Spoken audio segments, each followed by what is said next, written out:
Why is part 2 in a couple weeks and not next week? Possible voice stream from all the reading. Yeah, just nice to have a little bit of a break between them. It's also story heavy games that we go long on also have a issue of if anyone in the audience misses Anne's stream, then they might just be, they won't show up for any of the other ones because they're too busy watching the VODs. So it's nice to have like a little bit of a break and have people a chance to catch up. The issue can go the other way too. If there's too much time between the streams, then people lose interest. So it's kind of like a balance that has to be struck. All right, let me set up my stupid idle game, and then we will start reading.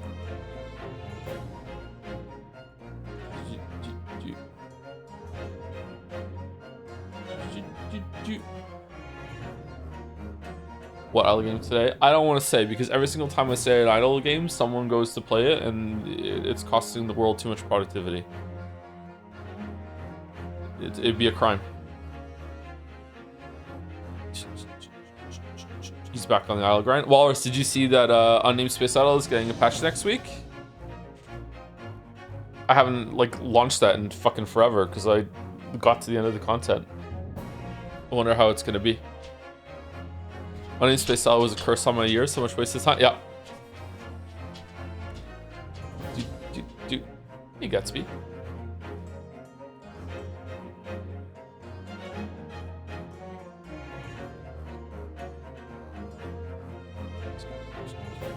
We're also on, he's playing Spaceman? What's Spaceman?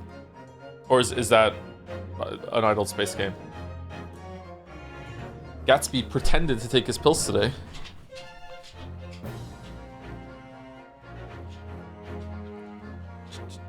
Hey, big boy. Moi?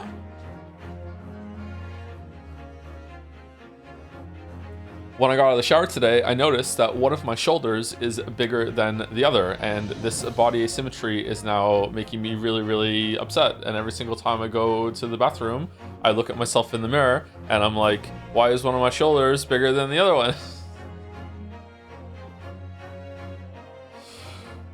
Body dysmorphia? It is not body dysmorphia. I do think I have a little bit of body dysmorphia, but in this case, it is not body dysmorphia. It is, I've trained my right shoulder more than my left, I guess. I don't know, or maybe it's got something to do with like water retention in my right shoulder today or something, or I slept on my left shoulder for too much last night or whatever. I'm not sure.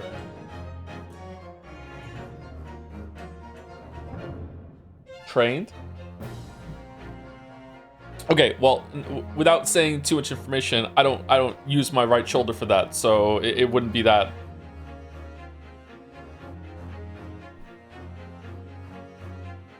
Water retention? I don't know. I don't know what the fuck it would be.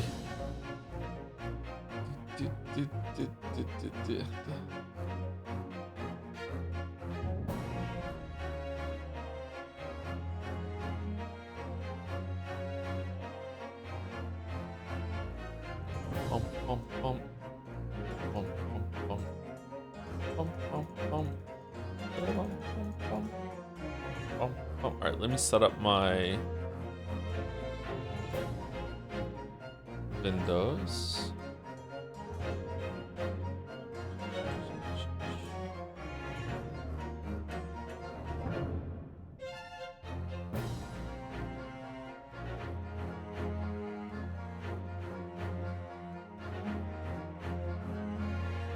Are we doing fantasy? We're not doing fantasy because we have to make sure that we're able to finish this game today. And if we do fan art, we might not be able to.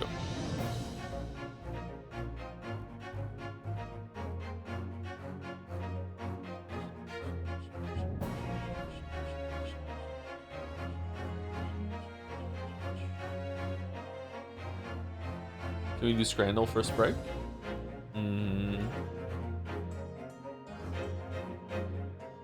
I don't know if Errol is here, but if Errol says at first break if we're on pace to finish, then sure. We can do Scrandal. Take a scran, take a scran, take a scran, scran, take a scran, take a scran, take a scran, scran. Why would my shoulder be bigger than the other one? How does that even happen? All my shoulder exercises I do with both shoulders at the same time.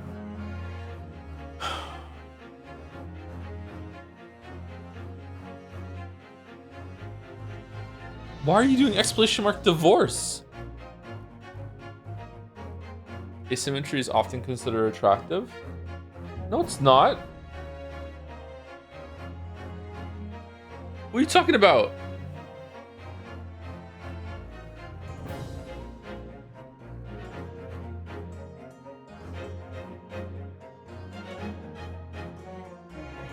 One ball to hang lower? Oh, that's just normal. That's just, we're not talking about balls though, we're talking about shoulders.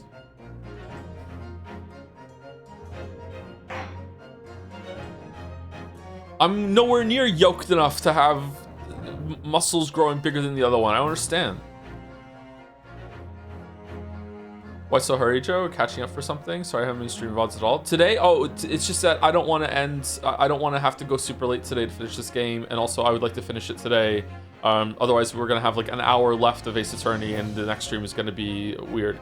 This happens very often when it comes to long stream games. Like, sticking the landing matters a lot for the timing of the stream. And I dislike it when we have to stream 10 hours on the last day, but sometimes happens. That's why also really smart characters do the eyebrow thing, because they know it makes them more attractive. This is a Homestuck reference.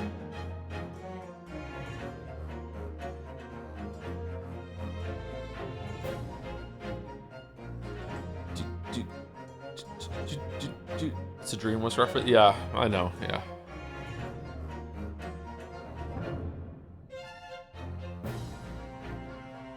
We're in a lot of Silent Hill live streams long as hell. Well, at a certain point, we just wanted to just rip the band-aid off of Silent Hill F.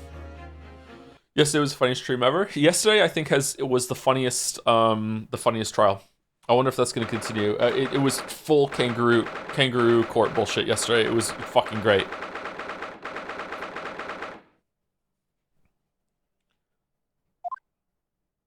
Whoops.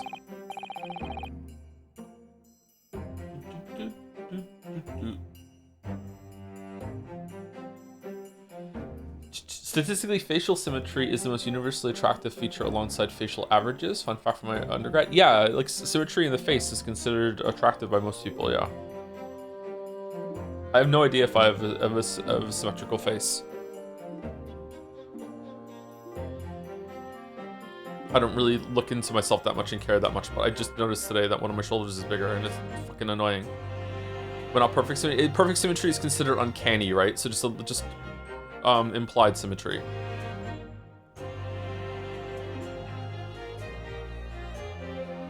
Random question, do you watch Taskmaster? I have never seen an episode of Taskmaster, but I have seen probably 100 clips on YouTube. I really, really like it. Taskmaster is the gotcha of panel shows. It's really, really great.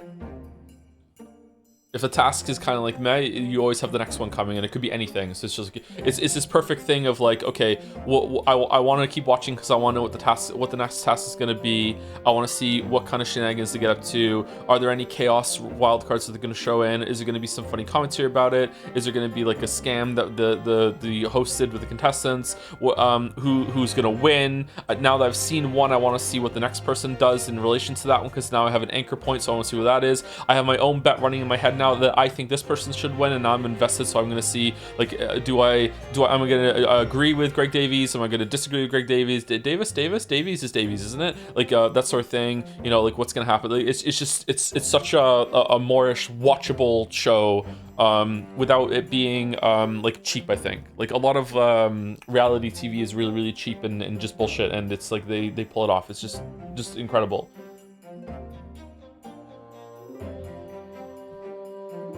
Do you think Greg Davies is attractive? Yes. Do you? I just watched the Bob Molitor bits. He was on Taskmaster once, wasn't he? Yeah.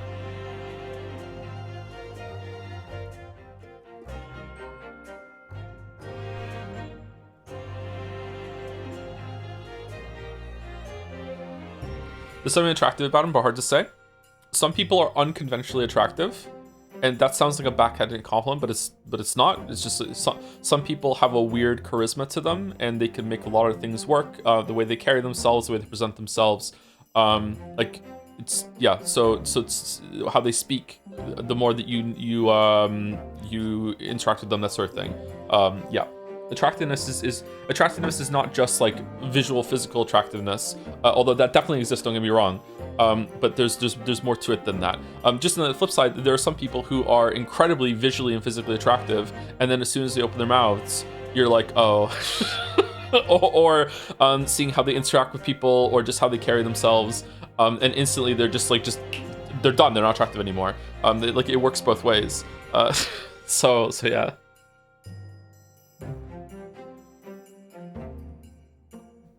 Bum bum bum bum bum bum bum.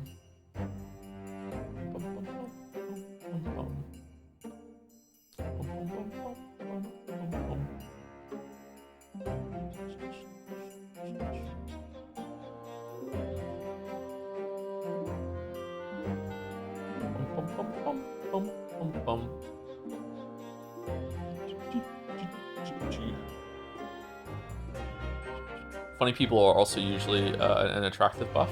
Exclamation mark divorce. Who's last person said thank you to yesterday? Any for Prez? No, this was 12 minutes ago. Can you list all the rules in Fight Club? Oh god. First rule of Fight Club is you do not talk about Fight Club. The second rule of Fight Club is you do not talk about Fight Club. Third rule of Fight Club is... I'm not going to get them in order.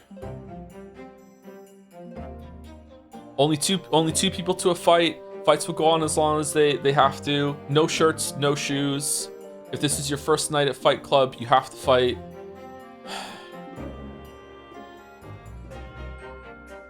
Is there like no advertisements or something? How many rules of Fight Club are there? If the fighter says stop, goes limp, or taps out, the fight is over. There you go. Yeah. 8. How am I up to? No shirts, no shoes. Fight goes on have to.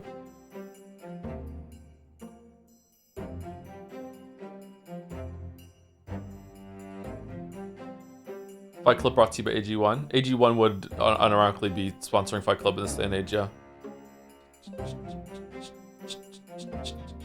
Oh, fucking hell.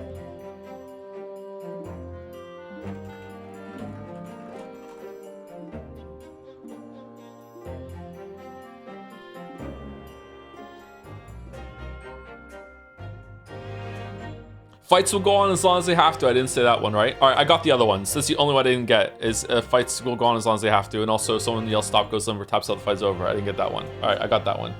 I did say it. Fights go on as long as they have to. I said that, did I? Okay.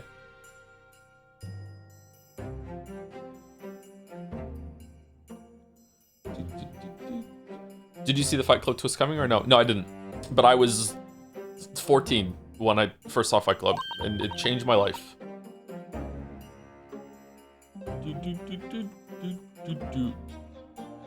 I just lost all of my windows.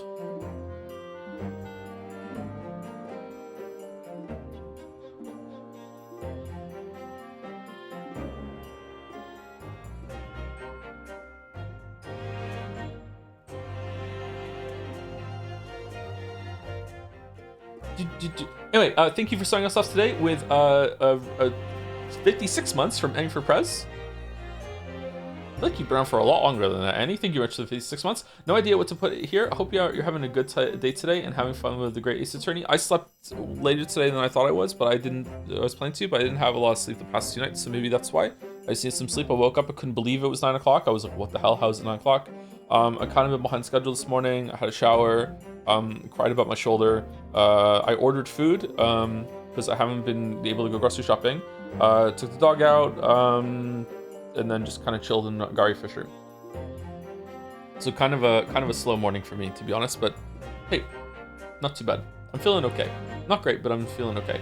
Thank you to Skull Protag for the 7 months as well, with a happy lesbian week. Is it a happy lesbian week, I guess? It could be lesbian week, you know, because I'm the one that gets to decide that. I didn't know that was happening again. Is there reunion too, or what? Thank you, Big Man Rap, for the 17 months. I swear it was just yesterday I sent my last sub message. Anyways, been starting to play Silent Hill F recently. I hope it turns out to be fun and maybe even scary time. Silent Life is an interesting experience. It does overstay its welcome. I'm curious if the other one is going to be like that. Is Silent Hill a game a series that's gonna have like a yearly entry for a little bit or something? Like there's another one coming out later in the year, isn't there? That's set in Britain. I wonder what that one's gonna be like. I hope it doesn't follow the same format where you have to play it so many goddamn times to see it all. Thank you, Heyday the Human, for the 30 months. With thanks for the streams, Big Man. You're very welcome. Thank you very much for the resub and the dancing jobs. Townpour, is that what it's called? Downpour, something like that. And the last year on the list are Burndy777 with 50 months. Excuse me. Charlie X Explorer for or Charlie Explorer for 33 months for the sub after. Happy 1 year anniversary to my favorite weeb game, Gustav's Bizarre Adventure. You okay? I'm okay. I just maybe I'm losing my voice a little bit from all the reading, or maybe it's just a little bit of coffee in my mouth still, and I inhaled. And thank you, Type Switch, for the 16 months also. Thank you very much. Yesterday was pretty hard on my voice. I was having a blast yesterday, but I don't know. Maybe I'm gonna lose it this stream.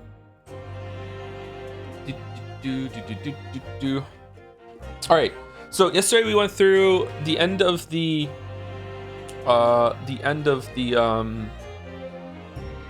examination of all of the rooms in the pawnbrokery. We became Ginny, who's on screen right now, her lawyer and her representative, and we went through the first part of the trial, which I'm guessing we did like maybe 50% or 60% of the trial content for this episode. Apparently there's a epilogue kind of outro to this game, which makes sense because this is only part one. If you didn't know this is a duology. It's not a trilogy, it's a duology. There's 2 games, kind of like Last of Us Part 1 and Part 2. So we're playing Part 1 right now, and Part 2 we're going to start in a week or 2. So we're going to go through this, and yeah, so I'm guessing there's going to be a bunch of setup, and it's probably going to be like an end of story twist, where it's revealed that Susie is Moriarty or some shit, you know what I mean? And we'll see how it goes. Do you prefer 3D or 2D visuals in these games? I think that this game looks better than the originals, than the first 3. I think that they really pulled it off. Usually they don't. Usually when a series goes from 2D to 3D, there's some like awkward puberty going thing. I think that it works really, really well. I think that the way that they're able to add a bunch of characters to the personality to the animations that they sometimes overuse, but it's pretty good most of the time. I think that it works well. Yeah, I think the presentation in this is better than the first 3 games. You skipped the puberty? Yeah, maybe I did. Maybe there was is this not the first 3D one? Maybe there's some other ones there and they learned from that. Yeah, maybe that's true.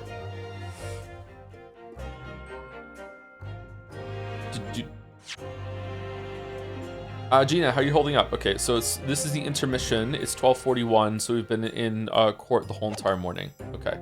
I can't recap everything that happened in the trial yesterday, so hopefully you watched it. Just an insane amount of information. just so much information.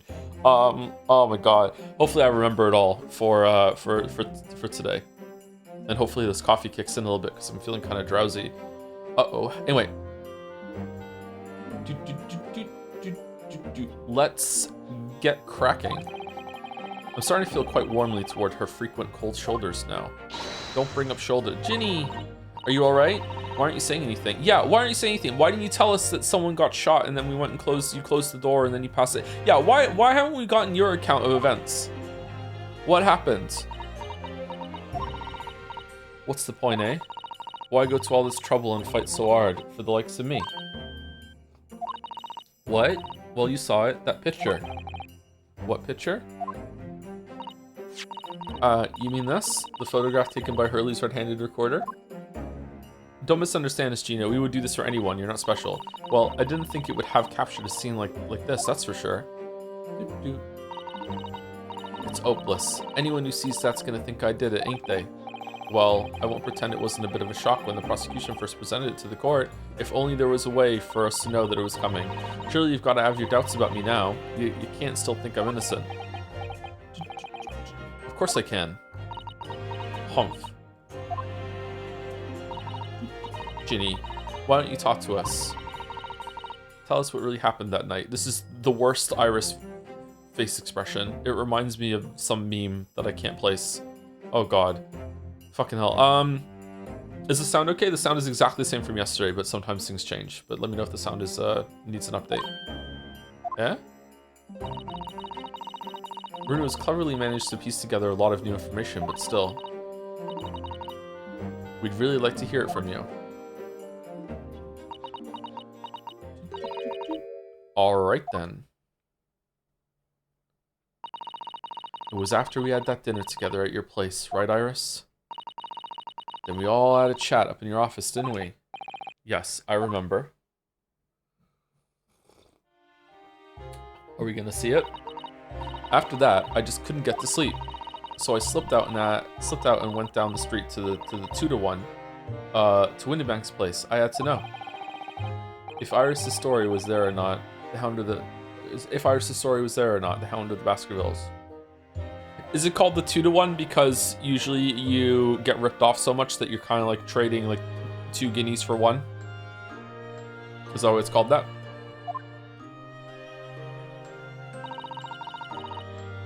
I don't know what it's about or nothing, but if you ask me, there's something in that in it that Sholmes don't like. Something what you don't want people reading. So that's why you lied to Iris about sticking in lug with Windybank for safekeeping. At least that's what I thought at the time. So you broke into Windybank's. I just had to know if it was there or not. I mean, I had no idea all that was going to kick off, did I?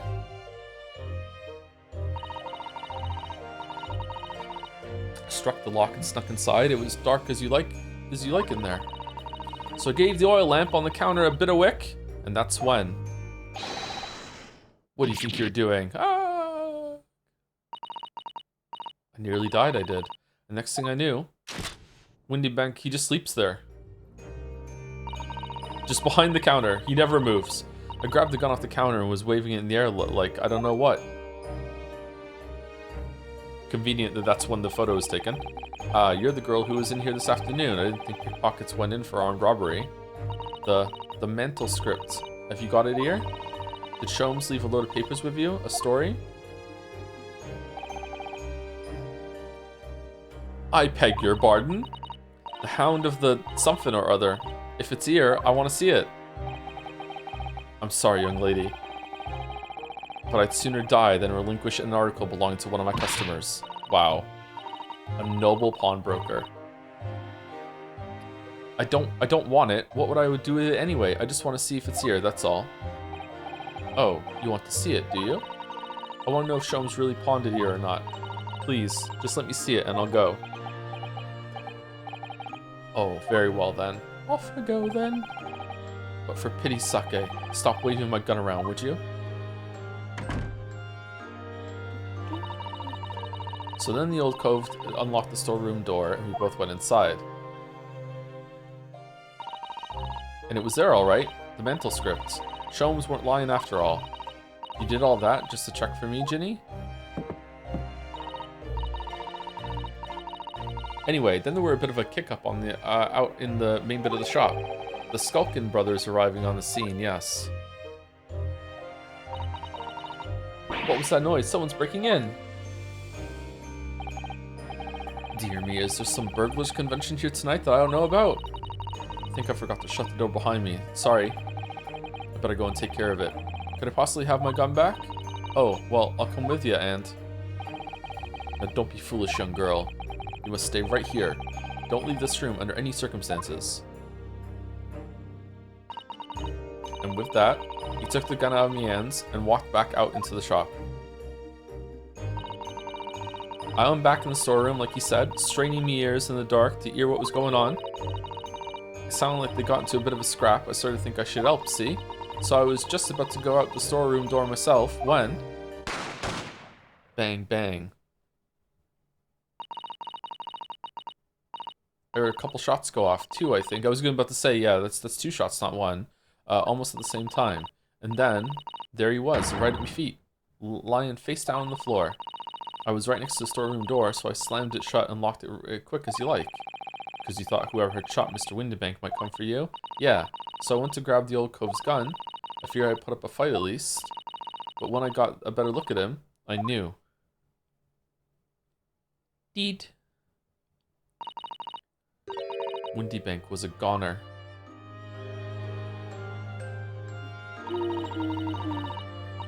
I felt funny in me head all of a sudden, kind of dizzy. And after that, I don't remember nothing. Oh, so she passed out of the sight of blood. Okay. That must be when you passed out, Gina. If I hadn't done what I'd done, the old cove might still be alive. Did you tell the police everything you just told us? Of course I did, but they didn't believe a word of it, did they? Why didn't you tell us? All he said was, if I kept telling lies, it'd make things even worse for me. Telling lies? It'll be alright, Ginny. Don't worry. Just stay strong a little longer. Bruno's about to put the real culprit through the mill.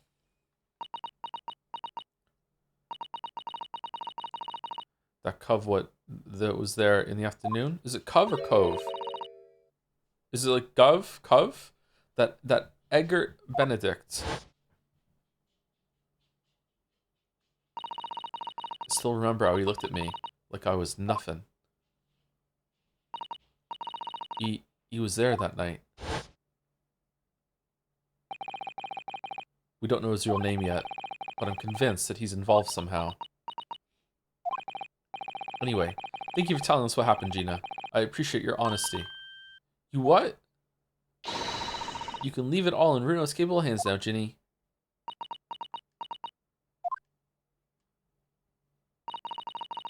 Mr. Naruodo. Yes? How come you trust me? I don't get it.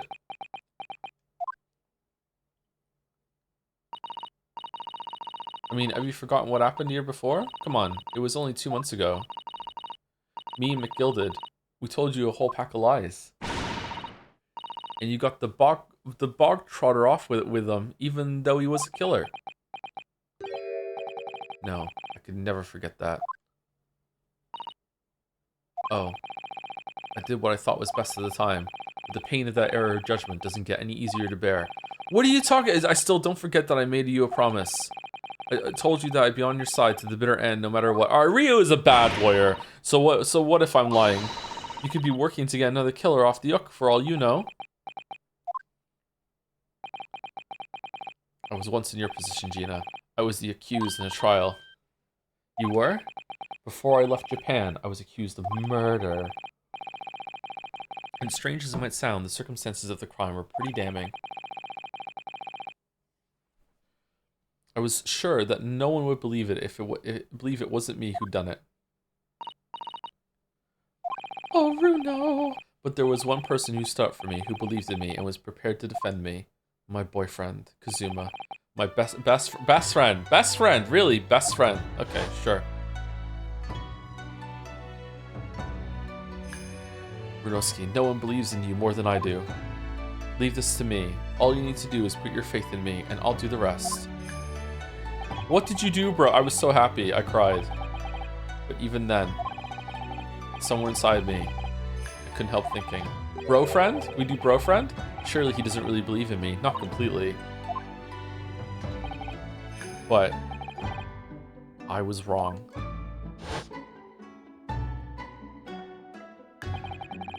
As soon as my trial began, it was obvious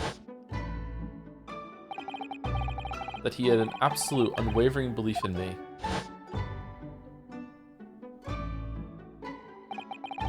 And in turn, I developed an absolute, unwavering belief in him. I feel like you didn't mourn him enough. I feel like we kind of glossed over. I guess this is a lighthearted game. You don't really mourn death in these games. I guess this is what we're doing now. Since then, I came to realize, if you want someone to believe in you, you have to believe in the other person first. What are you saying? I promise you, Gina, that no matter what happens, I'll keep believing in you. So you don't need to worry. I won't let you down. You what? This is just a rickroll. Even though I'm a diver and a no-good liar? Not like McGilded. I know that. Huh? That's right. You're our friend, Ginny. Iris. We know you better than you think. And we've come to the conclusion that you're someone we can trust. Yes. That's really all we need to know. Exactly. I like this song. Mr. Naruto, I... Sniffle, sniffle. Aw, poor Gina. Defendant Gina Lestrade and her legal representative. It's gonna feel really bad now when she goes to prison because we fuck up. Court proceedings are about to resume. Please head into the courtroom immediately. Yes, of course. Thank you. He kind of devoted himself to studying law for the entire voyage. I imagine any sort of mourning probably took place during that off screen. But it's better than me in Ace Attorney 1, to be honest. Oh yeah, for sure. But the problem there is that I feel like when a character is this important to the story, the mourning has to happen on screen a little bit. So off-screen mourning is definitely implied, but you know, I feel like there wasn't enough shown. Hasn't been nothing though.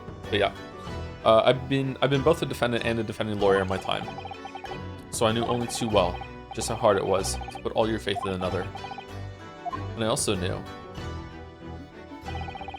just how hard it was to bear the burden of another putting all their faith in you.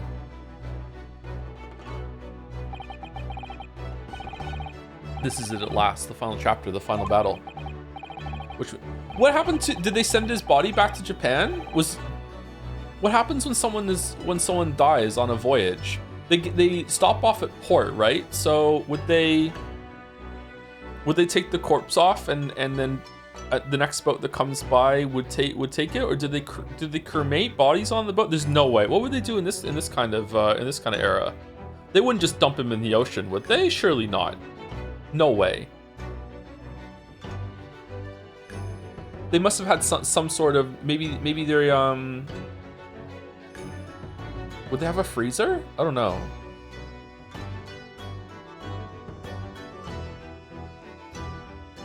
Huh. Wish me luck, Suzada-san, and I hope you're watching over me too, partner.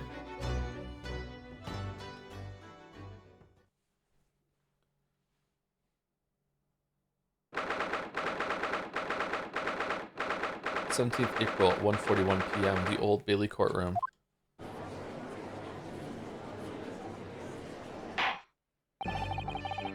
I hereby call this court to order as we resume the trial of Miss Gina Lestrade. Lord Van Zieks, have you successfully subpoenaed the witness? The subpoena was delivered to the communication station where the man works immediately, my lord, via communication. However, the heavy rain has delayed the arrival of his carriage, it would seem. Heavy rain, heavy rain, heavy rain. I see. All right, extra lunch. Who wants to dig in? Now let us turn our attention to Inspector Gregson's process of the case heard by the court this morning. The glaring omission of the third bullet in your report is a serious blunder, Inspector. Cutting your salary. Yes, I can only apologize, my lord. Zeke's missed it too. And although the defense's chemical analysis of the blood at the scene makes for a compelling argument, I cannot permit such untried methods to be used as evidence in my courtroom. All right, that's fair enough. Humph, it's a big mistake to cross Hurley and me. A very big mistake. My lord. The subpoenaed witness has just arrived in the building. Oh. Okay, that was fast. Thank you, officer. Show him to the stand without delay.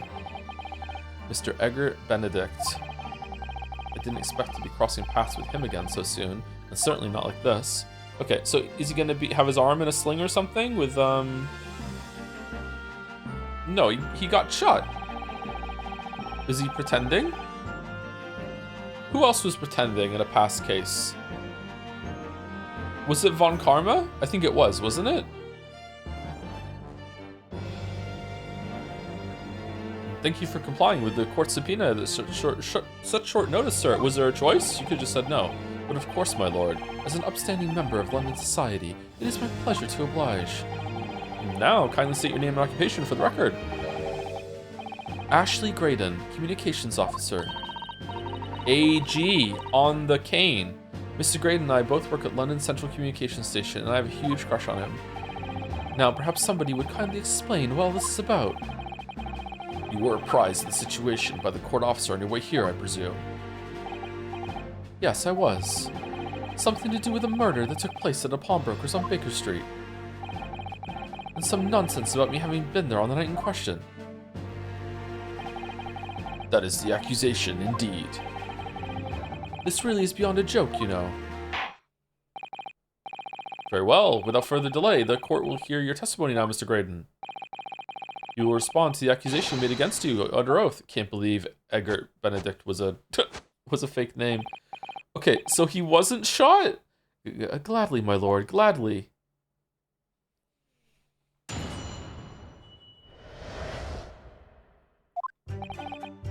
Naturally, I have occasion to make use of pawnbroking services from time to time. As do we all, yes. It's one of our great nation's pastimes. Putting our shit in the hands of someone who just runs a fucking shabby store, yeah. But are you seriously suggesting I colluded with these thugs to break into the place on the night of the murder? I have no intention of admitting to such an outrageous accusation, even if certain parties here present claim that my blood was found at the scene. Some Scaramouche detective's home-brewed tincture can hardly be taken as serious evidence.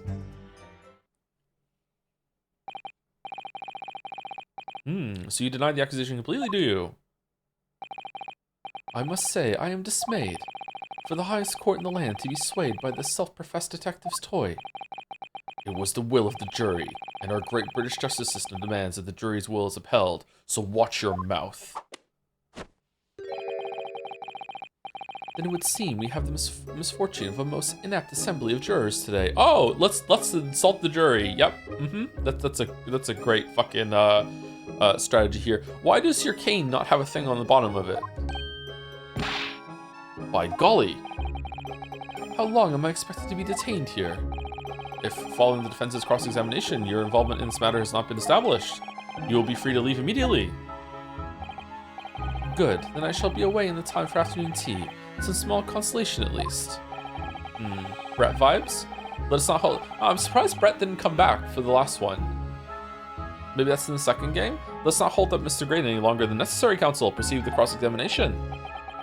So we meet again, Mr. Eggert Benedict. Or is it Mr. Graydon? My apologies, you are? Ryo Naruhodo, defense lawyer. We have met. If you say so, Ashley Graydon. Enchanta. Enchanted? Twin brother? So.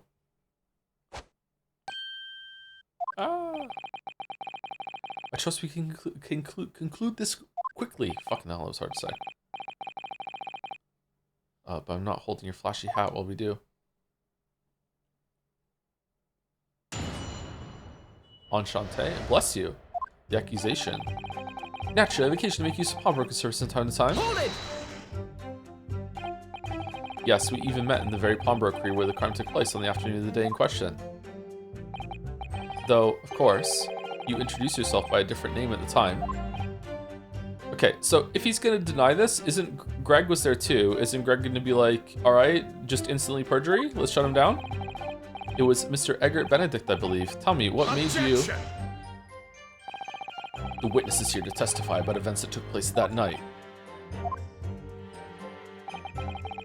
He is under no obligation to answer such unrelated questions. You can't be serious. Thank you, because I certainly do not feel inclined to answer such an inappropriate question. So he's going to be evasive, is he? In an effort not to give anything away? That's how we're gonna play it, huh? All right, you wanna play hardball? Let's play hardball. This could be tricky.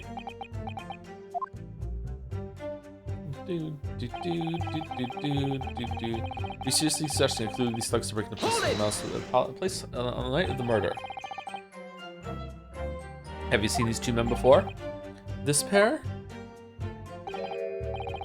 No, I don't associate with criminals.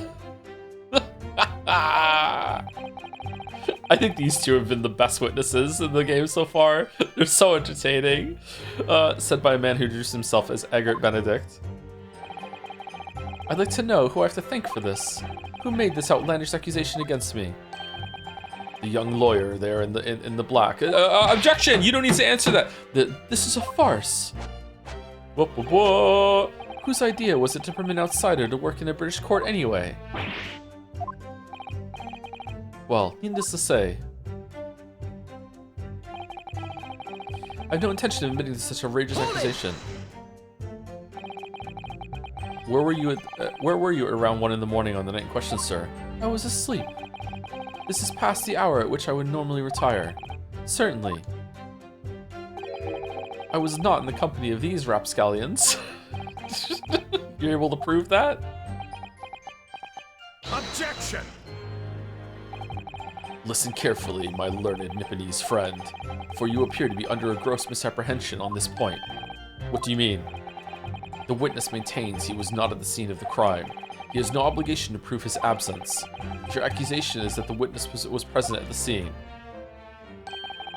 the obligation lies with you to prove your assertion. Okay, how are we going to prove it without blood? Because we can't use the blood because that's been rendered inadmissible, and rightly so, 100%. So how are we proving it without blood? Do we have to, like, prove that maybe he was shot? That's kind of being... That's building off of that idea of the blood.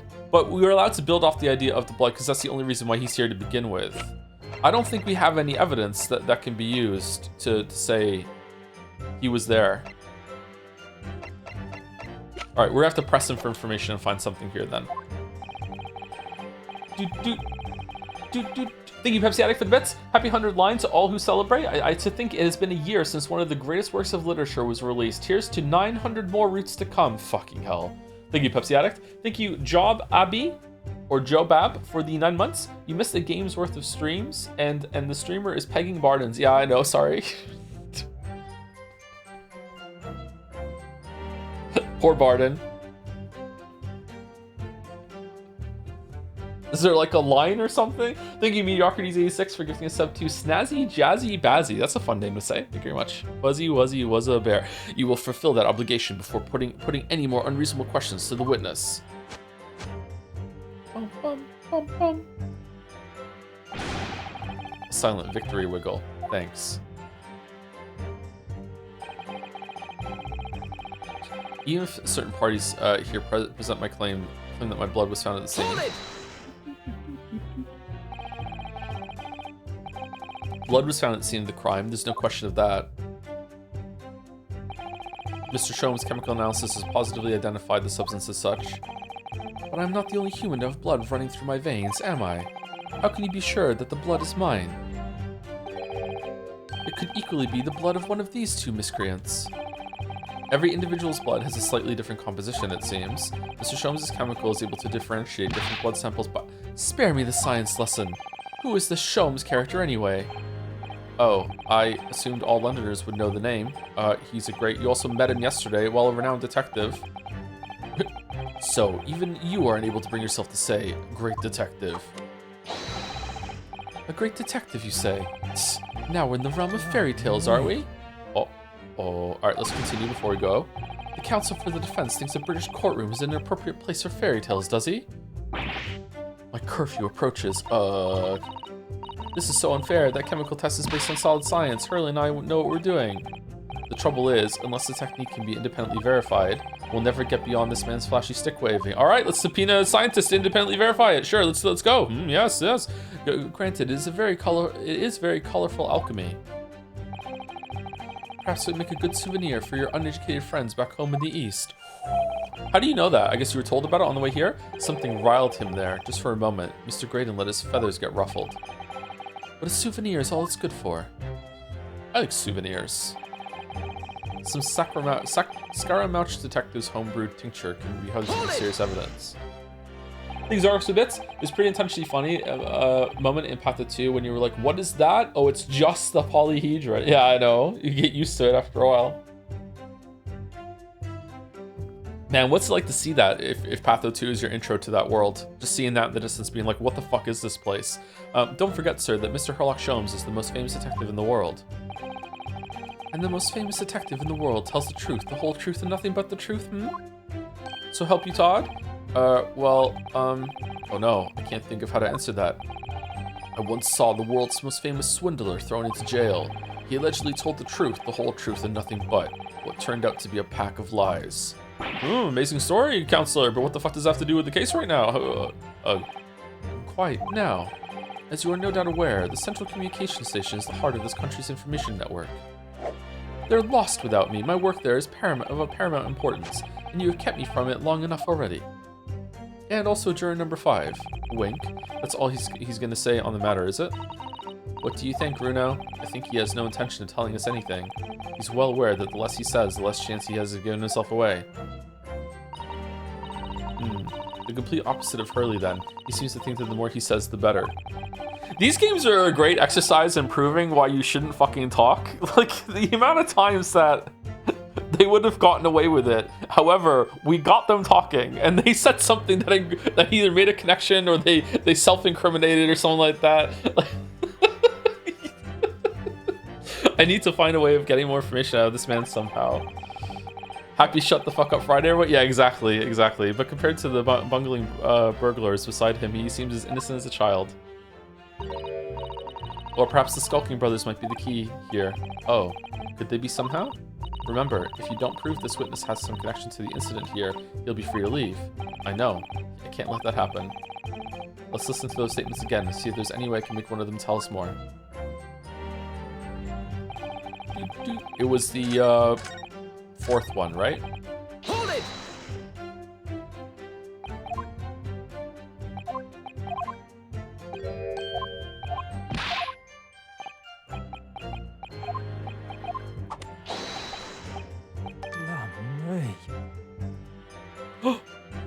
Excuse me.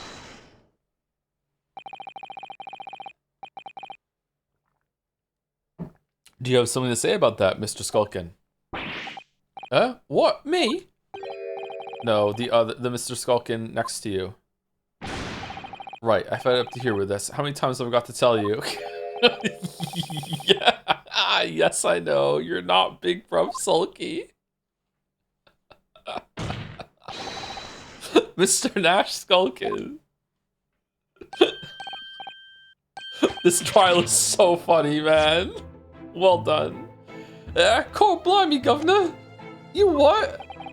Is it not the case that when Mr. Graydon just spoke, a thought went through your mind? Would you care to share that thought with the court? My thoughts? I don't have none of them. It must have been him. You what? Mr. Nash Skulkin, answer the question, please. What went through your mind when Mr. Graydon just spoke? Nothing. Honest, Gov, nothing. I was just thinking, if he waves his arm around like that much more, it'll open up the wound again, that's all. Fucking idiot! What wound?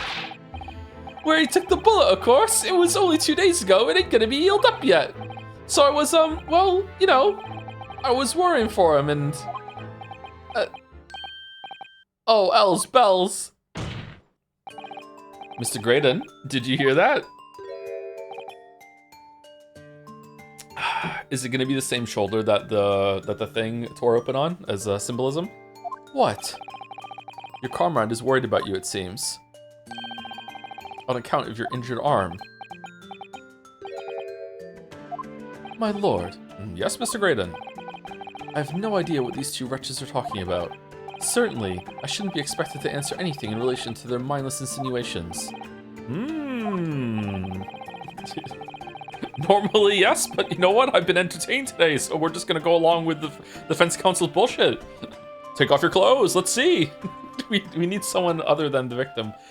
We know someone other than the victim was hit by a bullet at the scene of the crime 2 nights ago. And from the height of the bullet hole in the wall, that person was likely hit in the upper arm or thereabouts. An unrelated injury. I got shot, you know, the day before. Perhaps you'd allowed a court official to examine your arm, sir? The left arm that you're currently clasping with your right hand as if in pain? No, I refuse. You have shown no evidence whatsoever that links me to these common thieves. Accordingly, I am not obliged to permit any such invasion of my privacy. He's kind of got a point, to be honest. We haven't really proven that he was there. As I've already said, I'm completely uninvolved in all this. I've never had anything to do with the pawnbrokery where this fellow was killed whatsoever. I take offense at the insinuation that I was in any way involved. You claim to have nothing whatsoever to do with Mr. Windibank's pawnbrokery. My lord, the defense would like that last statement to be added to Mr. Graydon's formal testimony. Very well, counsel. Continue with your testimony, Mr. Graydon.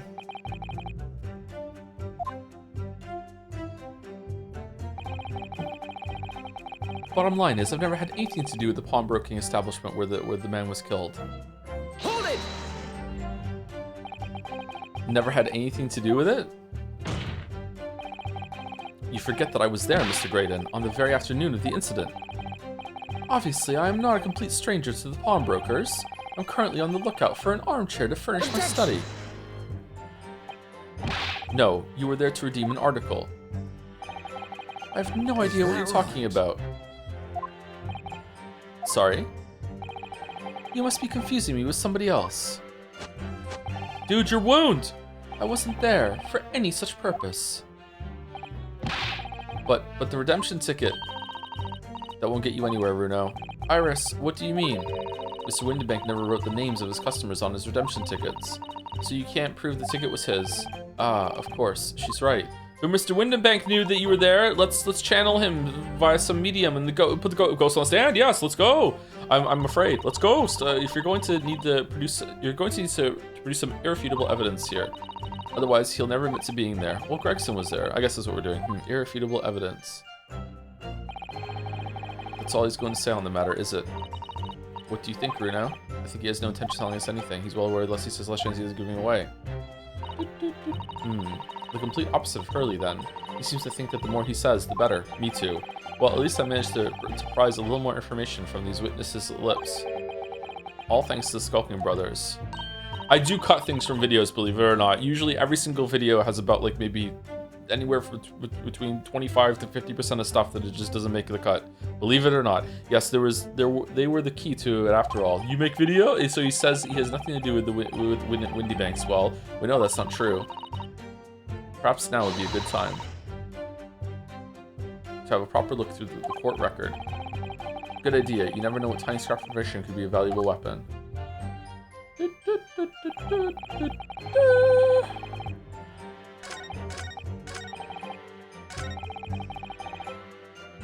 Okay, we press and then we go over to Gregson.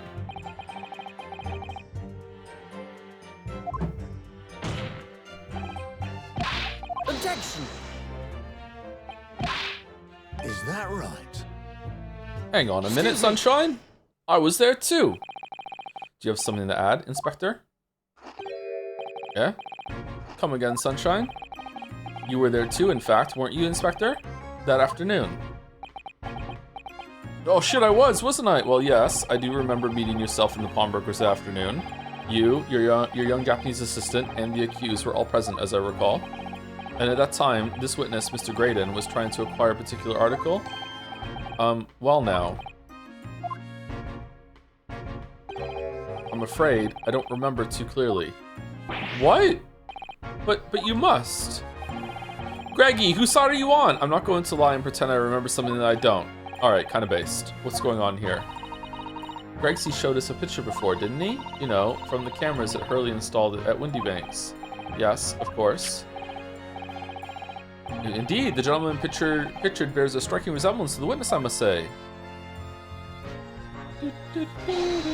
Exactly, which proves that Mr. Graydon was in the shop on the afternoon question. At no point have I denied that fact. You kinda did. I merely entered the shop to peruse the articles on sale and have a word with the broker. Nothing more, nothing less. This makes no sense. I understand why Mr. Graydon might be trying to cover his tracks. But why would Gregson be trying to avoid giving testimony about what happened? It's gotta be something to do with the big thing that's going down in Chief Justice or whatever. Okay. Was McGilded like a spy or some shit? Was McGilded secretly good after all or something? Like what's going on? That's all he's going to say on the matter, is it? What do you think, Bruno? I think he has no intention of telling us anything. He's well aware that the less he says, the less chance he has of giving himself away. Wait, what? That wasn't it? What? Oh God, what do we have to do? All thanks to the Skulking Brothers. Yes, they were the key to it after all. So he says he has nothing to do with Windybanks, but we know that's not true. Perhaps now would be a good time to have a proper look through the court record. Good idea. You never know what tiny scrap of information can become a valuable weapon. Ah, shit.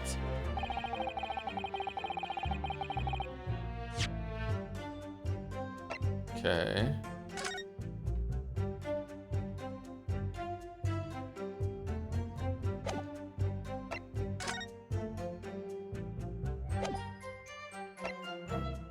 It's not the blood sample.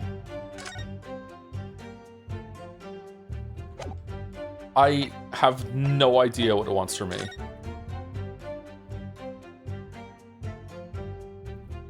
Is it this?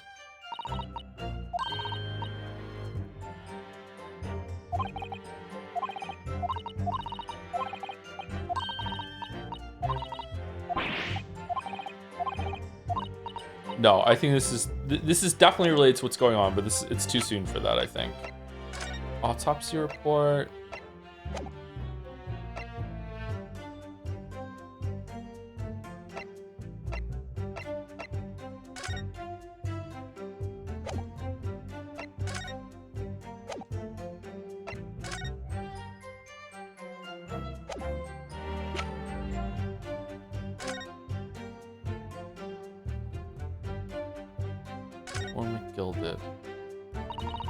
Or McGilded, that's the man you defended in court a couple months ago, isn't it, Runo? Yes, or rather, mistakenly defended. I wonder what his name is doing on the back of this disc. That's a question I'd love to know the answer to myself.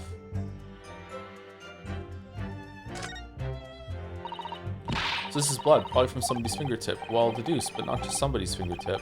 Mr. Benedict's fingertip. The man dressed in all white? Yes. It happened that afternoon at Windybanks. Gina tried to snatch his disc out of the man's hands, and the sharp little bumps cut his thumb. Oh, can we see if his thumb is cut? So the lesson is, if someone tries to grab a music box disc from you, let it go quickly. Lesson is, don't snatch things, surely. It's not surely. Naturally, on occasion, they use the pawnbroking service from time to time. But are you seriously suggesting I colluded with these thugs to break into place on the night of the murder? I have no intention of admitting to such outrageous accusation. Some Scaramouche detective's homebrewed tincture can hardly be taken as serious evidence. The bottom line is, I've never had anything to do with the pawnbroking establishment where the man was killed. Okay, I'm saving it because I have a feeling that I'm going to get this wrong. I think it's probably the disc with his blood on it still. I can't see any other connection here. Objection!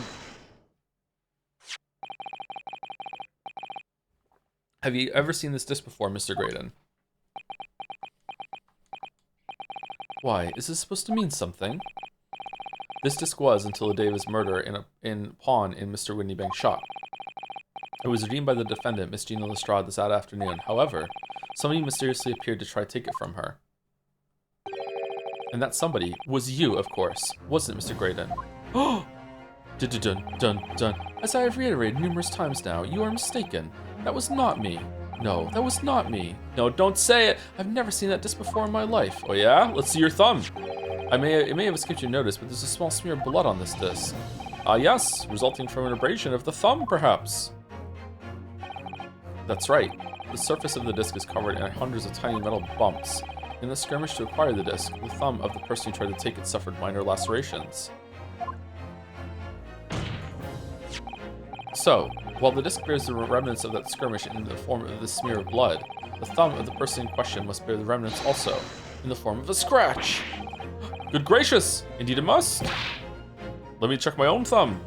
Phew, it wasn't me.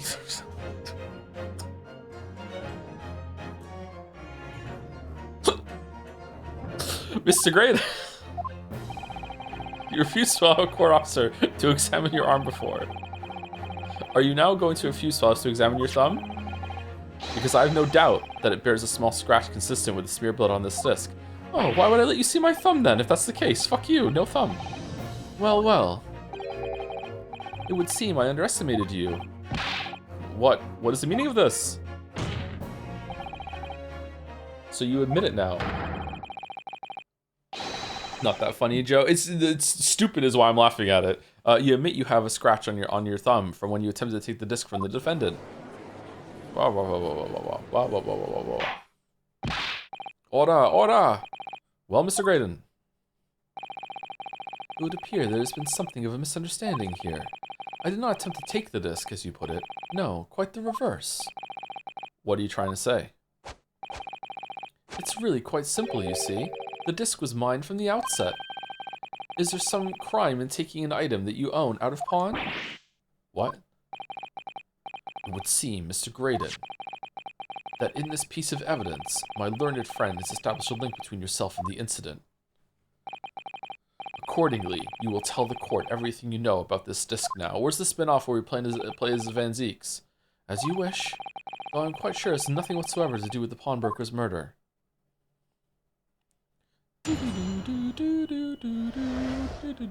The disc. There's a note on the disc saying for it, McGilded, but the item belongs to me. Oh, they're just admitting the note right away.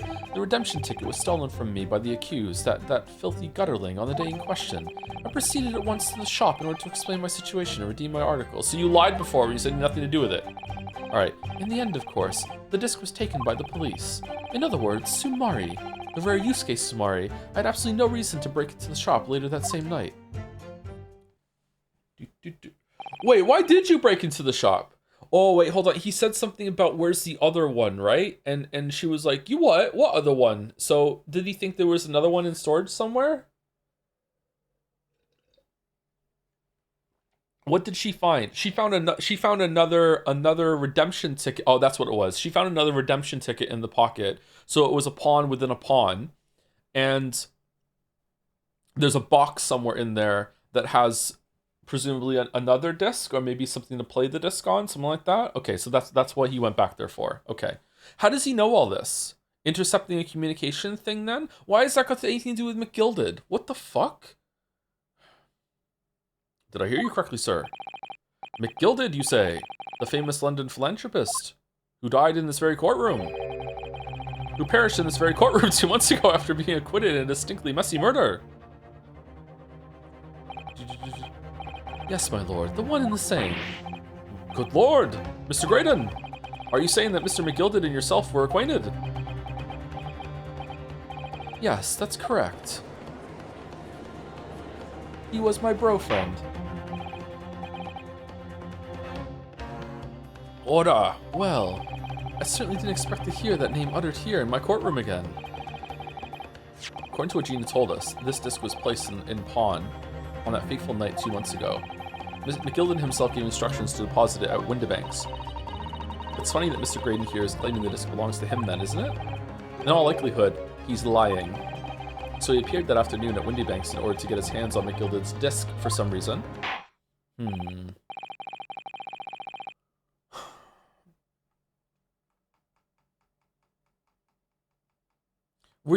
Did you have someone stationed outside waiting for Gina to show up? How did you know about the deadline? Were you just waiting? Was someone waiting for you and they called you there quickly? Like, you came there pretty soon after Gina walked in, right?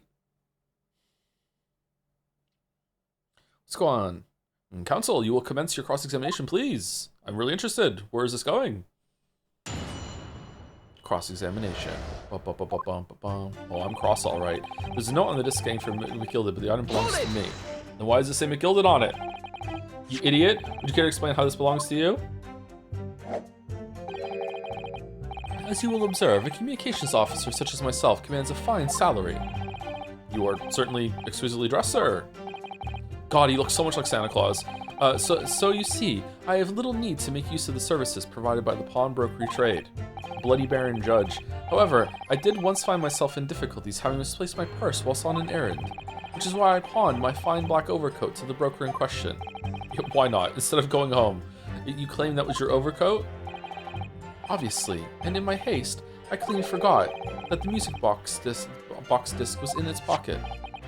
And yet, there is a note on it that reads, for McGilded. Yeah, Van Zeeks isn't buying this. I really like that he has integrity when it comes to the court proceedings and stuff like that.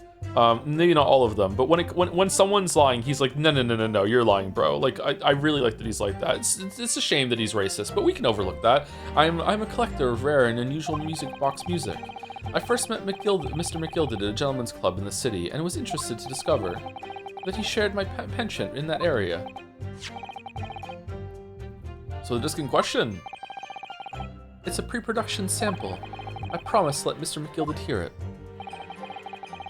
But then you forgot that it was the pocket of the overcoat you were forced to pawn. You can overlook racism? Yeah, I'm white. Yes, sorry, that might have been too edgy for this community shit, my bad. Yes, exactly. Gina didn't mention any of that in her testimony 2 months ago. No, because Mr. McGilded had threatened her to keep her mouth shut.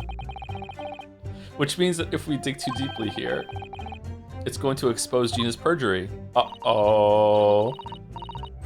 Oh dear, this is complicated, isn't it? Let's leave it alone for the time being. The redemption ticket was stolen from me by the accused, that filthy gutterling, on the day in question. So you're saying that Miss Lestrade lifted the ticket from your pocket or bag? That's right, despite being mindful of danger when walking in the insalubrious areas her kind frequent. Objection! Miss Lestrade did no such thing. Well, of course you would take that stance, but the girl is a regular offender. You came to the pawnbroker that day prepared with all the information you needed to identify the defendant. You were looking for her. That's what brought you to Windybanks. To get your hands on Mr. McGilded's disc. Objection! My learned friend is a veritable font of nonsense. Nonsense? I concur with the prosecution. Counsel, you will refrain from conjecturing in this way. Is that clear? Sure, okay. Yes, my lord. Then I will continue with my testimony for what possible use it can be. I proceed at once to the shop in order to explain my situation, redeem my article. It might be a 2-coffee day today, by the way, chat. I'm not sure. I've already finished this one. Hold it! Had you ever been to Windymax before? Only once for the purposes of pawning something, but like many, I enjoy browsing in such establishments. I do too, actually, So when you noticed that the pickpocket had taken your ticket, you chased after her, is that correct? Yes, that's right. I didn't notice at first, of course. Such is the art of the pick purse. But when I did, I headed to the pawnbroker at once in order to reclaim my coat before the thief could. I was merely trying to recover what was rightfully mine in the first place. He can say what he likes because he knows we have no evidence to contradict him on this. Bum bum. Bum bum. Thank you for the 29 months. Liquin? LICQN. Hard for me to say. Hey Joe, loving these streams. Really forgot how interesting these games are. Yeah, it was a bit of a slower start in terms of getting into the groove with it, but yeah, I forgot how I really like it when the cases are batshit. I think that's why the Danganronpa streams went so hard, because it's just when it's absurd, it's just so much fun to riff off and just make fun of it. And it's also when it's really lighthearted, like this game is. It also like invites that. It's like, yeah, come on, like this. It's Kangaroo Court. We're putting a parrot on the stand, you know, that sort of thing. Sometimes it can be kind of aggravating when you forget that, and it actually, and also the game forgets it too when it really wants you to like dig down and be like, hey, we need you to make a logical deduction here in bizarro Kangaroo Court land, and it's like, really? So, and sometimes it's fun to remember the connections, but sometimes it asks you something to do something so specific that you're kind of like, come on, like, why are we slowing this down? Because you're doing a comprehension test, you know what I mean? But most of the time it works. Most of the time it works, yeah. In the end, of course, the disc was taken by the police. They're a good sign. Oh, shit. Hold it! Yes, it was taken by Inspector Gregson here, wasn't it? That's right. This was the very man. Apparently, the police are collecting anything that has a connection to Mr. McGilded as evidence. That's what the inspector said, at least, as he sees my disc. Okay, is he planning to bomb the Crystal Tower or whatever, and it's gonna the juror number 6 is gonna be involved in it too? And thanks to the skirmish with that wastrel, I snagged at the end of my thumb at the same time. And the disc in question is this disc here. Yes, it is. Scotland Yard have indeed begun gathering items believed to have been the property of Mr. McGilded, presumably to aid their investigations in some way, their Ace Attorney investigations. Not something I would be aware of. I really didn't know the man well anyway. After all, I'm merely a communications officer with a penchant for music boxes. And flamboyant poses. Doop, doop, doop. In other words, I have absolutely no reason to break into the shop at later the same night. Bum, bum, bum. Perhaps you'd seen something of value among the forfeited items. No, not at all. Oh. A valuer was brought in by the police to assess everything in the shop. Without exception, every article on the shelves was common or garden bric-a-brac. In that case, it's clear that you broke into the shop later that day in order to recover Mr. McGilded's disc. Have you not been listening, men? Even if I had wanted to recover the disc, you may recall that it had been seized by the police that afternoon. It was no more in the shop that night than as I keep saying, I simply had no reason to break in. But maybe you knew about Sherlock Holmes making a toffee fucking copy of it. So there was nothing of McGilda's left in the shop at that night. Nothing this man might have been after. I wonder if that's really true. So true. So true. Bruno, if you have some evidence, then let him have it. I'm dying to see that irritatingly assured expression of his crumble. McGilda slipped the disc into his coat pocket and had it deposited at Windibank's. Then, when he realized he was going to be arrested on suspicion of the omnibus murder, he threatened Gina and forced her to take the redemption ticket. There's no doubt about it. That witness is lying through his pearly white teeth. The police were obviously after anything left behind by McGilda as well. That's why Inspector Gregson ended up taking the disc into custody that day. But Gregsy's being very strange about all this. There must be a reason for that, I'm sure. I just don't know what it is. For now, I need to focus on exposing the fact that Mr. Graydon is lying in his testimony. You start liking Iris, Joe? Not like, but tolerate, yeah. Hold it! So it's going better than Lambda Delta. It was taken by Inspector Gregson here. Okay, so where was it? It was a little bit... That right? There we go. Okay. Excuse me. Is something wrong, Inspector? What do you mean? The last remark Mr. Graydon made in his testimony seemed to trouble you in some way. Eh? No, it didn't. It's nothing. Leave it alone. Get all the way off my back. Let me ask you this, Inspector. Why is Scotland Yard gathering Mr. McGilda's possessions? I can't tell you something like that, Sunshine. What is it, Inspector? Investigative secrets? Yes, exactly. You should know all about that. Magnus McGilded, who died so unexpectedly after his trial 2 months ago. In righteous flames that I had nothing to do with. We burned him in more ways than one.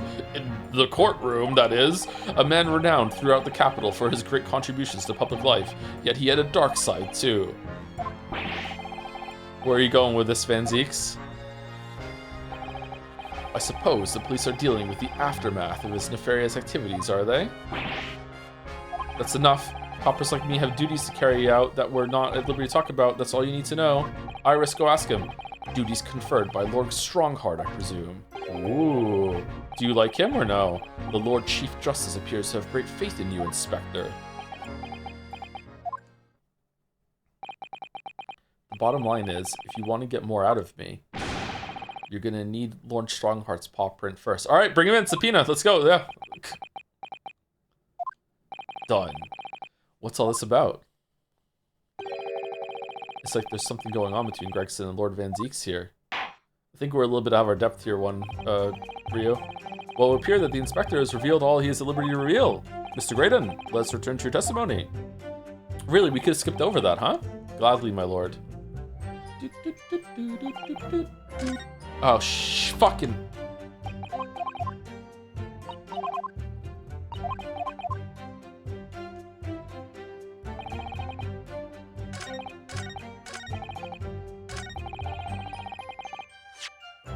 Okay, so we're gonna present the other ticket, right?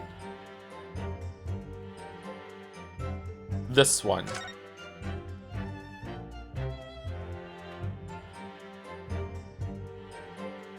Because this is the one for the coat, and this is the one that was in the coat pocket. It's this one. Objection! This disc was deposited at Windibank's on Magnus McGilded's instructions. You knew that, and you went there with the intention of obtaining it for yourself. Objection! We've gone through this, my learned Nipponese friend. Conjecture again, and in any case, the disc was taken into custody by the police that afternoon. The witness has had no reason to visit the pawnbroker again that night. Objection to your objection. Sorry, my learned friend. Ooh, but that's not true. Oh, dude! What? How dare you say that with that expression on your face? You know it drives me crazy. Mr. McGilded had another article in pawn at Windibank's. As this second pawnbroker's ticket proves. Did come fuck not tell you? That pawnbroker's ticket is out of date.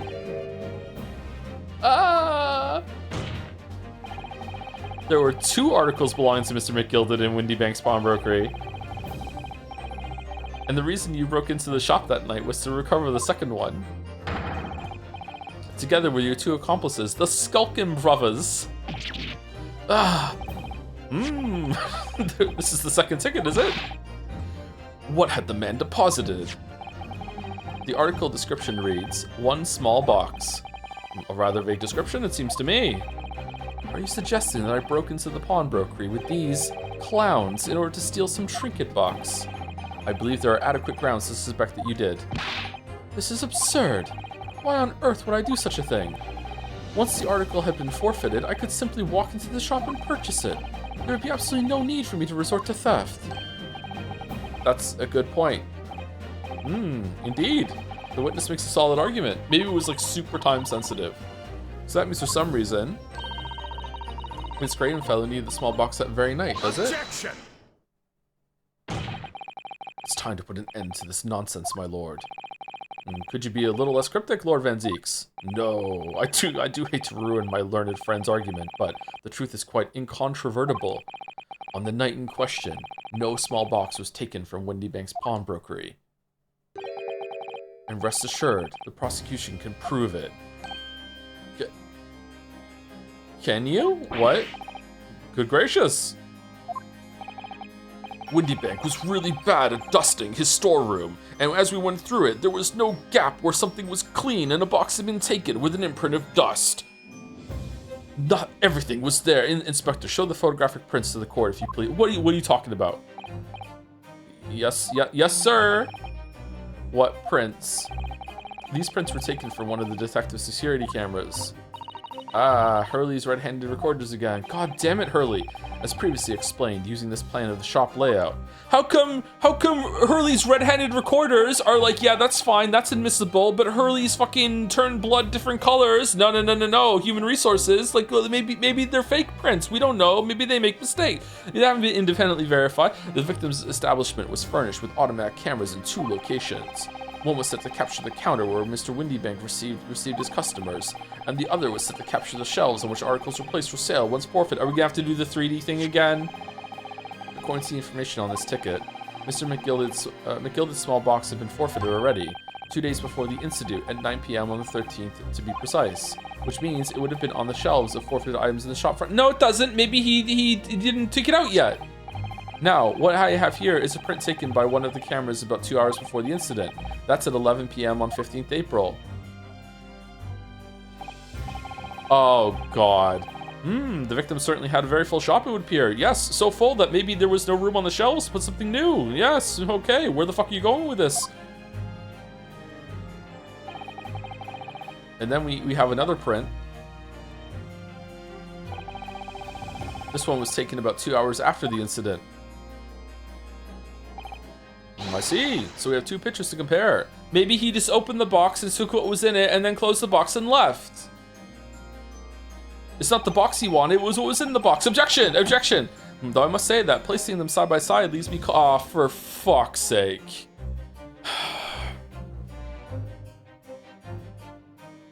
I can't see shit. I can't see shit.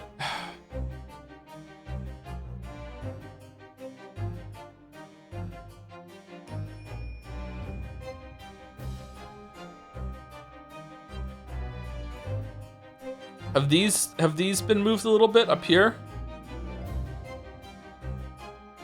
Can I see, is the cursor there?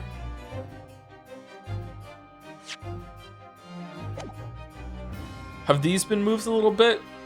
They look a little bit off, seen side by side maybe? I'm not sure.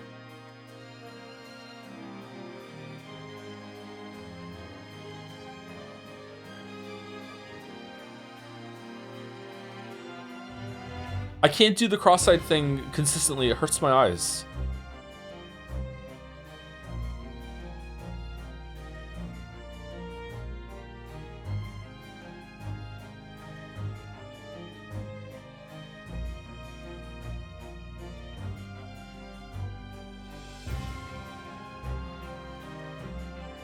Yeah, these look like they're slightly in different positions to me. I wonder if these have been moved.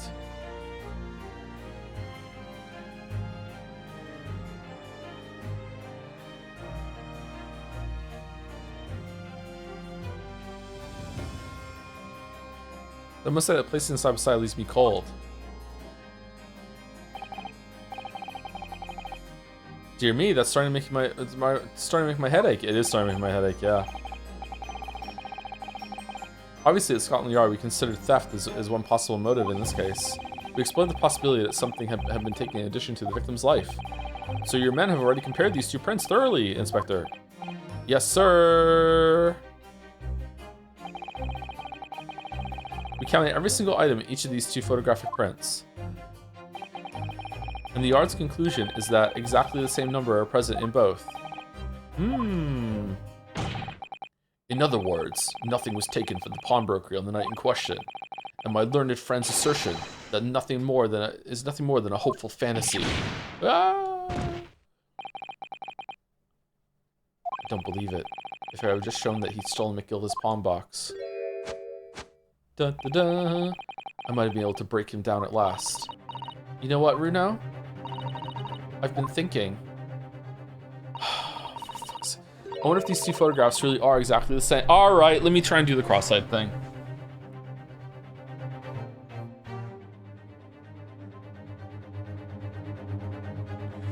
Oh, fuck.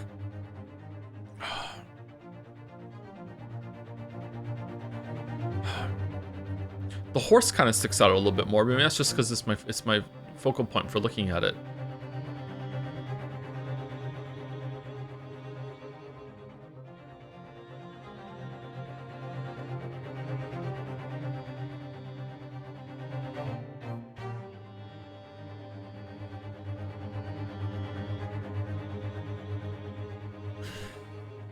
Oh, fuck. I wonder if these two photographs really are exactly the same. What? So, the counsel, in the light of the evidence put forward by the prosecution, what is your position? It seems that, in fact, on the night in question, nothing was stolen from the victim's establishment. Do you accept the prosecution's assertion? I don't know. Could there be some hidden discrepancy in these two photographic prints somewhere? There's no discrepancy. Point out discrepancy. Use piece of evidence. What do you mean, use piece of evidence? What? No. Oh, let me use this. Let me use this to look at them. Can I? Can I do it? Can I do it? I want to use this. I want to do it. I want to put them in. Will it let me?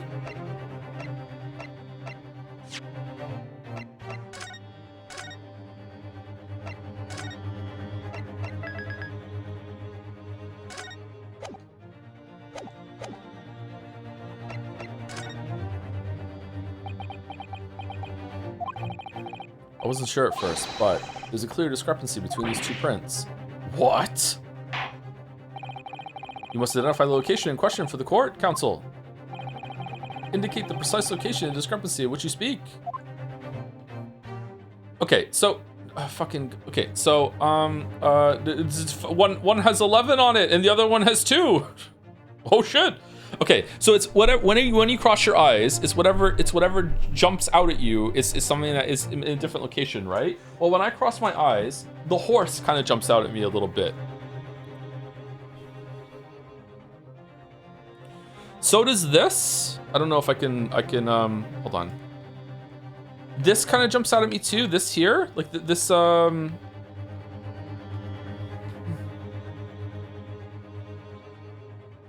Oh, god damn it, it hurts so bad.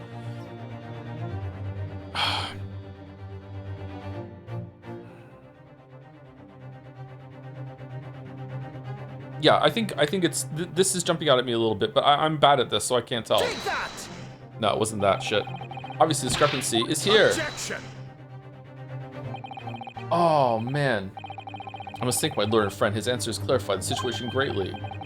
There's indeed a discrepancy here between our respective powers of reasoning. Let me guess, my powers of reasoning come up short. It would appear you're learning, counsel. Let's try the horse then, because the horse was jumping out a little bit, but not quickly enough. Ugh. it's subtle, but there's a difference between those two prints. I know there is. Don't give up, Bruno. You can do this. Maybe it's got nothing to do with crossing your eyes, and it's just a spot the difference puzzle. It's got nothing to do. So, counsel, in light of your evidence before by the prosecution, what's your position? It seems in the fact that question, nothing was stolen for this establishment. I have to really shove my face in the monitor. Okay, let me look closer. Then maybe that's the problem. Okay, headset off. Oh, for fuck.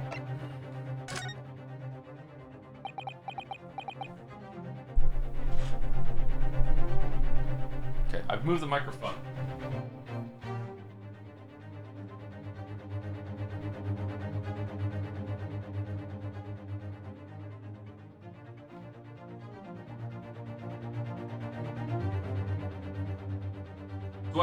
Do I look in the middle of them and then try and cross them together? Or do I look at one and cross my eyes so the other one comes into focus with it?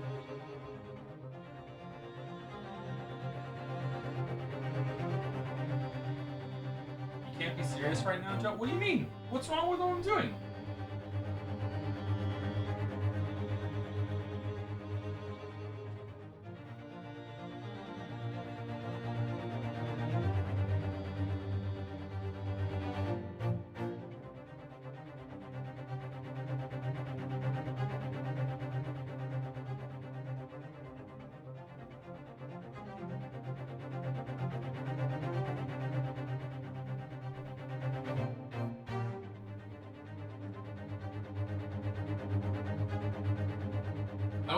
I don't think I can cross my eyes enough to make them overlap. I can't do it.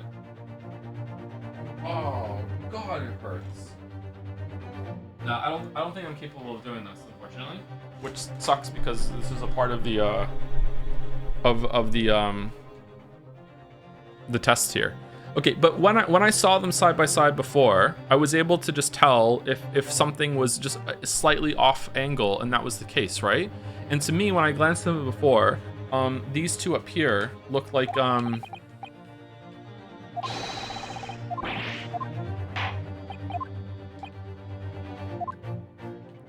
these things here look like they were slightly off angle before, but now I'm looking at them, no, it doesn't. It doesn't look like it at all. The thing that was jumping out to me when I was crossing my eyes a little bit was the horse.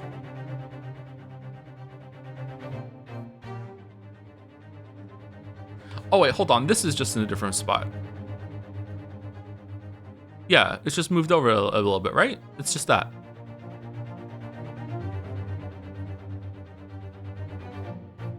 Which one does it want? I guess either works.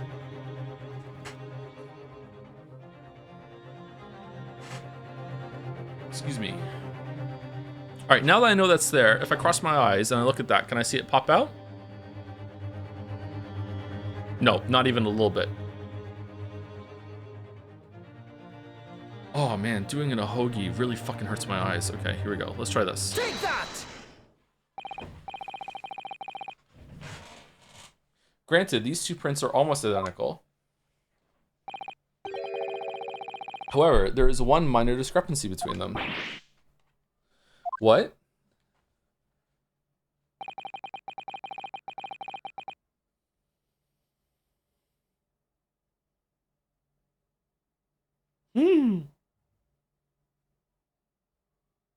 Thank you, Loner Archon, for the 68 months as well. Thank you very much. 15 minutes ago. Sorry, I didn't see it till now. I was crossing my eyes at my fucking monitor. Thank you, Lewis Lek Asunder, for the 14 months as well. With alas, I got it wrong. My eyes genuinely hurt right now. Shit.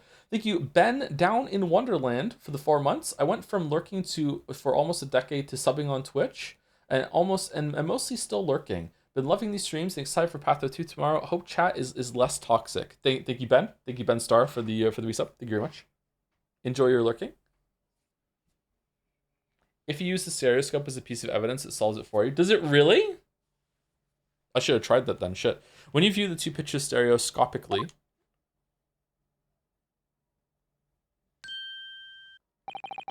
a single area stands out as being different. The location of the small box.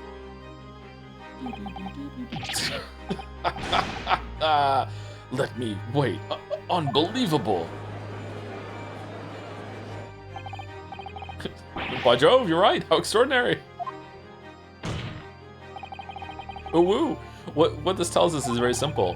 Mr. McGillicud's small box was indeed not stolen from Windy Banks on the night in question. However, there can be no doubt that somebody picked up this particular box and then returned it to its place on the shelves. Are you suggesting that the small box originally deposited by Mr. McGillicud is, in fact... Yes, the very same small box I just identified in those photographic prints. Objection! Mindless guesswork. What if it was? So a box was moved on the shelf. Arg, it was moved, nothing was stolen, which means quite simply that nothing has changed. The contents of the box, that may be true, but all right, Mr. McGillicud's box wasn't stolen then. But doesn't the fact that it was moved like that change things? It changes everything. I believe this changes everything about the case. How could that possibly be? The crucial point is the fact that what was moved was a small box. In other words, Sumari, we have to consider what might have been inside that box. What are you suggesting? Uh-oh. I'm suggesting that we need to examine that box as soon as possible. A vital piece of evidence is sitting on the shelves at Windy Banks as we speak. Objection! That won't be necessary. I have everything. Some little box belonging to a man who died 2 months ago can't possibly be relevant to this trial. The court does not uphold your objection, Lord Van Zeeks. The rare judge on our side moment? Bailiff, arrange for an officer to go to Baker Street at once. Obtain the small box in question and bring it back here for further examination. It's going to be empty. Empty box. My God, it's another ticket to a different pawnbroker.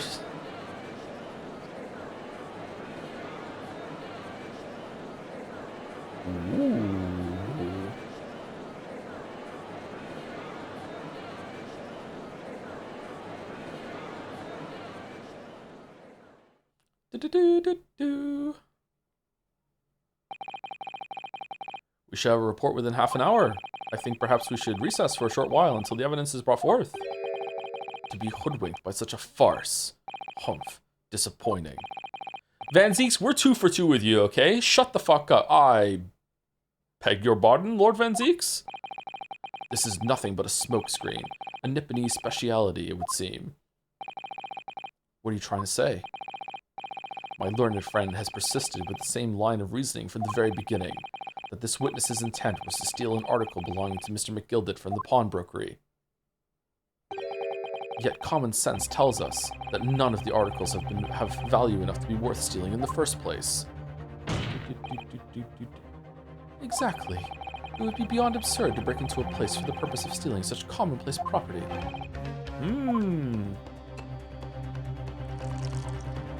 Something like my chalice here would never be found in a pawnbrokery. If your lordship recalls, Mr. McGillicud perished 2 months ago, immediately after the conclusion of this trial. A trial in which he was found not guilty. A trial in which it was established he was the upstanding member of society, his reputation implied, in fact. So I propose a toast to my learned friend and his most insightful defense. Uh-oh. The articles this upstanding member of society pawned were entirely ordinary. A black overcoat that just happened to have a music box disc in one of its pockets and a small box. I assure you, I wouldn't accept even if the man tried to make a gift of such things to me. You know, that does make a rather lot of sense.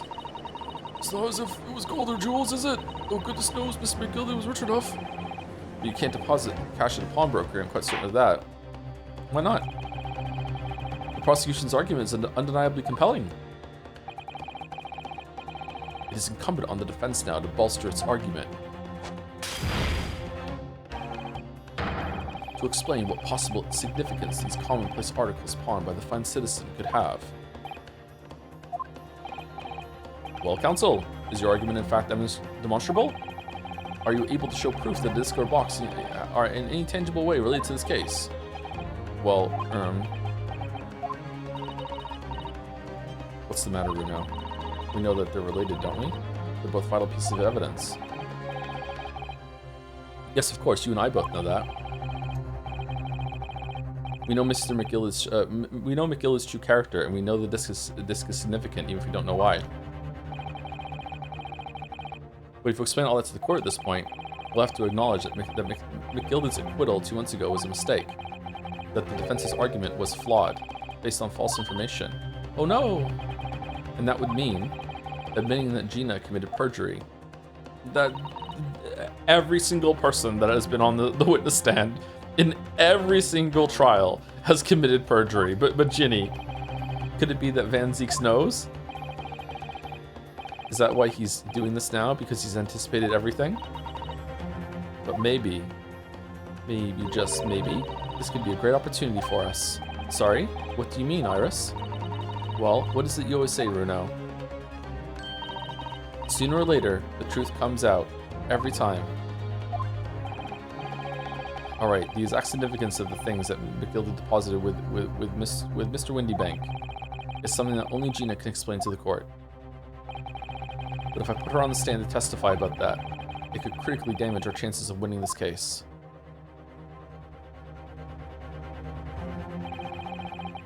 What's the right thing to do here? Have Gina testify. My lord, the defense would like to make a proposal. Oh, what proposal, counsel? While the court awaits the arrival of Mr. McGilda's small box, I would like to call the defendant, Miss Gina Lestrade, to the witness stand. The defendant? To what end? It's to do with the various articles deposited at Windybanks by Mr. McGilda, my lord. Miss Lestrade has information relating to them. I believe it would be beneficial for the court to hear what she has to say. It will prove the significance of the articles in question once and for all. Well, things are becoming interesting. I presume you've considered the implications of the testimony you're proposing. The mouse is taking the cheese. In particular, the impact it will have on the accused standing, and indeed your own. Oh. I have. Lord Van Zieks, would you care to explain that last remark? No.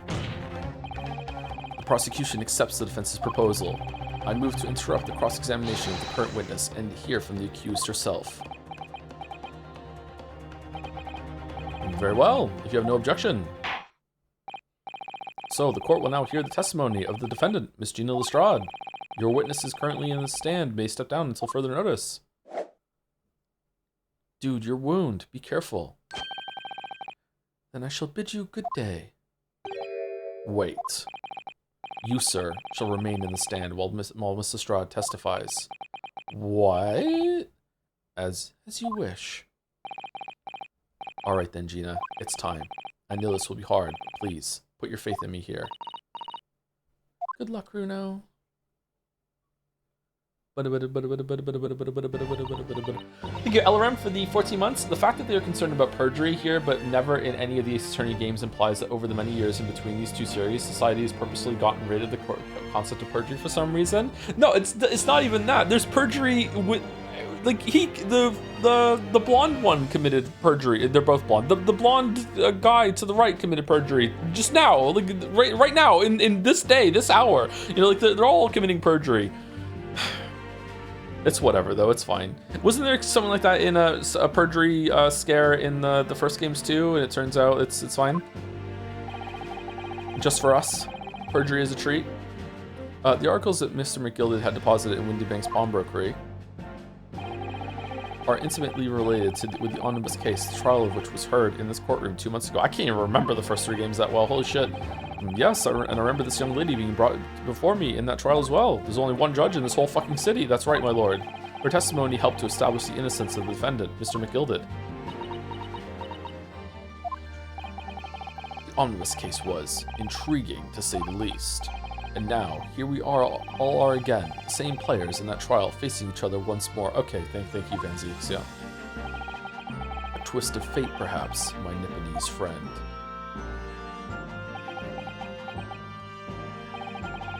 Allow me to recap the events of 2 months ago. An old brickmaker was stabbed to death in an omnibus running along London's winter streets. Apart from the victim, there was only one other person in the carriage, Mr. McGilda. Naturally, he was the prime suspect for the murder, but as the trial progressed, another possibility emerged, that the murder in fact took place above the defendant's head on the roof deck, with the body then being dropped through the skylight into the carriage below. It was Miss Lestrade whose testimony brought that possibility to light, and all she has to do is say that she was doing it under duress, and McGilded was threatening to kill her or whatever, and all of everyone that she knows, and then everyone in here will be like, oh shit, okay, we kind of get it. At the time of the incident, Mrs. Strahd was concealed under a seat in the carriage, hoping to pick the pockets of unsuspecting passengers. Then, immediately after the trial, having been acquitted of the murder, Van Ziek's someone killed Mr. McGilded in this very courtroom in the most extraordinary circumstances. A mystery that remains unsolved even now, 2 months on. This world is as indeed does the ominous murder itself. You know what? Maybe it wasn't him. Be that as it may, I recall neither this nor this small box being mentioned in the course of those proceedings. Mrs. Strahd. Would you tell the court now, please, what really happened in the omnibus 2 months ago? I mean, I don't know what you mean. I already said all of what I know. And what about everything you told us yesterday from inside your prison cell? Please, Mrs. Strahd, this is extremely important. But... Remember, little girl, remember who you are. If it transpires that you willfully withheld information in the trial 2 months ago, the Home Office will seek to prosecute you for perjury. Oh no, you better stay on trial for murder instead. Don't say anything, and naturally you will lose all credibility as a witness. Although, let's face fact. What, the Skulkin brothers went through fucking like 4 rounds of perjury and we kept letting them test it. What the fuck are you talking? You have little credibility to lose. Ginny, don't listen to him. Please, you have to trust Runo now. Iris? We're on your side.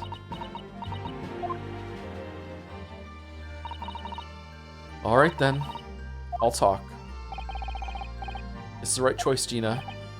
Well, it would seem that my learned friend is hell-bent on bringing the entire courtroom down about his ears. So be it.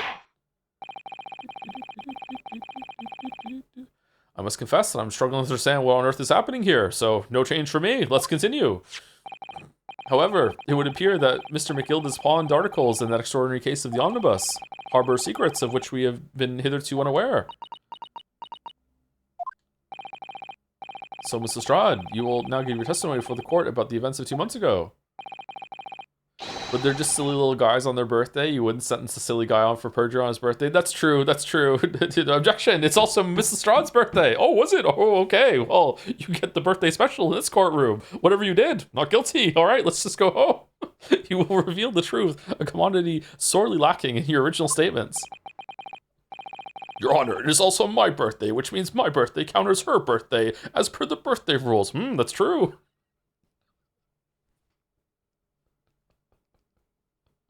Also, it's opposite day. This is it then. Everything's going to come out. Like Van Ziek said, this could bring the whole courtroom down about my ears, but as a lawyer, I'm prepared to take that risk.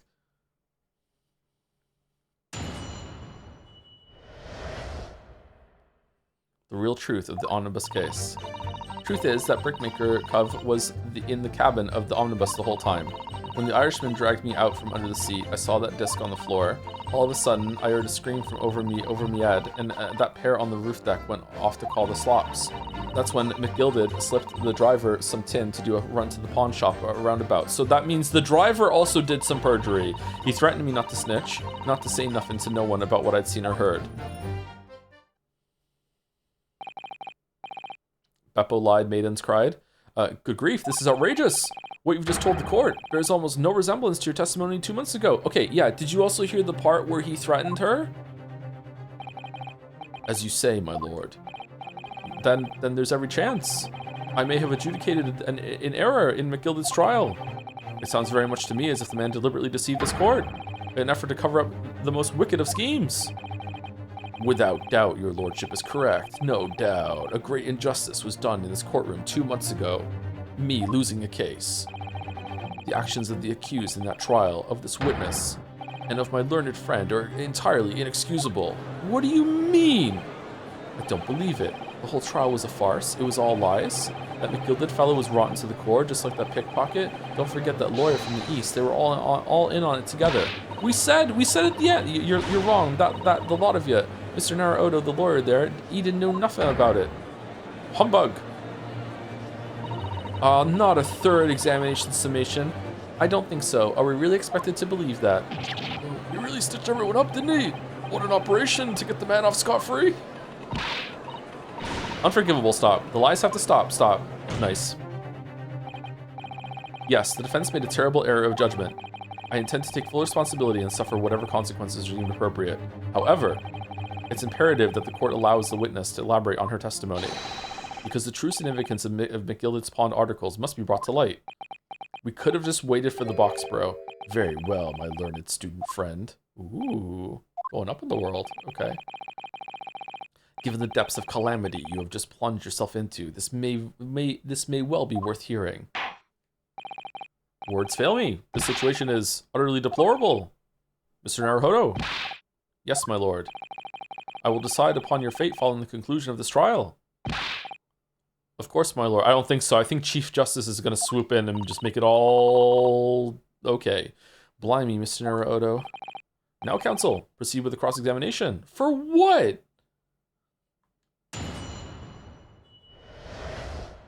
The real truth of the omnibus case. Truth is that Brickmaker Cub was in the cabin of the omnibus the whole time. Was he? Yeah, he was. All right, next statement. And you were hiding in the cabinet at the time as well, weren't you, Miss Lestrade? If I remember rightly, in the storage compartment underneath one of the seats. Where did all the stuff go? Yeah, that's right. It's pitch black under there, so you can't see nothing at all. Now, in your testimony 2 months ago, I feel certain that you claimed Mr. McGilded was the sole passenger, did you not? Judge, shut up. False testimony, my lord. That's what he told me I had to say. But it's important that you tell us the truth now. Were Mr. McGilded and the victim acquaintances? I don't know, but I did hear him talking a lot.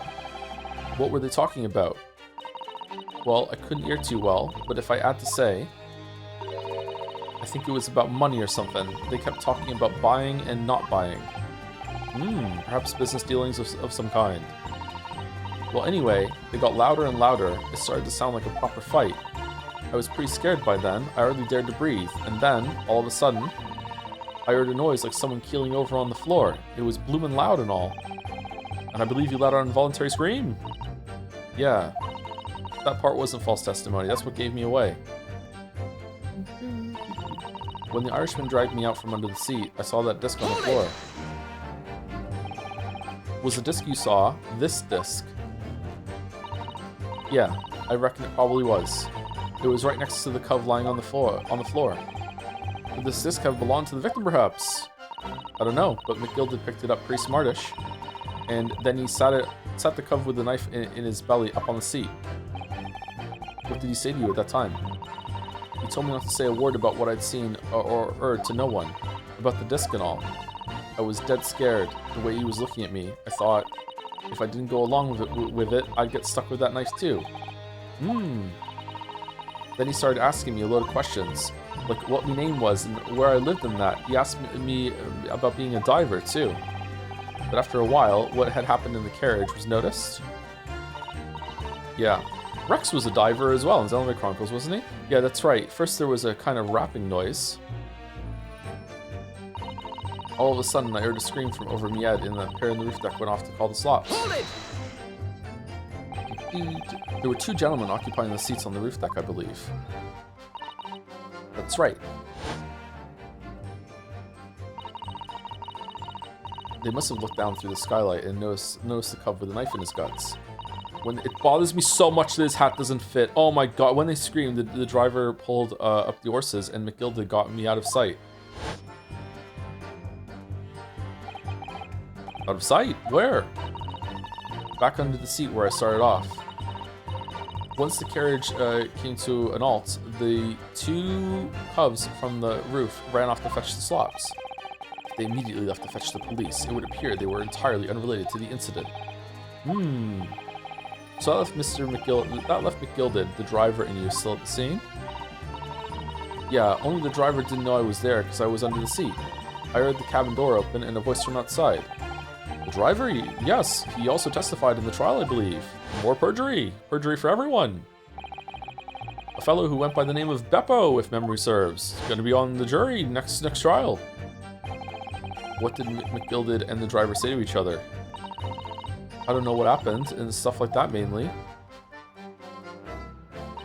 I think we should kill Beppo. That's when McGilded slipped the driver some tin to do a run to the pawn shop roundabout. Sure, why not? That pawn shop obviously being Windibanks on Baker Street. Just a moment, counsel. Do you mean to tell me that the driver gave false testimony in that trial as well? Perhaps the excursion to the pawnbrokery slipped his mind when he was in the stand. And indeed, Lord Van Zeeks. McGilded took off his coat and gave it to the driver. It's almost like a system of justice based on eyewitness testimony is fundamentally flawed. Even if people think they're being honest, they don't remember things properly, huh?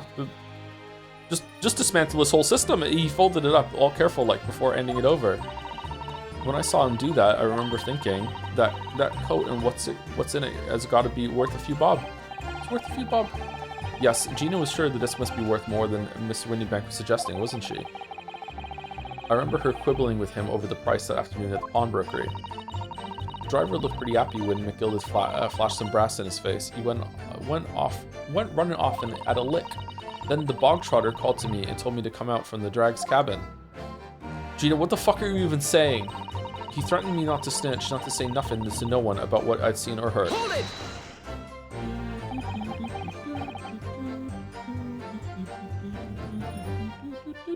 Threatened you how exactly? Told me I'd only be able to scarp her if I did exactly what he said. Which included giving false testimony in court 2 months ago? Yeah, that's it. And there was one other thing he said. Which was... He told me I'd have to hang on to the ticket from the pawn shop and make sure not to lose it. The ticket? Well, I never. Ooh, look at Eggert, just like back to the whole court here. Said that if he didn't show up to get the ticket off me before 2 months passed, I had to go to the pawn shop and pay the money to keep it in lug, to stop it being forfeited. He left me with some brass to pay for it. But really, why on earth would Mr. McGilded have done such a thing? Depositing his overcoat with a pawnbroker before the arrival of the police, it makes no sense at all. There would seem to be only one logical explanation, my lord. What McGilded had the driver deposit at Windibanks was something he didn't want the police to see. Something very important that he needed to hide at all costs. Anyway, after that, he let me go, so I legged it before the copper showed up. Well done, Gina. It can't have been easy to tell the truth like that. Jeannie's really put her faith in you, Bruno. Yes, and to thank her, she'll have to face a charge of perjury once this trial's over. So I need to use the time we have now to get as much information out of her as possible. It's time to really go for it. Press her on every statement. We did that already. I suppose I should. Oh, and another thing. What's that? Take a look at those two. Isn't it strange that they've been whispering to each other the entire time? Judge, is this allowed? Yes, it is strange. It looks like they're having a secret discussion about something. I'm not sure I'm completely comfortable with that. I wonder if there's anything I can do about it. How is this not done? Like, we're not trying to find any holes in her testimony. We're done. Do I just press until I see something pop up with those two? Hold it!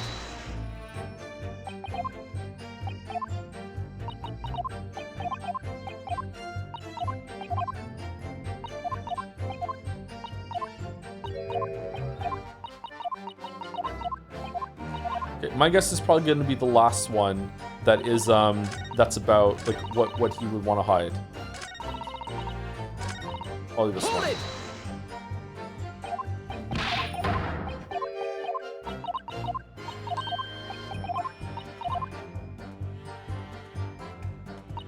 No? Hold it! Do I have to show her the ticket with the blood on it and being like, is this the ticket that he got back from the driver maybe, or?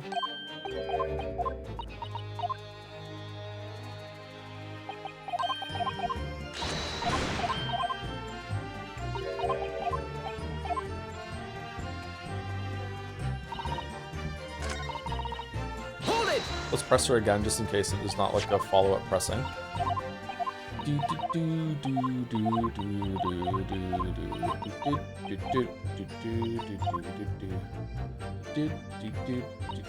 Hold it!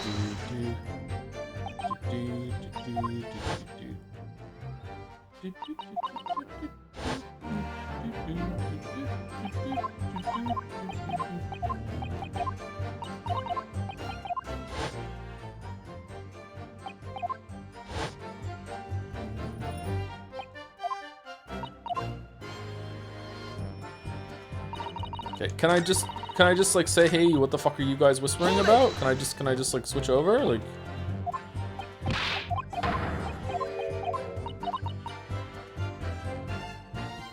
Excuse me. is there something you'd like to share with the court, Inspector Gregson and Mr. Graydon? Inspector, Mr. Graydon. What? Blimey, you trying to give me a heart attack? You've been whispering to each other for quite some time now. Tell us, what is this discussion about? Discussion with this fella? Pull the other one, sunshine. You think I've got anything to talk about with a shady gent like this? I have nothing to say to this uncouth detective after he deprived me of that disc that was rightfully mine. But they've clearly been talking the entire time I've been cross-examining Gina. It's as if they've been negotiating. I see it too, my learned student friend. Thank you, Mr. Strahd. Thank you, Counsel. I've heard enough. I believe we now have a reasonable understanding of what actually transpired on the omnibus. It would appear on the night 2 months ago, a negotiation was taking place on the omnibus and behind the witness stand right now. A negotiation concerning this disc. However, matters did not run smoothly. When the parties involved began to quarrel over price, McGilda took what he wanted by force, at the expense of the other man's life. Which proves my point. The disc is clearly extremely valuable in some way, although I don't understand why as yet. And 2 days ago, precisely 2 months after the omnibus incident, McGilda's coat and its contents were due to be forfeited. I didn't know what I should do with the ticket. I mean, the Cub died right after his trial, I knew that. So you decided you would try to claim the articles as your own. Well, why not, eh? They were only going to be forfeited, why shouldn't I have got them? Anyway, you can't blame me for thinking about it. Thinking ain't no crime. Free coat. Mr. Strahd, it would appear Mr. McGilded was prepared to kill in order to take possession of this disc. Wait, how did she know about the professor thing then? Is that... If she's not the one that handed it in, how did she know about the keyword? Was she told the keyword when he came back? Did McGilded tell her maybe? Did she go back and pay to extend it? And when she paid to extend it, she gave a different keyword, maybe? All right, there's two plausible things that would let her to have the keyword. Mr. Strahd, it would appear Mr. McGilded was prepared to kill in order to take possession of this disc. Do you know why that would be? I ain't got a clue. Perjury, but I reckon it must be worth a fair bit of brass. He was probably going to sell it. And you can't blame me for thinking that. Thinking ain't no crime. My lord. The evidence your lordship requested has been located and is ready for the court's inspection, sir. It's gonna be empty. Empty for sure. It's empty. See, it was nothing. Yeah, because he took it and put the box back. He didn't want the box. What was in the box? Oh my god! A mysterious little box deposited by McBilded 2 months ago. There's no doubt in my mind that it's a key piece in this far-reaching puzzle.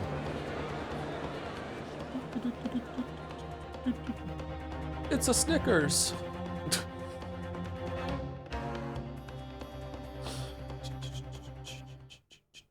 Break time? Yeah, it is probably break time.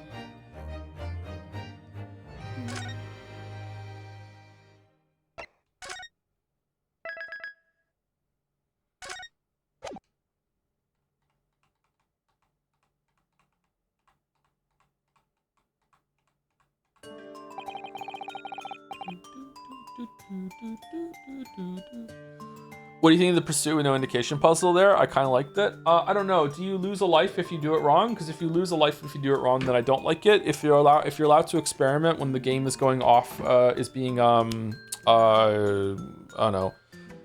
What's the word? It wasn't unintuitive because it felt like interrupting them there. Like they're so in their own world that they're not giving you an icon for it. So not unintuitive.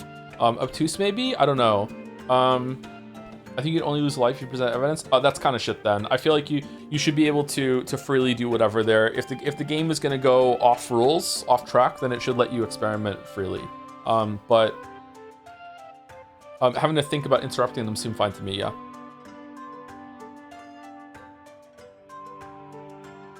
But I also luckily just thought of it, and if I hadn't, I might be angry with it right now, so I don't know. Anyway, I'll be right back. I'm gonna go probably make a tea, and I think I'm out of cookies. Maybe I'll have a protein bar or something, but I'll be right back. And then we'll continue.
Okay, do we want to do Scrandle, chat? Sorry for a bit late. I was loading my dishwasher. I try to do that during break if there's enough.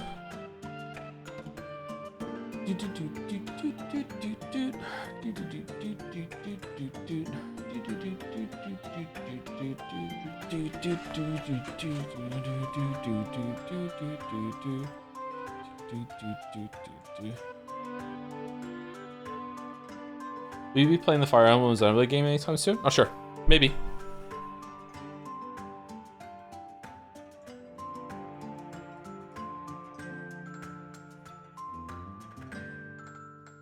It's definitely possible. I'd like to get Fire Emblem out of the way if we're not going to cancel it.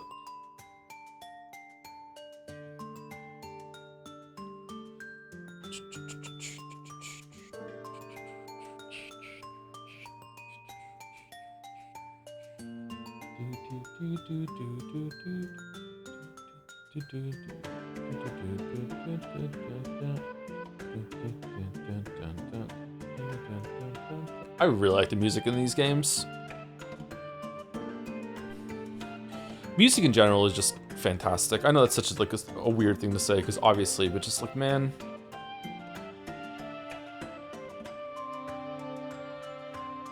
Music's so good.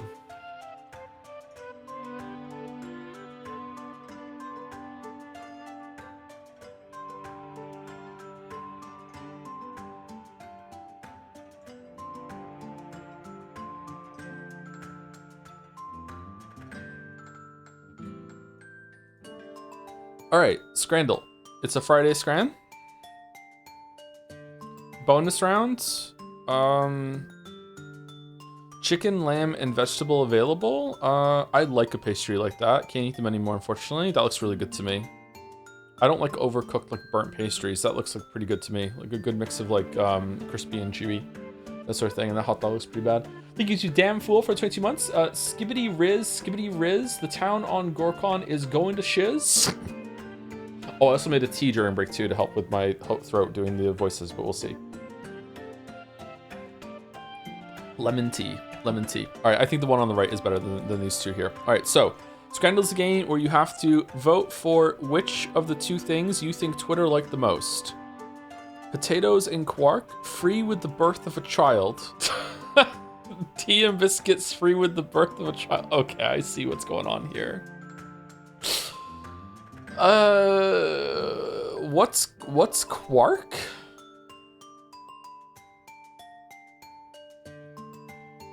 Boiled potatoes are not cool, man. I feel like left is more substantial, arguably, but right is... Sorry, but like it's just insulting at the same time. You know what I'm talking about? Whereas right is just kind of like here's a little bit of a snack and pick me up sort of thing. I think right. Wow, 91%. Holy shit. Wait, was that exactly adding up to 100 there? Low histamine diet versus low histamine diet. Unknown psychiatric hospital. Okay. So this could be anything on the right. Broccoli soup? I like broccoli. I think left might be good.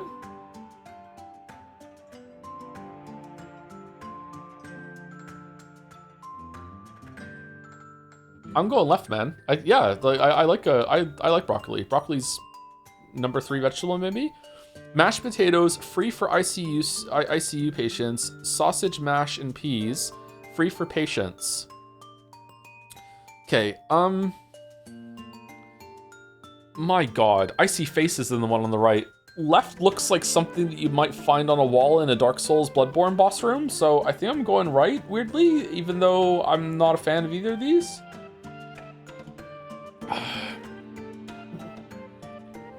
Let's go right. Yeah. Wow. Glasgow too. Holy shit. All right. Schnitzel with rice soup, salad, and tiny cake. Free before big surgery. Really? I thought you weren't supposed to eat before big surgery. I guess it depends on what they're operating on. Versus cock oven cheesecake lingonberry drink. Free for patients. Okay. I'm sorry. Right looks fucking incredible. Oh my God.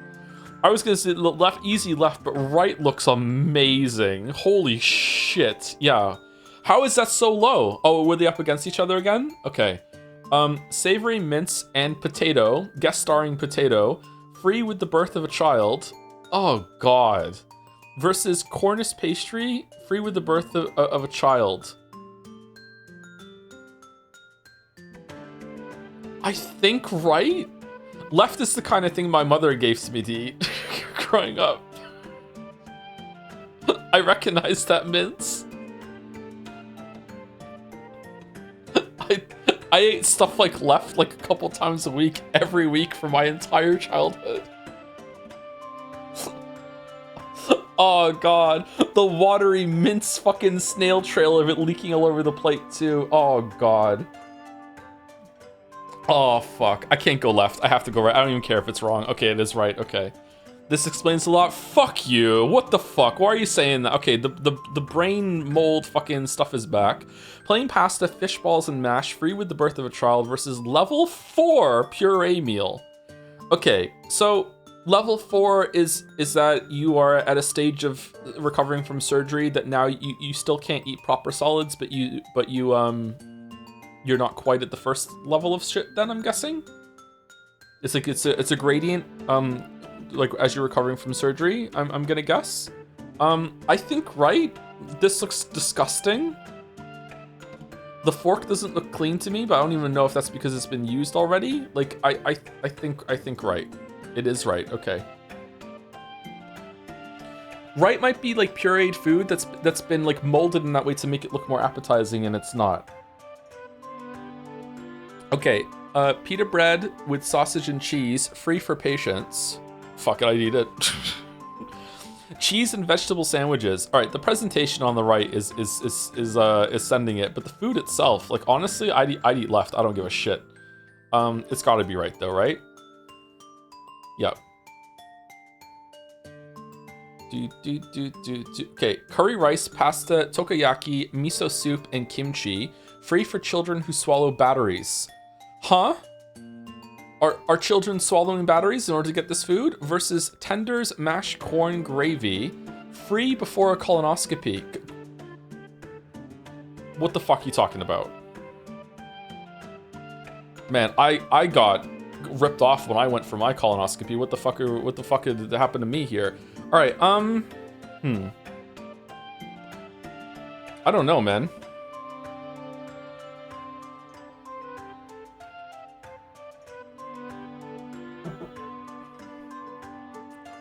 Left is a better photograph, but is it the right stuff? All that corn before a colonoscopy, huh? That's bold. I really like the crater of mashed potato with some pretty rich-looking gravy in it. Gravy with tenders is kind of a weird thing. All that corn too. That's a lot of corn. I don't know what the fuck this is over here. Is this a sandwich? Is that included? There's a Diet Coke. Left has more variety. The rice. I'd rather have a colonoscopy than swallow a battery. Oh,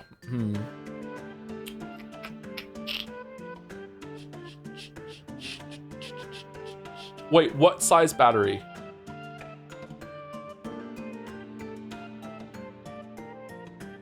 I'm going left. It is left. Okay, all right. Low histamine diet, rice, pumpkin, cucumber. Oh God, what the fuck? Versus vegetarian dinner, bread, butter, mushroom spread. Okay, it has the vegetarian debuff. Mushroom spread, color me interested.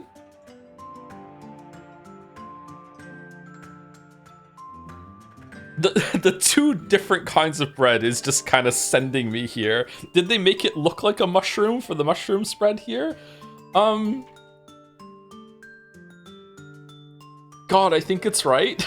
Like this is disgusting. This toenail fucking cucumber up here is just gross. Pumpkin too? The rice looks okay, but I'm perfect so far. I'm going bread. Fuck. Really? Oh yeah, it's who thinks so? Okay. All right. Sausage with mashed gravy and peas, free with an electrocution. Pasta salad, free with a broken leg. It's easily left. That looks really good. All right, 9 out of 10 scran. All right, I'll take it. I'll take a 9 out of 10 scran. 1.1 over average. Could have been easy perfect. Yeah, I guess so. I don't know. I just like that cucumber is actually disgusting. Do do do do do do do do do do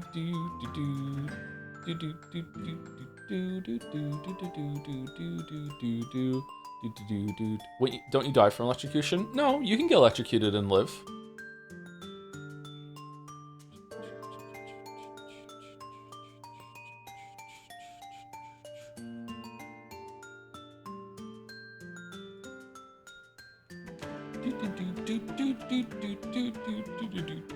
I don't think I've ever been electrocuted.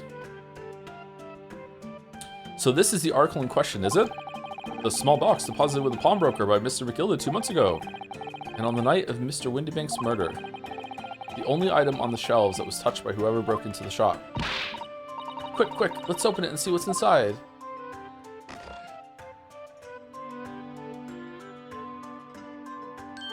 Oh.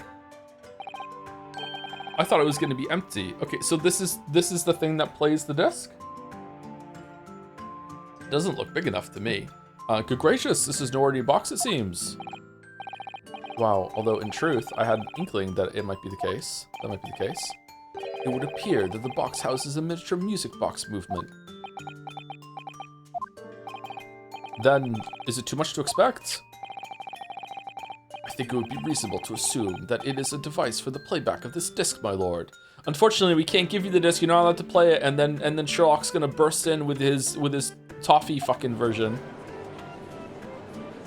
and we're not gonna understand it. And then juror number 5 is gonna be able to decode it. So here we have the means to play back Mr. McGilda's disc, deposited at Windybanks at much the same time. Fucking let's go, let's play it.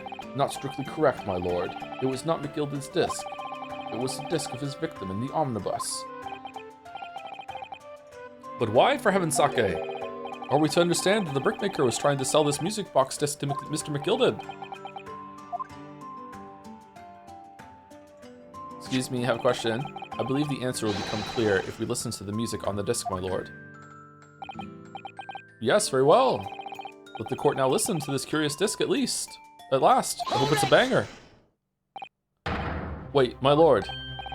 Good grief. What is the meaning of this, Inspector? The music box and the disc are, well, they're unrelated to the case. No need to spoil the somber atmosphere in the courtroom with some silly bit of music.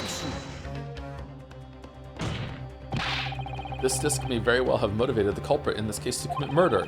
Clearly, there's every chance that it's fundamentally important to understand what happened. I have a feeling that Chief Justice is about to walk in the room and just, like, aura mog us all. The prosecution has no objection. Yeah, see, we're in unity, yeah. But no, that piece of evidence is police property now. You can't... Clearly, Scotland Yard has some vested interest here. But it is policy of this prosecutor to leave no venues unexplored. No venues at all. Looks over to Ryu. And you, Inspector, have no jurisdiction here to prevent that from happening. No further delays, please. Play the disc.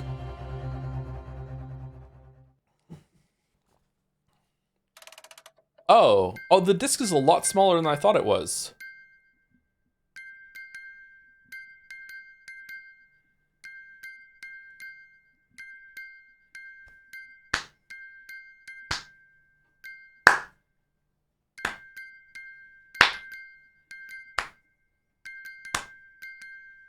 Even now, he's clapping off beat. Think you auto-license for the 13 months? Right, could be anything though. Thank you, auto-license. What on earth? That's certainly not what I would call music. Now that's what I call music. No. It's just the same note playing over and over again in an irregular sequence. Mr.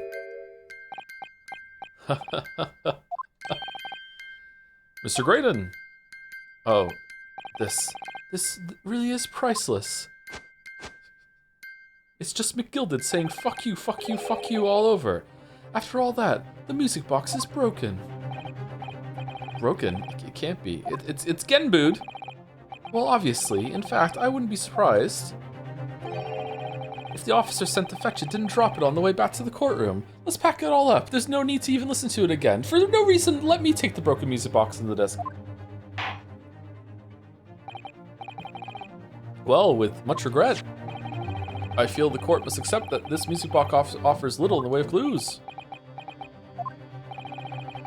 Are you ready to move on, Council? Come on. Yes, alright, it does sound as though it's completely broken, but is it? Could this music emanating from the music box possibly be a new clue? It is, yeah, no way. This is all for nothing, no way, it could be a clue. Imagine if in one of these trials it did do, like, spent like 30 minutes plus an hour of setup during the investigation just for a moment in the trial where the actual right answer was, nah, this was a waste of time. I believe that it could be relevant, my lord. Good lord, but how could it be? Good me, it's an abomination, Council, mere noise. I fail to see how it can have any meaning whatsoever. It does sound strange, I agree, but there's one thing bothering me. While Graydon stands there chortling victoriously, the inspector beside him has a rather telling expression on his face. It's as if Gregson recognizes the sound, as if he's familiar with it somehow, and that's making him appear extremely on edge. If that's the stance of the defense, my Nipponese friend, answer me this. Oh.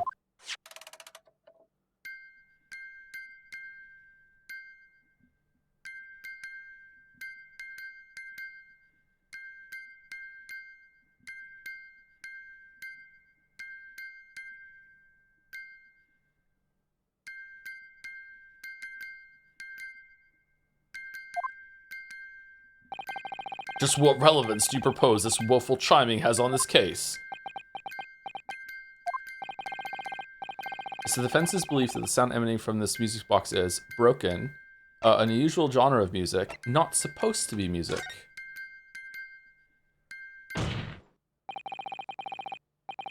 Just because this is a music box, it doesn't necessarily mean the sounds we're hearing are music. Look at that. The smile vanished from Graydon's lips as soon as I said it. I'm on the right lines here. I must be. Hehe, making deductions based on how people react to what you say. You're acting just like Curly, you know. The sounds we're hearing aren't necessarily music. Well, now that you've told us what they are not,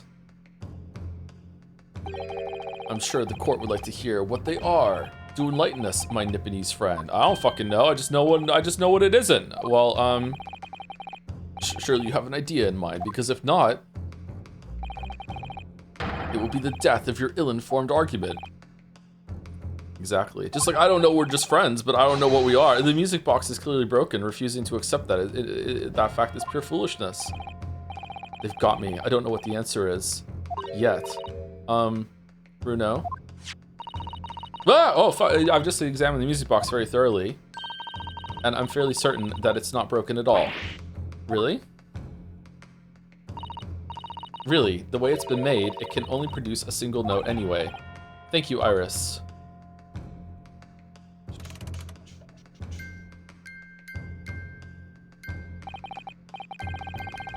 Alright, well, if the music box isn't broken, it must mean that the sound it's producing...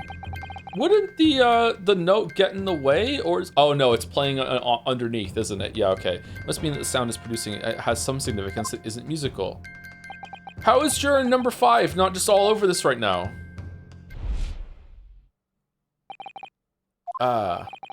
Could it be? Is that what these sounds are? Something's just struck me, Runo. I feel like recently, in the past few hours even... Why aren't you all over this, Iris? You're like a gadget genius. I've heard another sound very much like the one this music box makes. Yes, it's a familiar sound. Actually, Iris, I was just thinking exactly the same thing. I'm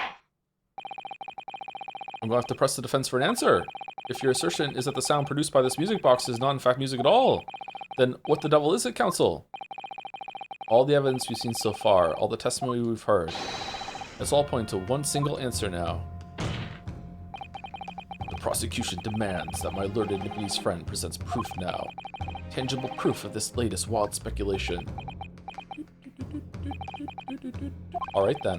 This could be the best chance I'm going to get to fight back in this trial. Okay, can we get along with it? Let's do it. If I'm right, I'm going to join all the dots together. Interesting. Join all the dots together, eh? Oh, all of the little things on the disc, they make a picture. The evidence that explains the true nature of the sounds of this on this music box disc is, wait, what? Why are we doing this? The code? This here? It's got to be the thing on the back of the newspaper, right?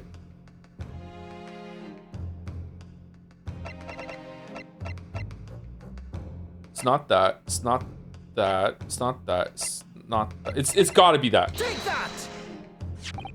It's not? Today's paper council. The headline is Pawnbroker perishes in pick purse plunder. Oh shit, hardly supportive of your cause. No, my lord, I was hoping you'd look a little further down the page.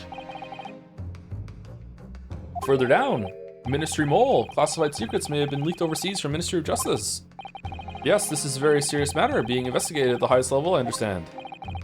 I've heard that international transmissions along supposedly secure lines are somehow being intercepted and leaked to various other countries. And presumably, those transmissions are in the form of wired telegrams? Of course. Juror number 5, your input, please. Stop. Oh, me, sir? Oh, you weren't even paying attention? Whatever is the matter?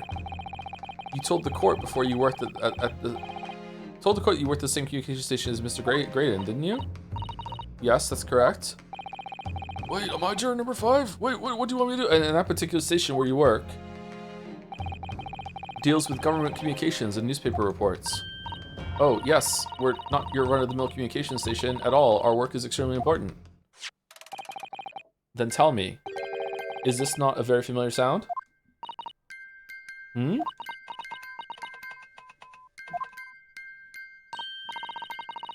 You don't mean to say, is it?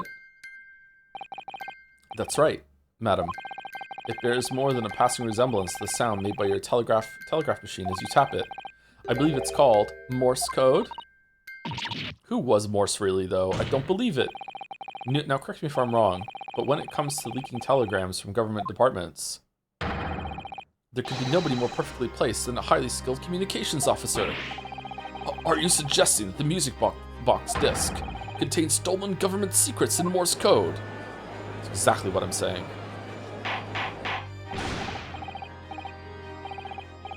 Order, please everyone, order. But this is high treason, council, deserving of capital punishment.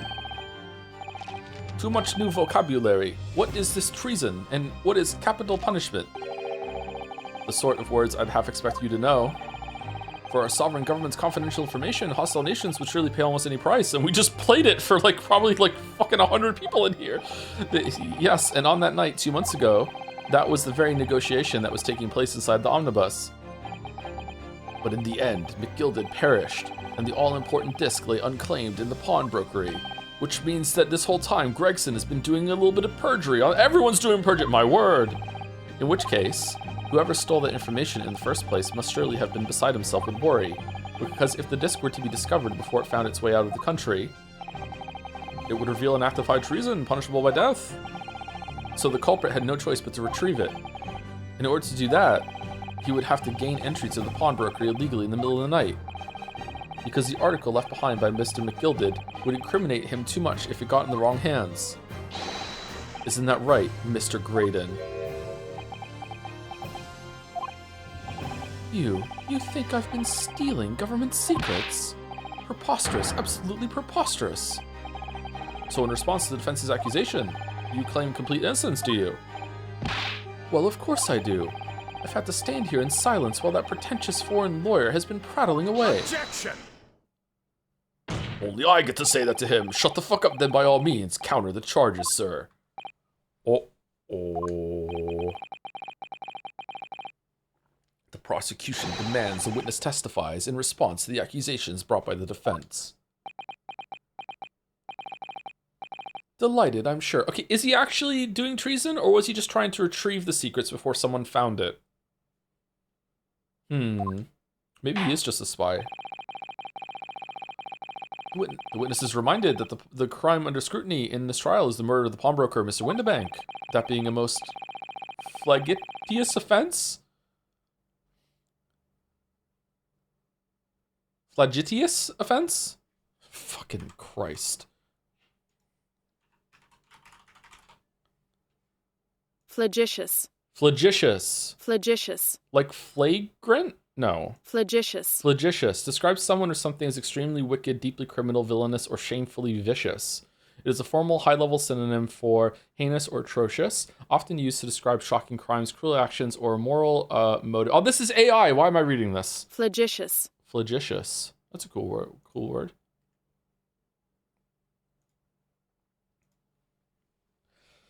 That being a most flagitious offense, for which the law of the land sanctions a capital punishment. But the heinous act of high treason is no less serious a crime. I urge you to bear that in mind as you testify, Mr. Graydon. So then, let us proceed. Hold it! You may...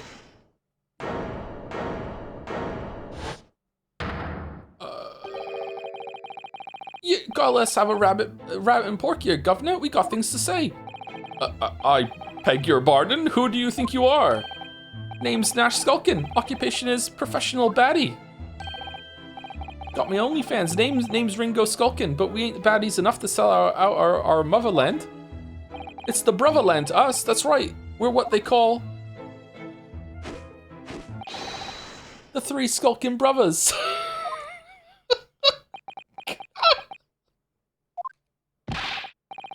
Bad timing, fellas. Very bad timing.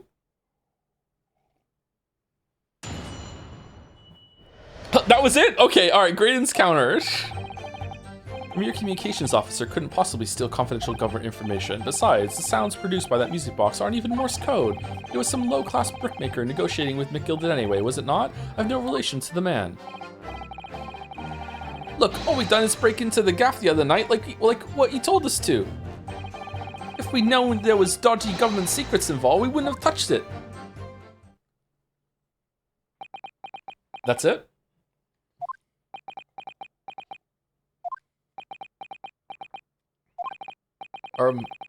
Mr. and Mrs. Skulkin. What must still do, governor? What's up?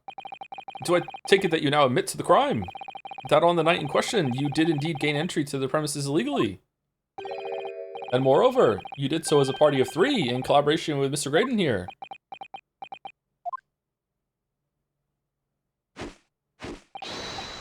We did, Gov, we did. Ooh.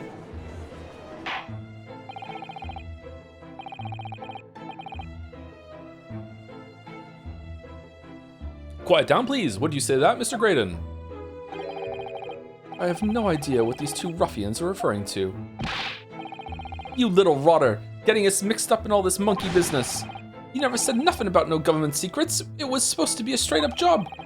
And what about the geezer whose shop it was, eh? Poor old bloke didn't have to die, did he? Nice to know who your friends are. Whatever these men say, I deny the accusations. Indeed. Well, I certainly wasn't expecting this little music box to become so significant in the proceedings. However, as it has, I will admit it into the court record as evidence. Oh, fuck. This strange music box only appears to be able to play a single tone. It was deposited at Windybanks 2 days before the black overcoat. Why? Nothing safer than a fucking pawnbroker shop. A fucking vaults they are. Graydon's counter. A mere communications officer couldn't possibly steal confidential government information. So, is this newspaper headline accurate? Government communications are being intercepted? How could I possibly know? Because you work at the what do you mean by that? Any important government communications are handled by high-level officers, by specialists. General members of the staff in the station where I work would never be entrusted with sensitive information. Oh no, stop. No, stop. Must say something. Stop. Let me guess. Juror number 5. What? We regular communication station officers aren't as lowly as you're being led to believe. A team of us are responsible for setting up and testing the telegraphs used by the ministry. And Mr. Graydon is the team leader. Oh shit! Good thing she's the juror, huh? That's fascinating. Oh, is the crush over? Or is it even getting better? Graydon is a highly skilled operator. Stop. Currently in presence of idle. Stop. So you had access to the equipment used for these confidential communications, Mr. Graydon. Well, what of it? The transmissions are always made behind closed doors, so they can't be heard. In any case, all messages are sent enciphered. Normal employees couldn't possibly understand them. Oh no, stop. Must say something, stop. Mr. Graydon regularly attends meetings with the Ministry technicians and the Ministry communications team. He assists them in ensuring that there are no errors in important international communications. And he's received the top prize at the cipher cracking convention 5 years in a row now. That's fascinating. Graydon is highly skilled operator, stop. Currently in presence of idol, stop. Well, your idol would appreciate it if you'd keep your mouth shut. She should really pick her idols more carefully. I tell you, this lawyer's accusations are completely unfounded. Besides, the sounds produced by that music box aren't even Morse code. I think that maybe they are. They're not? To anyone with a brain, that would be blatantly apparent on listening to that music box for even a few seconds. Of course. What does your number 5 have to say about this? Surely it can't be that my learned friend is unfamiliar with Morse code. Ouch. He looks genuinely shocked at my ignorance. Ha. I would be more than happy to demonstrate the basics for you. So, oh, for fuck's sake. Now we have to do Morse code? A lesson here in court? Well, we had a stereoscopic lesson, why not? Morse code is a continuous series of 2 distinct tones. Tones, you say? Yes, a short dot and a long dash. By combining those in different ways, you construct letters. I see. For example, this is A. And this is B. But when you listen to the sound produced by this music box, you only hear one tone, don't you?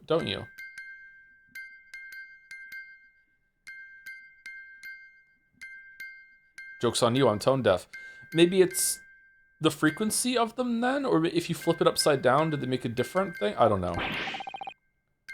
But it sounds so similar. The rhythm of it is the same in everything. But there's no discernible meaning to this apparently random sequence of sounds. So your assertion is fundamentally flawed. This is not Morse code. Maybe it's Norse code, and they have a different way of doing it there. Ha ha ha ha. Really, you shouldn't be so surprised. What did I tell you? That music box is nothing but a worthless piece of scrap. Perhaps you might consider studying your subject matter before casting aspersions in future. Stop. Nothing to say but stop. No, it's so frustrating, isn't it? Iris? I mean, if the government secrets were somehow being leaked using the music box, so many other things would slot into place so nicely. Aww. Could there still be something I haven't considered? Would it really be impossible to use this music box somehow to play back Morse code? It seems impossible. Hold on. Whoa. We haven't even looked at it yet. 1 second. Maybe there's some setting with a different needle or something. Oh, what is it, Runo? I've just noticed something about this music box. It looks like the bottom of it opens up as well. Ah, you're right. Well, come on then. What are you waiting for? Let's open it. All right then, here goes. Look at that. There's another movement on the underside. So does that mean you can set another disc to play back on this side? Yes, I think so. And it looks like 2 movements are linked together. They're linked. So if you had 2 discs, they would both play back at the same time. Do you have to play? Good thing we have a copy of this disc. We have to play both 2 at the same time. Okay, that is crazy. Who'd have thought there would be a second movement on the underside of the box? And this movement is like the other one. The comb's teeth are all the same length. So this movement, I would love clockwork shit. So this movement also only produces a single tone like the other one? Yes, it must do, except that the length of the teeth on the 2 combs isn't the same. So the single tone produced by this movement will be different to the single tone we've already heard. What? Basically, each movement can only produce a single note, but the notes they produce are different. A music box that can only play 2 tones. A 2-tone TV. Why isn't it checked?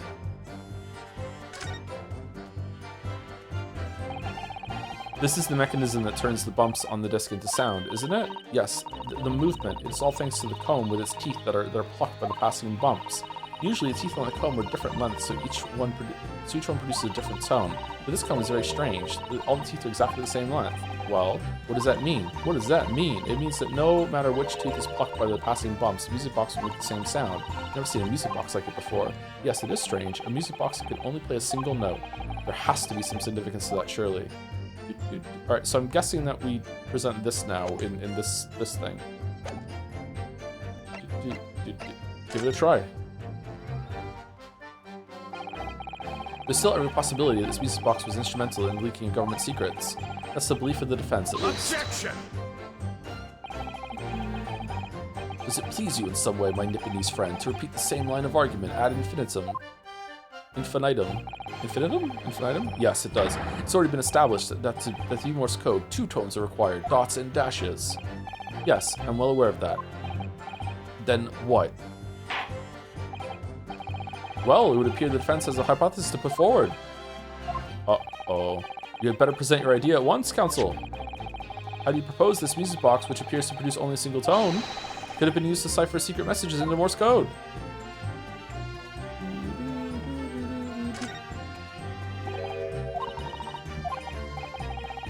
Just know something about this music box. It looks like the bottom. Okay, so we were ahead of the game here. Okay, so now we repeat it. Shit. Okay.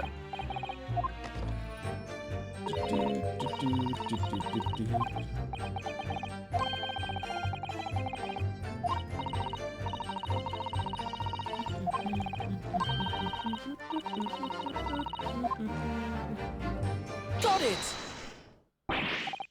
Good gracious, what am I looking at here? Another movement on the underside of the music box? What? It appears, my lord, that the 2 movements are linked together. In other words, Simari, you can put 2 discs in this music box, and the sounds of both will play back at the same time. Good heavens! As the court has heard, Morse code comprises of 2 tones, a short dot, and a long dash, which I just learned about right now, but now I'm repeating it, as if I just figured it out by myself. I'm a Redditor. With the 2nd disc in place, this music box can be used to generate Morse code and convey a message. Bum, bum, bum, bum. But there's only 1 disc! This is beyond a joke. I'm sorry? This poor excuse for a lawyer has absolutely no evidence to support his claims. Though of course, if my learned friend were able to present the court with a 2nd disc, that would be another matter. Well, I can't at the moment. Like, what fucking burden of proof is it? And may I remind the court that, as the witness has pointed out, he was not the one in the omnibus with McGilded 2 months ago, striking a deal over the disc or discs. Indeed, that was Mr. Mason, the brickmaker, yeah. It's Friday. Exactly, I had nothing whatsoever to do with it. Though it has holes, I must admit the argument presented by the defense has much promise. Just like the disc. I believe the cross-examination should continue. The link between Graydon and the victim of the omnibus case must be there somewhere. That wasn't the answer, but I haven't found it yet. Holy shit. Oh dear, it looks like you need to give your argument more strength, Runo. You will reiterate your testimony if you please, Mr. Graydon. If I must, so I maintain exactly what I did at the start of this pointless cross-examination. It was some low-class brickmaker negotiating with McGilded anyway, was it not? I have no relations to the man. So 2 months ago, in that omnibus, McGilded killed the brickmaker and stole the disc. Mr. Mason was a single man with almost nothing to his name. It seems he lived in an artisan quarter some years ago, but people there remember little about him. What? That doesn't make much sense, though, does it? How would a humble brickmaker come to acquire secret government information? How indeed?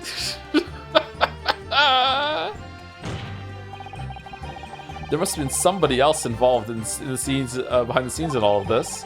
Somebody who acquired the disc and gave it to Mr. Mason in order to take it to the meeting with McGilded and negotiate a deal. Dear me. You may have it in for me, sir, but I assure you, I have far more class than that. An old brickmaker from an artisan quarter and this well-to-do communications officer. If only I could find some evidence to link the 2 of them together. Maybe they're friends and they're code breaking and shit. If you have nothing more to add on that note, let us return to the witness testimony.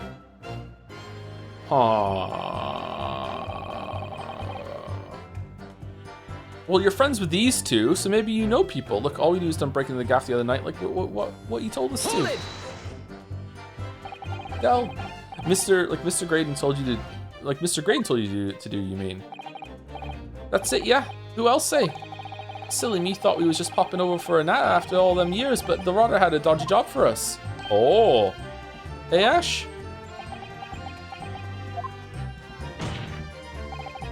Let me stop you there, Mr. Skulkin. After all them years, you say? Do you mean to tell me that Mr. Graydon is an acquaintance of yours? We're the sociable kind of baddies, you know? Sure, let's say Graydon's an old China. Enough. Enough, why don't you baddies assist with the fiction? You're no baddies at all. I'm the baddie here. Obviously, I don't know these men from Adam. Who the fuck is Adam? Another character? Now, for the last time, stop trying to implicate me in your sordid thievery. Well, that's blooming nice, isn't it? You little turncoat. Fine, that's how you want it. Two can play at that game. We ain't never heard of this geezer before either. Don't know him from Adam. Who is this Adam? Never spoken to him before in my life. Never even seen him. Wasn't even there at the pawnbrokers. Never, Nash, never. Good grief. Such a blatant lie will not stand in my courtroom. They usually do. Well, well, all I'll say is this. If we'd known there was dodgy government secrets involved, we wouldn't have touched it. So did you know nothing about this music box? We didn't know nothing. We still don't know nothing. And we ain't planning on knowing nothing about it neither. But 2 nights ago, you did indeed break into Windenbank's pawnbrokery, didn't you? In your original testimony, you said that the door of the shop was ajar and that it was some kind of sign begging you to go in. No, it wasn't a jar, it was a door. But the truth is, you were planning to break into Windenbank's all along, weren't you? We were, Gov, we were. You're right there. Because that's what he told us to do. It was his plan. And why was it Mr. Graydon's plan to break into Windenbank's that night? Did you not ask the reason? Well, he said the place was full of stuff worth nicking. And that's what he told us beforehand anyway. Turned out it was a load of cobblers, didn't it? I weren't best pleased, I can tell you. In any case, if they know the real reason, it doesn't sound like they're going to give it away.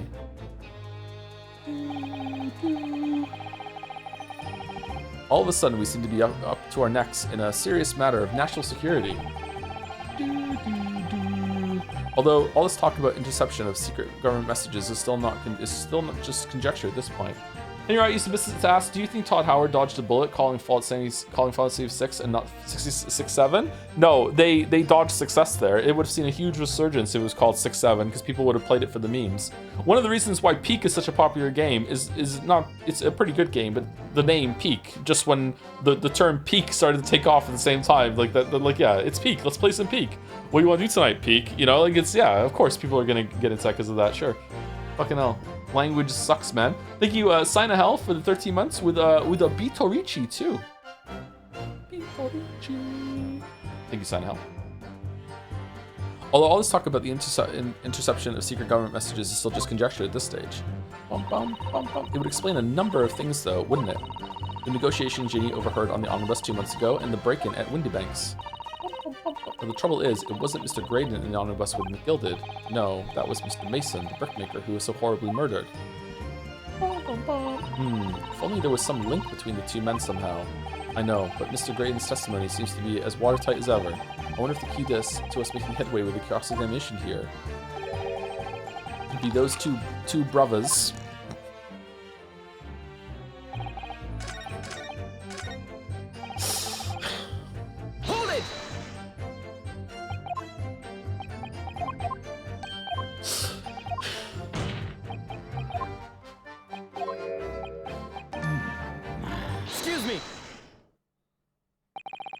Is something wrong, Mr. Skulkin? Eh? No, the other Mr. Skulkin. Go to Greg. What? Who, me?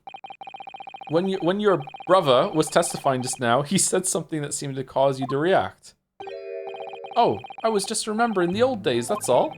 We used to have a right old laugh together way back when. Together? Together with Mr. Graydon, you mean? Yeah, with Ash. I mean, you look at him now and his fancy whistle and flute, and you wouldn't Adam and Eve it. And when he was younger, he was from the poor part of town, just like us. Is that so? But he was always a leery one. He had the brains, he had the savvy, always coming up with smart ideas like what would never have gone through our heads. God blimey, ain't that the truth? Remember Miltervin and Skulkin's milk run? That was a corker, eh?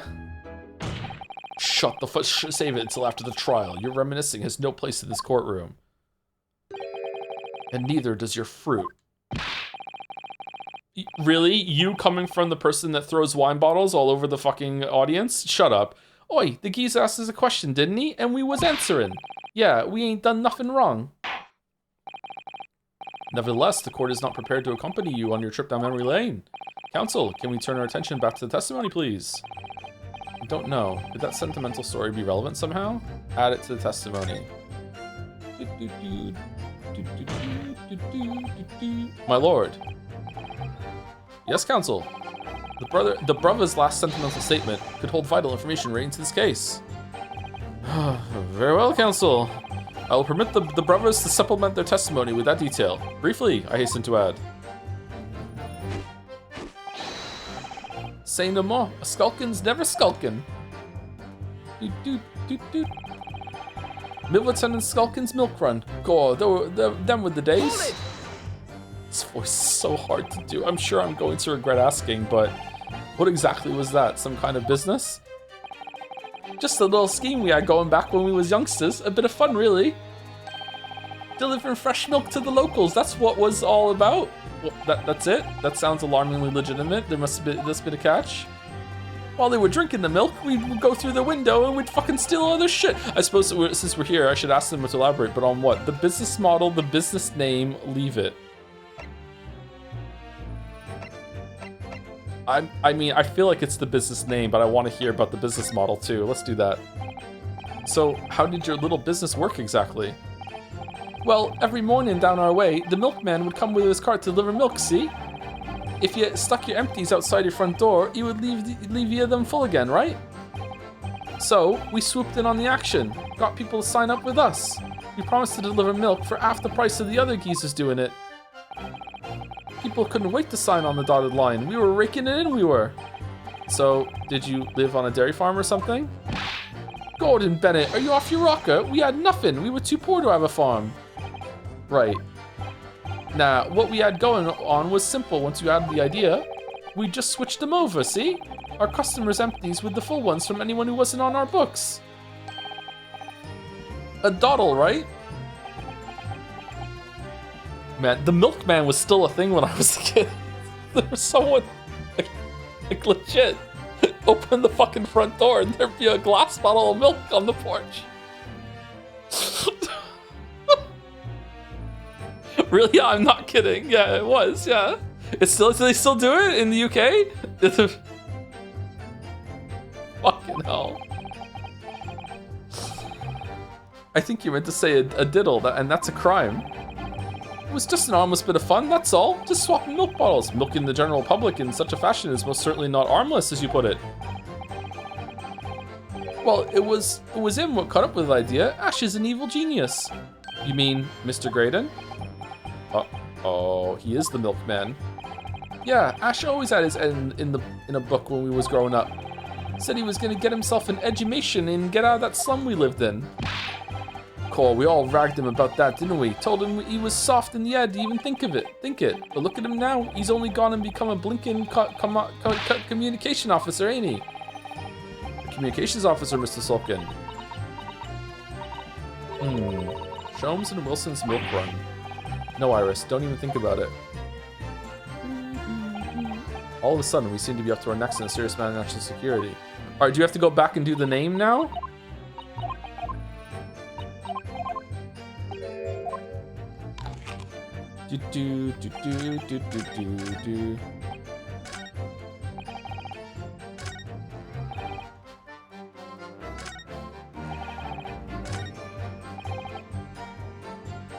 Milverton and Skulkin. Who's Milverton? Is Milver the bricklayer?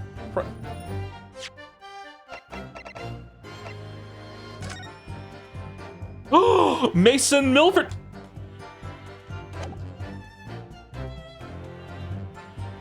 Can I just do that, or let's go through? Hold on.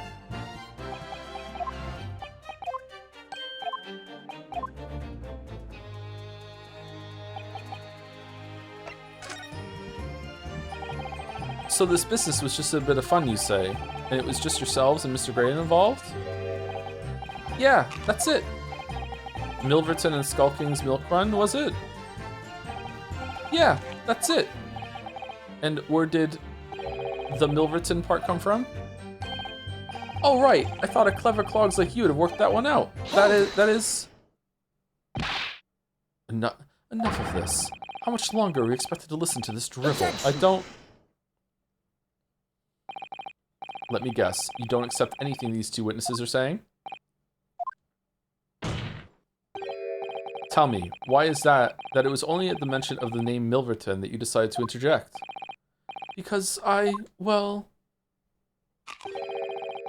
It weren't the happiest of homes that one came from. Yeah, his old man was struggling for money so much, his wife walked out on him. She took the name Graydon then, see? But Ash will always be Milverton to us. Oh, they were brothers too! Milverton! And so that used to be your surname, did it? Of course not. This is all buncombe. I've been a Graydon since I was born. Do you really think you can rely on the testimony of these two thieves, You're a communications officer attached to the civil service. As such, your personal details would have been thoroughly checked at the time of your appointment. It would be a very simple matter indeed to subpoena those records, Mr. Graydon. Ooh. Well, it would appear that Mr. and Mr. Skulkin's testimony has been reliable for once. You were born Ashley Milverton, then? Wait, is that correct? We're just doing it? Very well, yes. I will go along with this. So Ashley Graydon was once Ashley Milverton. That information could change things, and it could turn out to be extremely important. Ashley Graydon's personal profile has been updated in the court record. Telegraph operator of the Central Communication Station, whose last name was once Milverton years ago, he's a childhood friend of the Skulkin brothers.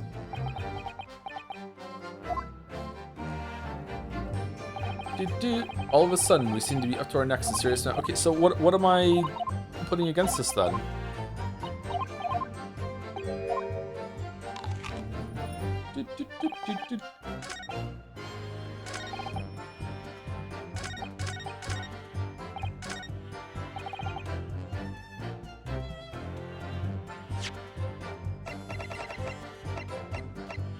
Objection! Mr. Ashley Milverton, tell me, why did you try to hide your former name from the court? Because I haven't gone by that name for years. It means nothing to me. No, I don't think that's the real explanation at all. The truth is, you had a reason to hide that name. Explain yourself, please, counsel. I have here the notes from the omnibus case, my lord. And as we all know, fucking Susie hasn't even come back yet. Oh my god, there's like a whole third act to this so far, isn't? Oh, Sherlock hasn't come back either? Oh my fucking god. And as we all know, the victim, the man who we now understand to have been negotiating with McGilded. Yes, Mr. Mason, the brickmaker. That's right. Only Mason was the judge is like the epitome of fucking like explain like I'm 5. One of my favorite jokes on The Office is when Michael sits Oscar down and says, like, can you explain the budget to me like I'm 5? And Oscar goes through this whole thing and says, all right, so if you have $10,000, if you have $50 for your lemonade stand and you don't use all of the money, and next year when you want to do the lemonade stand again, and then Michael interjects and goes, I'll be 6. And Oscar's like, yeah, well, your parents won't give you $50 again for the next lemonade stand, so.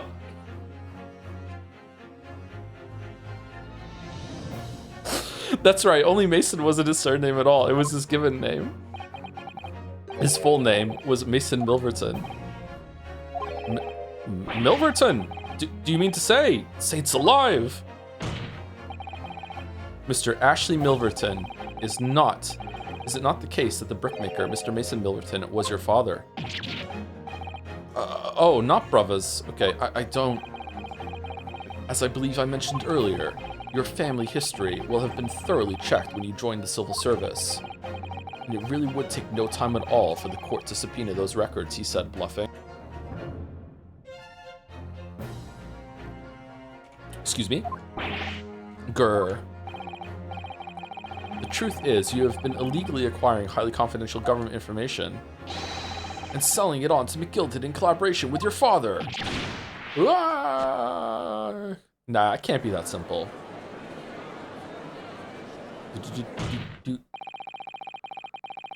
Nowadays, it would take 3 months pause in order to get that. Yeah, because of woke. It sucks, I know. The new facts and evidence unveiled by the cross-examination of this witness all come together to reveal the truth. The truth, you say? That you collaborated with your father, Mr. Mason Milverton, in illegal dealings with Magnus McGilded. By dint of this music box, you mean, Counsel? Counsel, I'm Yusuke now. Yusuke isn't the judge. Yes, stealing information being sent in secret government communications and selling it on to McGilded. Mr. Grayton concocted this elaborate scheme of using 2 music box discs to encode the information, as presumably a safety measure against the information falling into the wrong hands. And a very effective one. I shouldn't have given the scheme any credence whatsoever. But the deal with McGilded went sour, and the brickmaker met his end. Huh. So what was the whole point about the brickmaker owing money to McGilded? Was that just so he could put him in the books or something? Or was that like a separate thing? Or what? Red herring? It was fine? Yes, but before he was arrested, McGilded managed to temporarily dispose of the stolen disc at the pawnbroker. Then, having learnt of the situation, you appeared at Windybanks 2 days ago in an attempt to recover the 2 articles McGilded had placed in pawn there. But that attempt failed. One of the discs was seized by the police, and the other you never found. So that same night, you enlisted the help of the Skulkin brothers and broke into the pawnbrokery. Alright, this feels like we're done, and often when these cases feel like they're done, there's like a whole 90 minutes of just proving now that we know what happens as the fucking culprit just goes down with the ship. So let's see. This time, determined to recover the second disc. Are you suggesting that the second disc was inside the music box? We never knew nothing about that. On the night that Mr. Windybank was killed. Oh, fuck.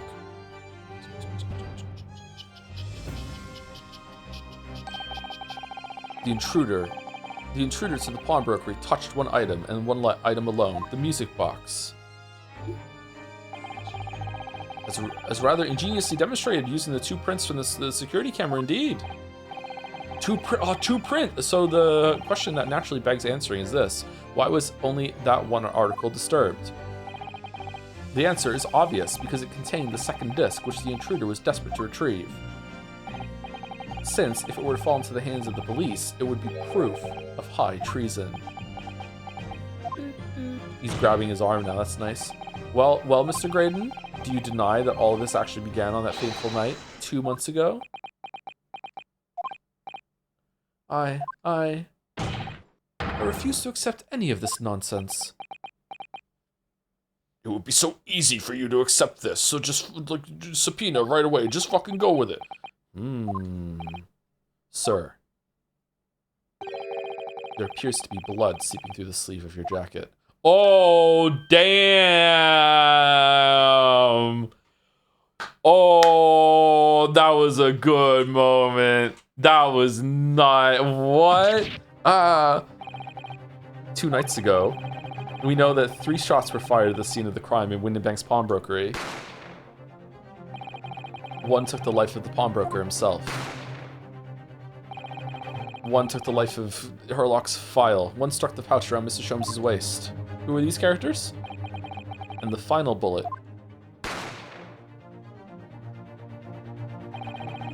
struck the calendar on the wall of the shop, having first pierced the arm of one of the intruders. Okay, I say this knowing that it's gonna come across as biased because I don't like the character. I feel like having Iris here to help you is a missed opportunity to have Ryu do this whole trial completely solo and just show how much he's grown and he's capable. You know, Herlock's gone, Susie's gone, he's going up against Van Ziek by himself. I feel like Iris hasn't really even helped that much. I feel like she's here as like an interjection, kind of like so he has someone to talk to, and that's fair enough, like it works, but I really wish that he was alone for this, and it shows like at the end of this first game, like look how far he's come, he can do this by himself, blah, blah, blah, blah. But again, I don't like Iris, so maybe, you know, I'm compromised, I don't know. Struck the calendar of the wall of the shop, having the first pierced the arm of one of the intruders. Mr. Grayton, That wound on your arm that you seem to be trying to hide, it's a bullet wound, isn't it? No, I cut myself shaving. It's got you now, me old China. Time to call it quits and croak, I reckon.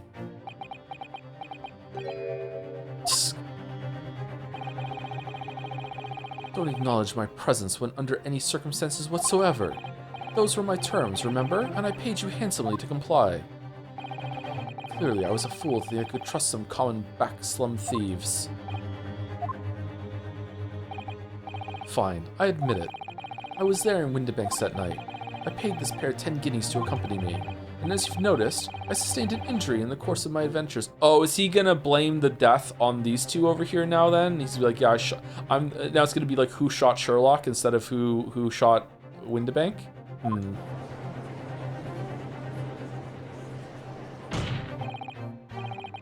But that is all. I admit to nothing more. Stealing government secrets? Negotiating with Mr. McGilded? As God is my witness, I'm sure I recall nothing of the sort. He's not going to go down without a fight, not until I can show hard evidence, I suppose. Why was he in cahoots with Greg? Why were they negotiating? Wait, what? That doesn't make any sense. If he's stealing secrets, why was Greg like, we can't let it play, and now we're gonna talk? Did Greg know he was from the communications and he know what it was, but he didn't realize he was talking to the person who was selling it?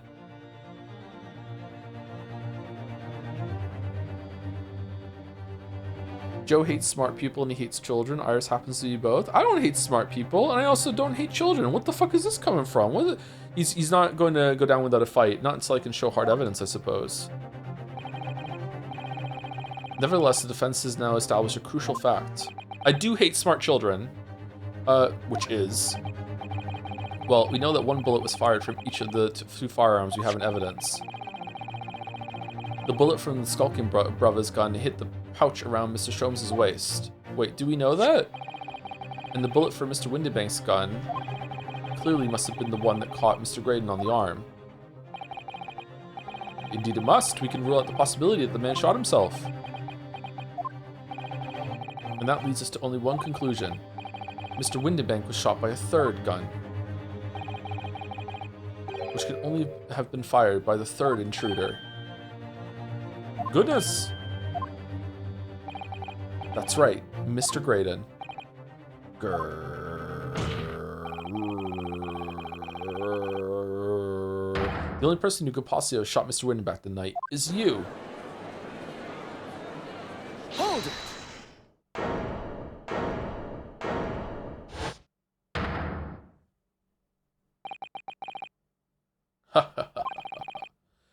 You little upstart. You made a grave mistake when you summoned me here.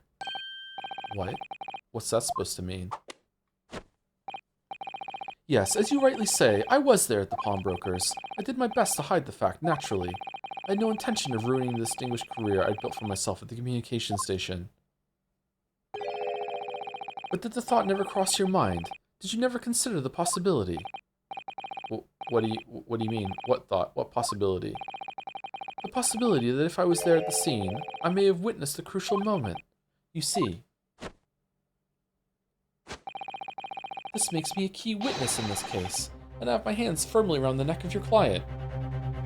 Okay, bold move, but that clearly isn't gonna fly after all of the fucking runaround you just did throughout this whole entire trial. Just sit the fuck down. It was obviously you. Shut the fuck up. You don't get to be a witness after being the accused and having blood on your arm that you lied about and you wouldn't show us. It's fucking bullshit. No, bullshit. Objecting. I'm the judge and I'm objecting now, motherfucker. I object to this whole thing. Like, no. What are you talking about? You can't just fucking Uno reverse at this. What? Are you suggesting? I saw it all. I saw the very moment that pickpocket girl pointed the gun at the door at the poor defense's pawnbroker and shot him. Is there a gun in your cane? Is that why he doesn't have a thing on the bottom? Weird fucking cane? I'm gonna sneeze. Order, order, order! Well. Phew!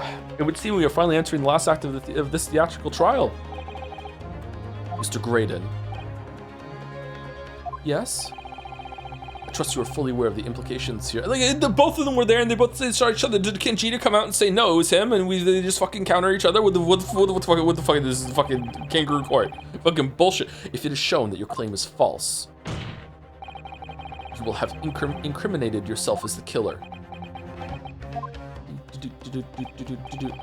Oh, I understand fully.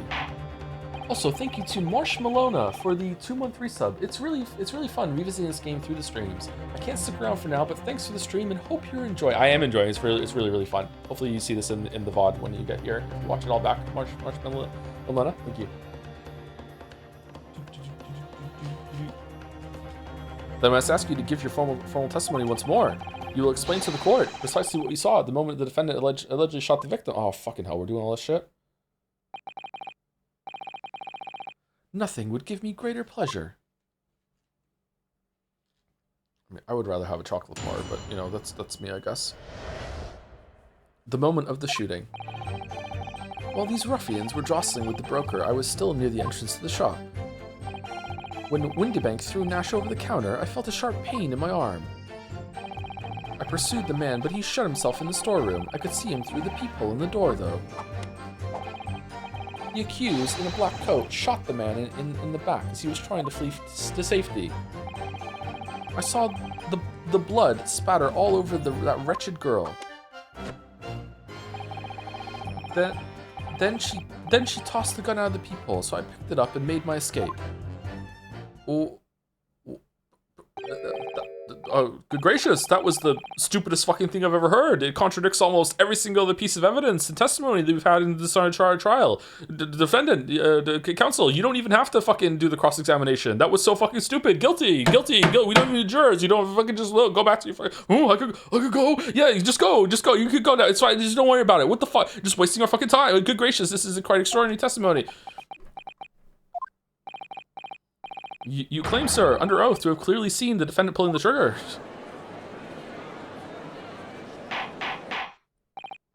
Order!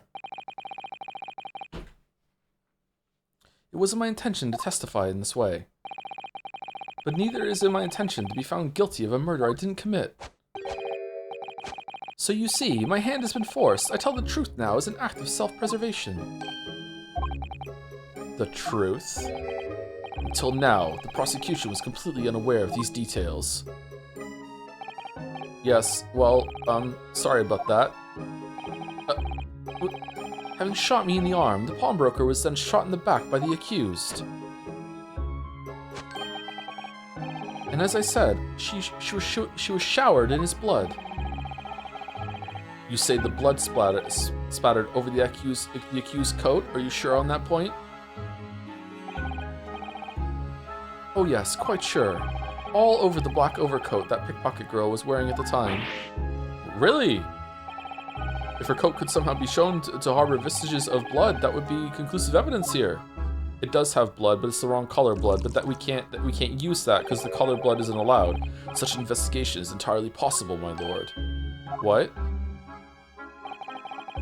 Only very recently, a German scientist has developed a technique to identify human blood. Also, the color of it, and because I'm presenting it's fine.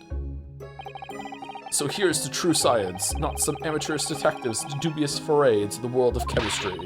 There's nothing dubious about Hurley's work, his ideas are all sound. Ideas are no use to us here. In science, as in law, theories must be proven before they stand. God, so true. So true. We love an empirical king. In Germany, the technique has already been employed in the courtroom as the basis of evidence. Let's go to Germany and do the court thing there then. Scotland Yard has a small quantity of the chemical reagent used, with your lordship's permission. Modern writers doing a mystery in a set in a past period, having no idea how to do court proceedings when they can't have any CSI at all. So they have to come up with these fucking like acrobatic fucking loophole justifications for why we can do like blood analysis and shit, so we can have some fucking evidence done. We could shatter all vestiges of doubt within minutes. This doesn't look good, Runo. Why not? Well, we know, don't we, that there's blood all over the front of Ginny's coat. Not Ginny's coat, not Penny's boat, if they test it with their chemicals. Oh, help, you're right. I was forgetting what happened yesterday. Okay, let's take a page out of Brett's handbook then. Let's eat the coat before they can do it. Nom nom nom. Objection. Nom.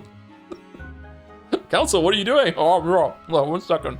Just don't move, Jenny. I'm going to shoot. Uh-oh.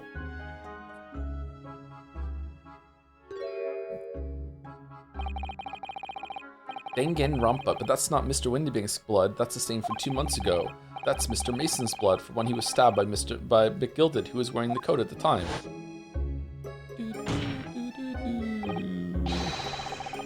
My lord, the defense objects to the test proposed by the prosecution. Overruled. Lord Van Zeeks, make it so at once.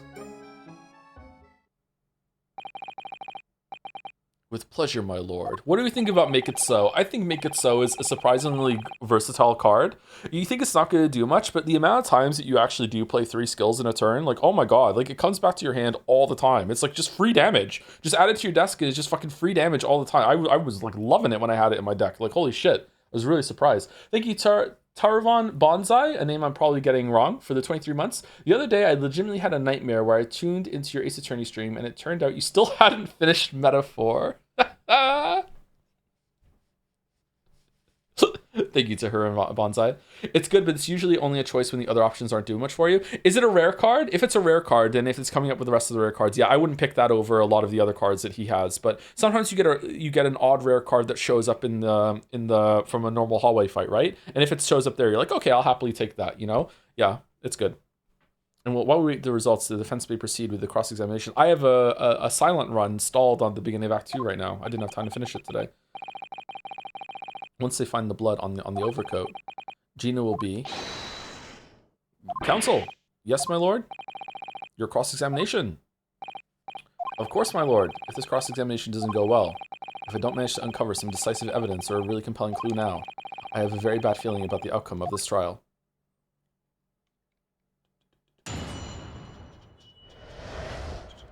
The moment of the shooting. While these ruffians were jostling with the broker, I was still near the entrance to the shop. There are 6 pieces of things here to press? Oh my god. Hold it! Mr. Windyback emerged from the storeroom, I believe. Ringo and Nash were scouring the counter when he suddenly appeared and flew at them. He already had the revolver in his hand. Fortunately, I wasn't too close. I've never been so scared in all my life.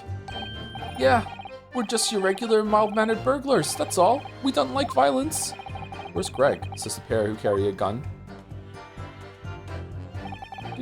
What do you mean when you say you were near the entrance to the shop? I was in the doorway, running my eyes over the shelves of forfeited items. Looking for the music box, of course. The broker went for Nash in the first place. Then Ringo joined in, making it 2 against 1, so I assumed they could handle the situation. But I was wrong. I was trying to help me little bruv, but the old geezer chucked me over the bloomin' counter. So I pulled me gun on the old fella, and that soon made him scarper. The pair of you setting upon the poor defenseless pawnbroker together. Shame on you. Judgy had a gun. Sorry, Gov. Sorry, Gov. Sorry, Gov. Sorry, bruv. When the Windybank threw Nash over the counter, I felt a little sharp pain in my arm. You mean that's the moment you were shot? Yes, though I didn't immediately realize what had happened, of course.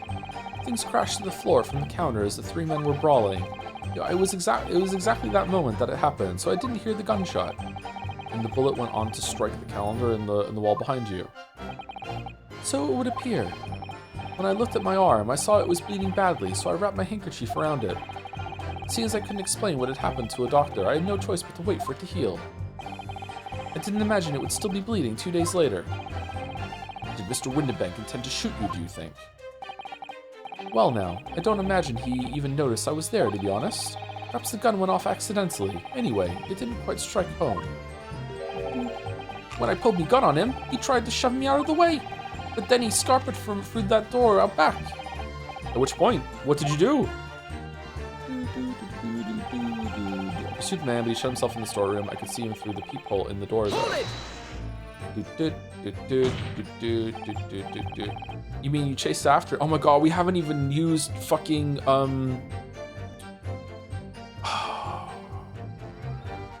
Iris's stupid fucking cat flap gun. That hasn't come back up yet. God, you mean you chased after him? Don't recall the reason why, but I ran after him to the back of the shop. What about this peephole in the door you mentioned? Well, unsurprisingly, the storeroom door is a solid job made of stout wood. But there's a small opening in it about head height that lets you see what's in there from the outside. Actually, I should know that, shouldn't I? I looked through it myself that night, yeah. Yeah, and it was installed by Iris with her cat flap thing. And what about you burgling brothers? Did you see what went on through this peephole as well? Not likely, Gov. Didn't see nothing of the sort, Gov. I doubt these two buffoons were even aware of the peephole's existence. So the Skulkin brothers were there, but they didn't see the killing of Mr. Windybank take place. Inside the storeroom, I could see the broker and that young girl standing there. The defendant? Yes, though neither of them noticed that when I was looking. The girl raised her gun and pointed it straight at the man. And then, what did you see next? The accused, in a black coat, shot the man in the back as he was trying to flee to safety.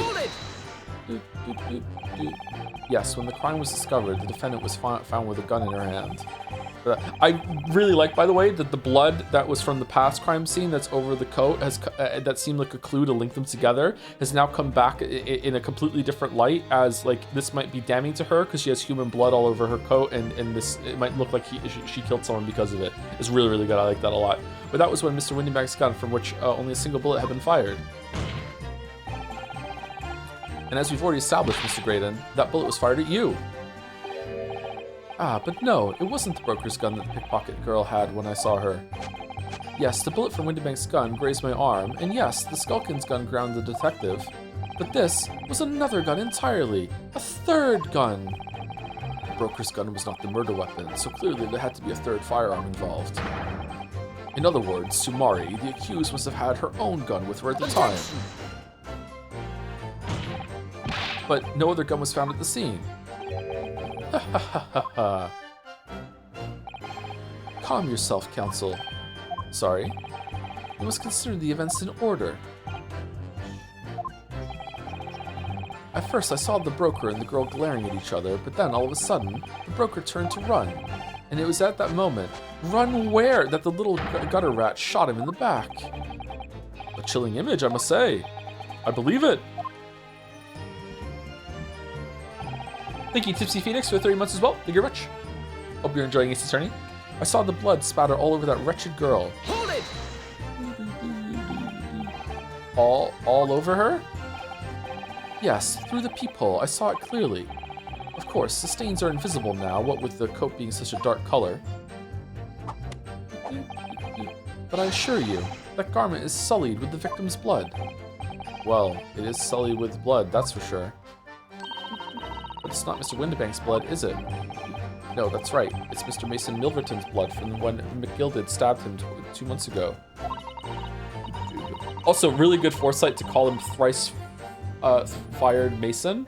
So we take that as his name, and it parentheses a full name, so we can have this last name relevancy come back up later. It's cool. A lot of good planning decisions in this. It's so annoying. If only they accept Hurley's chemical analysis, we could prove that. But they won't. So unfortunately, we can't use it as evidence to support our cause. Although our case. Although we do have a link now that we can say that the green blood actually is his. Bother. Oh bother. Then she tossed the gun out of the peephole, so I picked it up and made my escape. Why would she do that? Why would, that's so stupid. Really? Did I hear you correctly? She threw the gun out of the room. That's right. After the broker fell to the floor, she started walking over. Over where exactly? In the direction of the storeroom door, to where I was watching. Of course, I quickly retreated, and then the girl dropped the gun through the peephole onto the floor on my side of the door. But why on earth would she do such a thing? I couldn't tell you. Perhaps she was hoping to distance herself from the murder weapon. Without thinking, I went and picked it up. I suppose I was worried about just leaving it there in case any more tragedies took place. This is clearly bullshit, so it was you, in fact, who took the third gun from the scene of the crime. Do you have it? Yes, it was yours truly. Here it is. And just ignore that it's like beautifully ornate and color coded and matching, like coordinated with my outfit. Did she just happen to have a gun that was, you know, ostentatious like me? Yes. It's fucking Ivory from Devil May Cry. I left the clear up to my lackeys and left. Clean up? Clear up, clear up. We made a bit of a mess around the counter, so Mr. Whistle and Flute Ear told us to tidy up. He thinks he's our bloomin' mum sometimes. Well, I was paying you enough, by God. Ugh. Tell me, Mr. Graydon, when you left the pawnbrokery that night, was it by any chance with the second disc in your jacket pocket? You're like a bull at a gate, aren't you? What the okay, we'll deal with that in a second. I admit to nothing of the sort. Stop calling me one of those skulking brothers! But you are one! You're a big bruv, you are! Alright, you can't even show the court that such a disc exists, can you? As expected.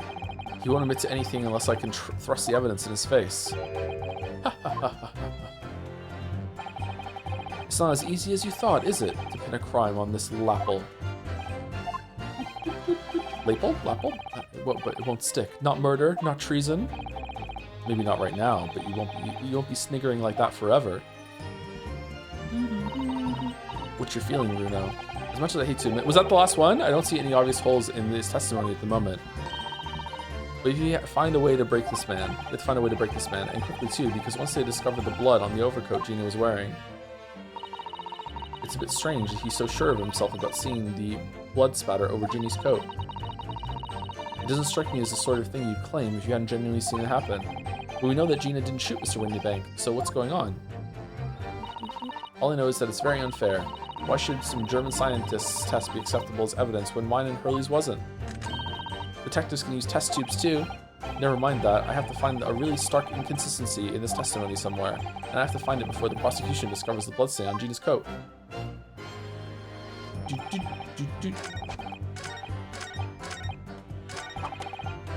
Hold it!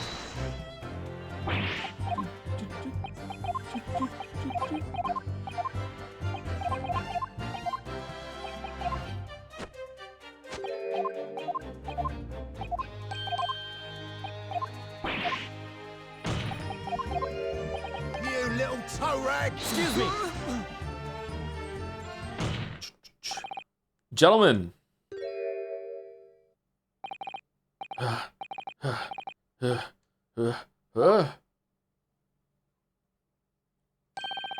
Something wrong, Sunshine?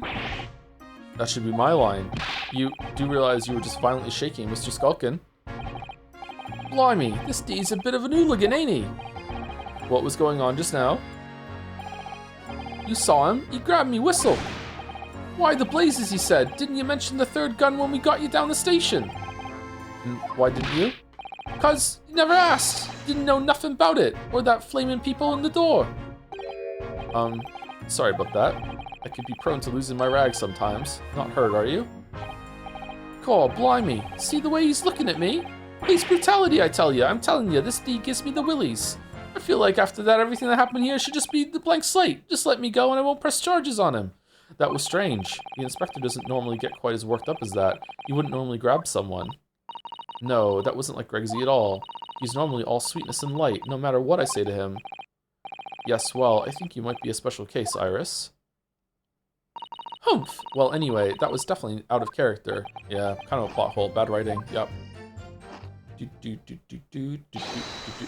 That's it, my lord. Requesting your lordship's permission to interrupt the cross-examination. Explain yourself, officer. I have the results of the test that was ordered earlier, my lord. Ah, the blood on the accused overcoat. That was fucking fast. Holy shit. Thank you, officer. Very well. The cross-examination is hereby temporarily suspended. Now time for an examination summation. I presume you have no objection, counsel. No, my lord.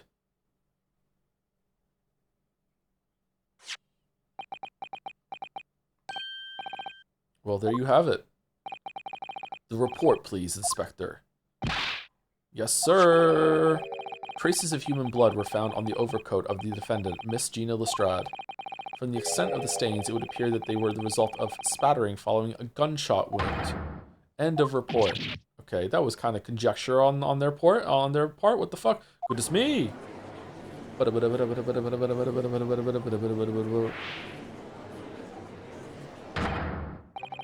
See? What did I tell you? No, the blood on that coat is not Mr. Windibank's. What on earth makes you say that, Counsel? The coat originally belonged to Magnus McGilded. Just before his coat was deposited at Windibank's, McGilded had fatally stabbed Mr. Mason Milverton, so the blood on that overcoat is the blood of the brickmaker from the omnibus case. Well, the dead cannot speak. Well, not yet. Isn't that right, my Nipponese friend? Sorry? 2 months ago, in this very courtroom, did you not argue fervently for McGilded's innocence? And yet, now that the man is dead, you brand him as a murderer. Excuse me, I specifically said at the end of that trial that I don't know if he's innocent or not, and I have a bad feeling about it, and I can't definitively say that he is innocent. What the fuck are you talking? What the fuck is this revisionist history, fucking Big V? Fuck off. Your conduct shatters any shred of respect you may have earned for yourself in this country, and also my hallowed chalice. But that was... I call it a bally disgrace. Treachery is that's what it is? How to determine whether the blood on that coat is 2 months old or not? Even a stereoscope couldn't help the answer to that problem pop out. It can't be done. If only there was a doctor on the jury that maybe knew a lot about blood. Oh, what? But we use Mr. Sholmes' specially formulated... Mr. Sholmes is a detective, not a chemist! Would you put such faith in a chemical formula devised by me, for example, when I'm a communications officer? He searches crime scenes for a living. It's not the same thing at all. He's literally the...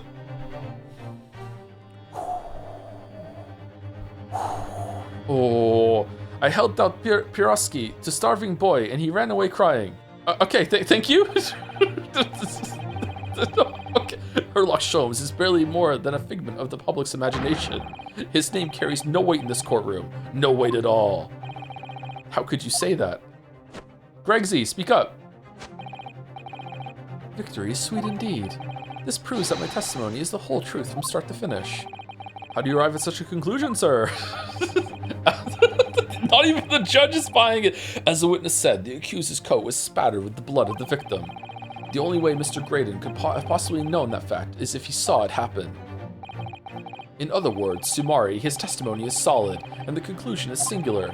It was the accused who shot the victim in this case. I mean, he also had the coat on for a little while, and you could have seen. That is the whole truth. Zeeks, what are you doing? I have never thought less of Zeeks than right now. My lord. Been a long battle, this one, but this old warhorse has something to say now, if you please. Oh, Mr. Foreman. As of this moment, sir, the squadron has reached its final decision. Ready, men? All for one now? Sir. Guilty. Oh, for fuck's sake. Guilty. Guilty. Guilty. Guilty. Guilty.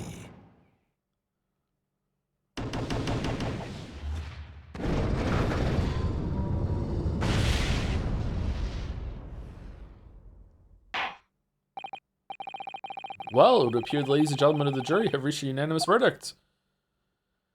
Alright, let's get this fucking summation examination over with. The defense has consistently failed to unpick this witness's testimony. Here's to any attempt you may make at unpicking the juror's decision being equally successful. I think we've done quite well, Big V. I don't know what the fuck you're talking about. I don't believe it, after I've come so far. How is it all unraveling on me so fast?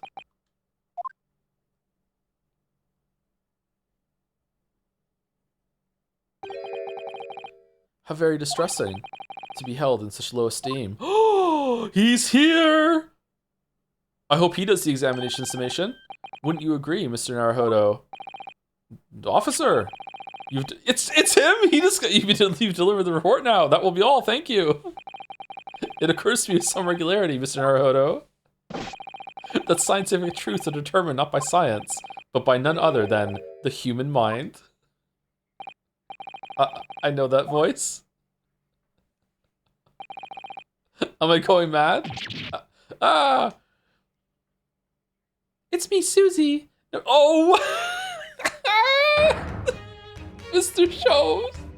What? What is the meaning of this? Ora, ora, ora! What business do you have here, detective? The last I heard, you were recuperating in hospital. As well I would be had I not been set upon an errand. Oh, who's this?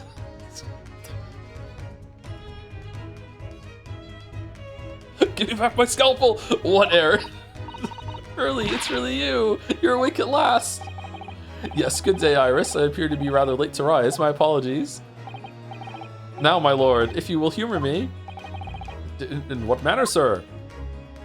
Oh, with the fucking cat! I have something of great importance I wish to give to the young lawyer over there. I need no more than 5 minutes. Would you be so kind as to spare us the time? What say you to this, Lord Van Zeeks? Ah, fuck it, just let him. This trial has taken many hours of this court's time, having spent so long already. Exactly, having spent so long already, we don't want to go waste any more precious time. As I was saying, having spent so long already, it would seem churlish to deny the defense a mere 5 minutes. Thank you, boyfriend. Thanks, girl. Very well then, counsel, you have 5 minutes. My dear fellow, I apologize for my tardy arrival. When is Susie gonna arrive in a fucking disguise? Oh, Ryu, I already have. Rips off the fucking Russian outfit. I was inspired by the ballerina on the boat. I'm actually on the turn. Not guilty. Shows, are you all right now? All right, I'm all wrong. Sorry, I've only just managed to summon the strength to stand, man. I asked the judge for 5 minutes, but I fear even that may prove too much for me. Pray forgive me, I should pass out. Let's make this discussion as short as possible. Hurley, this place is full of idiots. None of them can see how wonderful your chemical blood analysis is. Well, that concoction of mine was really just a bit of sport to assist me in my investigations. I never took the trouble to refine it for appraisal by the scientific community. An oversight on my part. Right. Modesty? Surely not. But enough of that. I'm here to give you this, my dear fellow. Lunch? What's that? A lavender furoshiki wrapping? A leaving present from Miss Susato. From Miss Susato? If possible, matters were to be settled without me giving you this. Those were her instructions when she asked me to do her this favor. I don't understand. You will. Miss Susato foresaw today's events, I believe. Oh, I knew! She knew that the culprit would attempt to escape justice by means the most devious and underhanded. And that you, Mr. Naruhodo, fighting fairly as you are wont to do, would find yourself in considerable peril. And at the very moment of crisis, you were able to give the small parcel. Those were the dear lady's instructions. A leaving present from Susato-san, whatever could it be? No. No, what is this? Oh, it's the machine I made. What? Yeah. What are you?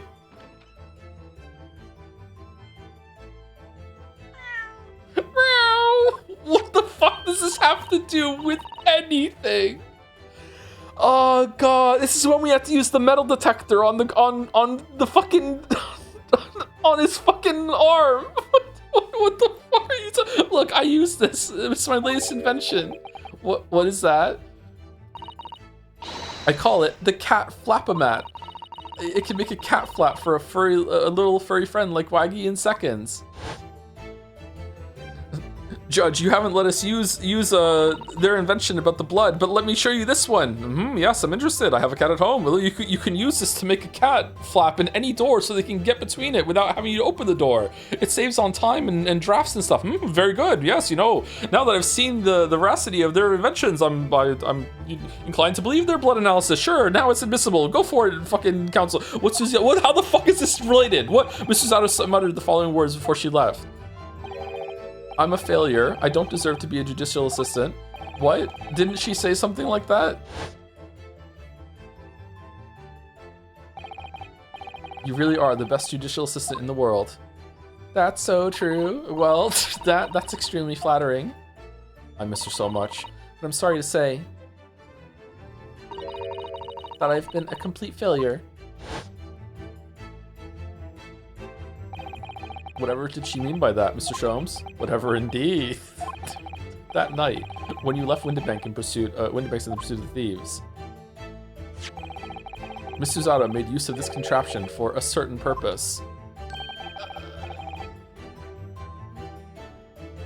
What? There's a second flap in the door to the storeroom that no one found? What, Sherlock, what the fuck are you talking about? What do you mean? This is your answer, dear fellow? Not at all cryptic then. Suzada-san used this cat flatomat that night, but why? The cat flapomat has been entered into the court compact machine for the rapid creation of small flaps in larger doors to allow cats to come and go freely.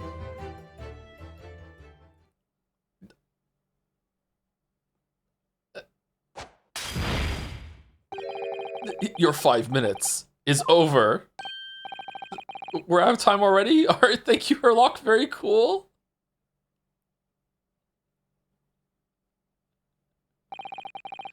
I'm grateful to you for affording us that brief recess, Mr. Reaper.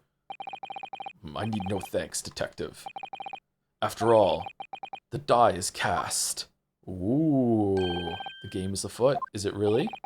The jurors are unanimous in their leanings. No doubt my learned friend will consider a summation examination, as he has done 6 times prior, just today, but any attempt to alter the verdict now would be utterly futile. I wonder... Mr. Naruhodo? Yes? The rest is down to you, dear fellow. What is your plan? The rest is down to me. Please be careful here. If I make a wrong move, the trial will end. Badly. I'm gonna use the cat flap on the floor and just get the fuck out of here. Like a ninja throwing a smoke bomb. My lord, the defense requests a summation examination, further cross-examination, time to think. Further cross-examination. Further cross-examination. Objection! The jurors have spoken. Protocol dictates that you may not cross-examine a new witness now. Fuck protocol. The defense is not asking for the cross-examination of a new witness. Rather, to continue with one of the existing witnesses. What? It would appear that a rather important detail has escaped your attention, Mr. Reaper. I'm gonna be real with you, chat. I picked that one just because I didn't want to do another cross-examination summation. I was like, I hope that one's right, because I don't want to have to talk to all 6 of them again and go through that shit. My lord. Requesting your lordship's permission to interrupt the cross-examination. Oh, damn. Thank you, officer. Very well. The cross-examination is hereby temporarily suspended. Oh, shit. I presume you have no objection, counsel. No, my lord. We hit him with that technicality. Nobody can say anything then. If Reno asks to resume his cross-examination of Mr. Graydon, the court is obliged to allow it. This is absurd. Didn't he do that in the last trial too? I would remind those present that this is my courtroom. Is it? I concur that the defense, even though it doesn't feel like it sometimes, I concur that the defense is entirely within its rights to request a continuation of the cross-examination. However, I will not permit an unremitting protraction of these proceedings. Therefore, more than anything else, I have decided to afford the defense one final opportunity in concluding the cross-examination. Counsel, you must choose but one statement from the witness's testimony, and but one piece of evidence to present in support of your argument against it. A single chance to present evidence? If following that, the situation remains unchanged, I shall move to adjudication. Wait, hold on. The cat flat, it didn't exist until she, oh, it wasn't even there. No, fuck, it wasn't even there. It wasn't there until she did the, oh my fucking god. It's not there. Fucking hell, it's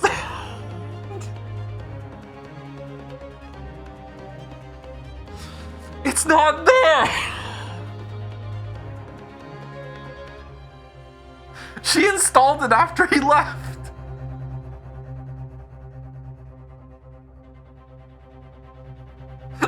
maybe she did it and crawled in somehow.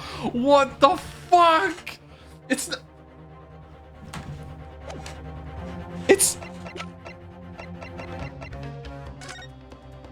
fucking cat flap.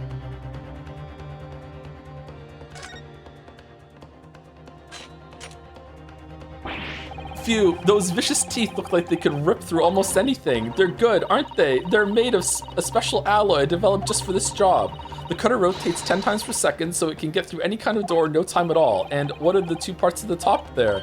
Ah, those are for attaching hinges to the section of the door that gets cut out. Right, of course. Nothing can match this machine for power. It can make mincemeat even even the toughest doors. It also installs a handle afterwards too. It sounds so charming and friendly when you say that's what it's for, but it feels like the reality of the cat flap-o-mat is that it's a grim weapon of door destruction. Wagahai is so adorable, but there's nothing I wouldn't do for him, even developing deadly weapons.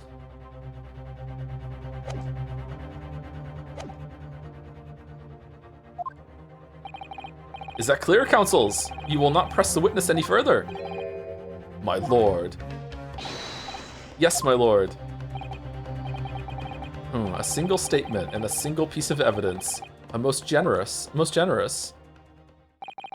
Well then, Mr. Naruhodo, it's high time I fell in a dead faint. I leave this in your capable hands. Oh, someone call a doctor. Mr. Sholmes!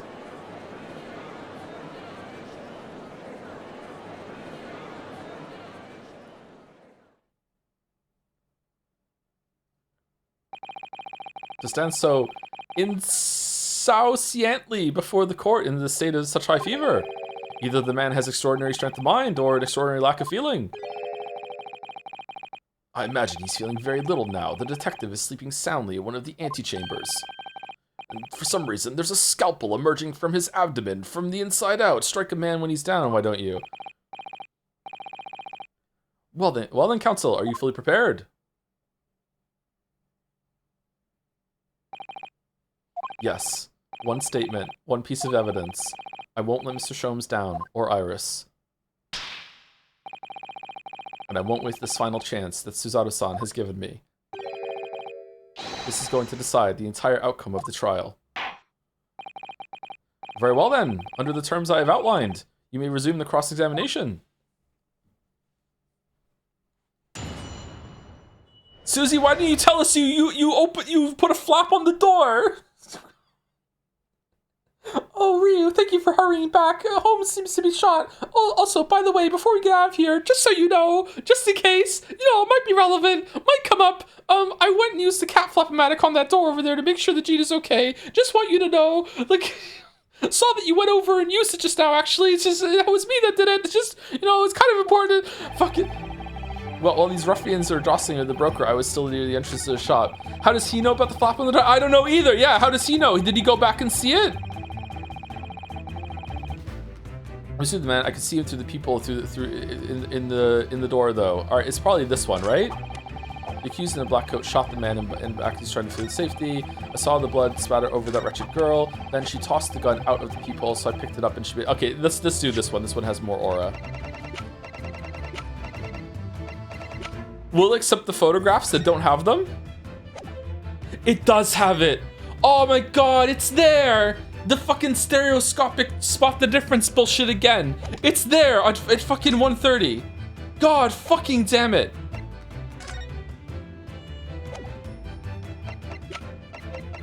Objection. What on earth is that eccentric contraption, counsel? Oh, it's my cat flap-o-mat, my lord. It makes a way for cats to get in and out of a room. It can cut through any door you can think of and make a little door in the middle of it. That's right, my lord. It's a device for creating so-called cat flaps. Small doors for cats to come and go as they please without their owners having to open the main door. I'm sure we can all work out that out for ourselves. But that cat lover's contrivance has no possible relevance to this case. Oh, really? Of course it doesn't. To start with, there was no cat flap in the pawnbroker's door. Oh, really? Hmm. Not being a keeper of cats myself, I'm afraid I fail to see what this has to do with the matter at hand. Oh shit, I was wrong. Perhaps it would help if I described its function another way then. This contraption is able to create a peephole in any door you can imagine in practically no time at all. I beg your pardon? A peephole, you say, to use while I beg your pardon. 2 nights ago, we arrived at the scene only minutes after the murder of Mr. Winterbank had taken place. That's right, according to the paperwork at the yard, it was you, your Japanese assistant, and Sholmes. Yes, the 3 of us were together, and it's recently come to my attention that my assistant made use of this device at the time. Your assistant did what? There was a peephole in the storeroom door, I can attest to that. Because I looked through the peephole myself in order to see the inside the locked storeroom. You didn't smell the wood that had been freshly cut? This is ludicrous. What are you trying to say? Of course there was a peephole in the door. I said as much in my testimony. How do you know it was there? How else could I have witnessed the crime, for pity's sake? Yes. How could you? What? Counsel, kindly say what you mean. And kindly mean what you say. Alright, it's time. Time to strike the final blow. What I mean is this, my lord. My assistant made the peephole in the storeroom door, and until such a time as she did, the door had no hole in it to look through. What? No! Objection! What? So when are we doing the examination summation? This is a farce. Are you really suggesting that the peephole in the door was... Yes, it was created only after the incident had taken place by my judicial assistant using this device. Your assistant tampered with the crime scene whilst being fully aware of the gravity of her actions. This is a most serious act of vandalism, for which I humbly apologize, my lord. It was in the few minutes I left the scene in order to pursue the Skulkin brothers and alert the police. Nevertheless, in the light of this new information, it becomes apparent that Mr. Graydon's testimony is riddled with holes. Nice. Riddled with, explain yourself, counsel. It was a pun, sir. Ah, well, +2, but this is why I shouldn't do voices. Just endlessly rip and stim. The majority of the Graydon's testimony that appears to incriminate the defendant is based upon what he witnessed through the peephole of the storeroom door. Yes, that filthy girl shooting the man in the back. However, if at the time of the incident, that peephole did not yet exist in the door, there's no possible way that you could have seen what you claim to have seen. Grr. In short, your entire testimony is a pack of lies. Ugh.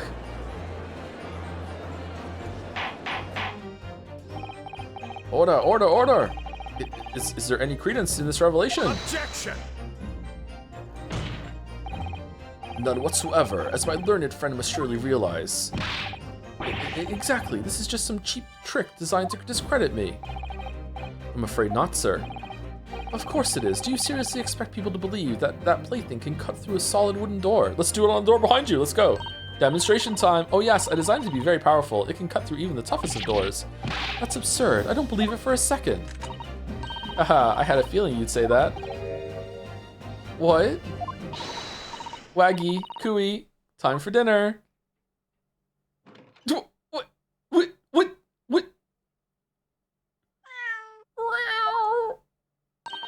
Well, young lady, this is the Old Bailey. One does not make cat flaps in the oak paneling at the Old Bailey.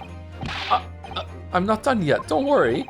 This doesn't mean that the peephole in the storeroom door at Winterbank's was made by your machine. And there's no way you can prove that it was. No, but it's easy. What? The cat flaps my cat flap mat creates are all of a fixed size, and the dimensions of the peephole at Winterbank's are an exact match. Ugh. Hehe, old Silky's lost for words. Excellent work, Iris, thank you. And now it's my learned student friend's turn to be lost for words, I feel. I believe your judicial assistant has already left the country for your Eastern Island home. Well, yes, that's true. Well, actually... then you may have some difficulty in establishing all of the facts. For the sake of argument, let us assume the people has dimensions that are a perfect fit for this contraption. In that case, when was the people cut? The prosecution demands proof of your answer. Ah! What is the purpose of your line of inquiry, Lord Van Zeeks? Why are you wasting our time? Cat Flop-O-Matic, it's there. We saw it. It's in the fucking Old Bailey door. It's a slam dunk. Case closed. He doesn't need to prove it. It's fine. I accept. It's very simple, my lord. The defense argues that the people was created after the incident using this device, but now the perpetrator has returned to her native land. She cannot testify to the fact. There is no proof. And for as long as the defense remains unable to prove when the people was made, my learned friend's claim amounts to nothing more than a baseless accusation. Can't prove when the people was made? I will not be dissuaded. What? Indeed, that is so, Lord Van Zeeks. You've convinced me. Well, counsel. Don't give up now, Runo. This is the time to create your own opening and force your way through. Fuck you. Don't know if I can do this, but I do know one thing. Susato-san is the greatest judicial assistant in the world. Wow, just right in front of Iris, huh? Very well. The counsel for the defense will present evidence to support the claim was made. Proof that the people in the door of Windybank's storeroom was created after the event and not before. Okay, it's this photograph right here. Look at this photograph. Take that! What are you? A print from that detective's infernal cameras again? My judicial assistant, Miss Susato Mikotoba, is an extremely intelligent and capable woman. Oh, thank you. Which is why I never had any cause to doubt that she would have considered the scenario and made sure I had the necessary proof. And the necessary proof is this photographic print, counsel. This print shows a scene in the shop moments after the defendant entered the premises. Agreed. And it also shows the accused mercilessly wielded a gun in the direction of the defenseless broker. But, more to the point, look at the door. It pictures the storeroom door in the background. Let me see that print again. I don't believe it. This really is quite remarkable. The door to the storeroom. It's completely devoid of a people of any description. Mr. Graydon. You couldn't possibly have witnessed the crime as you claim to have done, because at the time it happened, there was no people in the door. In other words, Sumari, your testimony is a catalog of lies.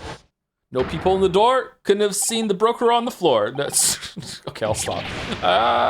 Oh shit.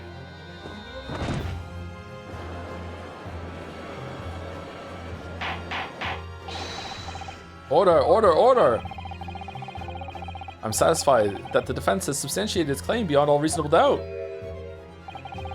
This witness's testimony was entirely fallacious.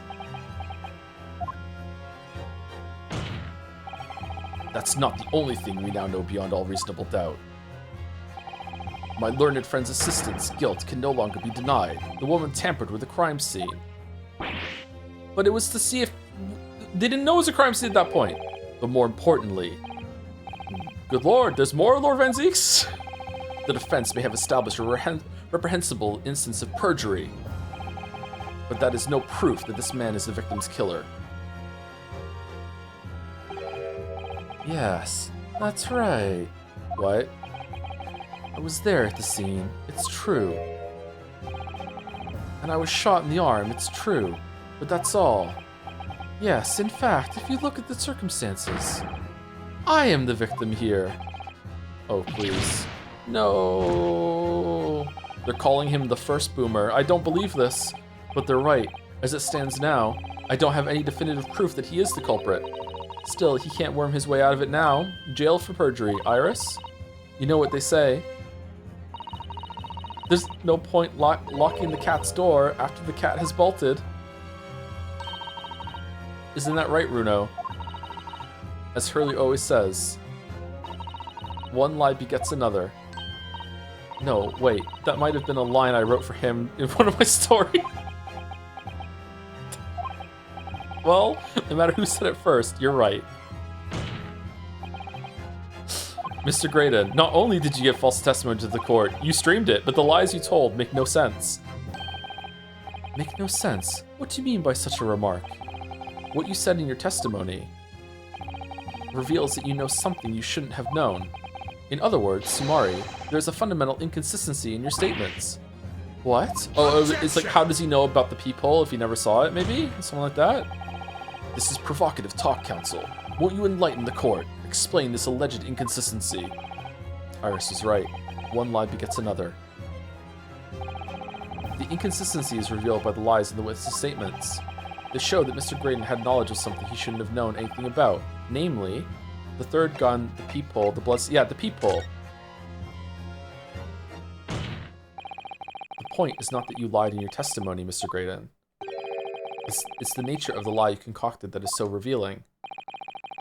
You're not making any sense. Then let me ask you a simple question. How is it, Mr. Graydon, that you knew of the existence of the peephole in the storeroom door? What? Well, obviously, I...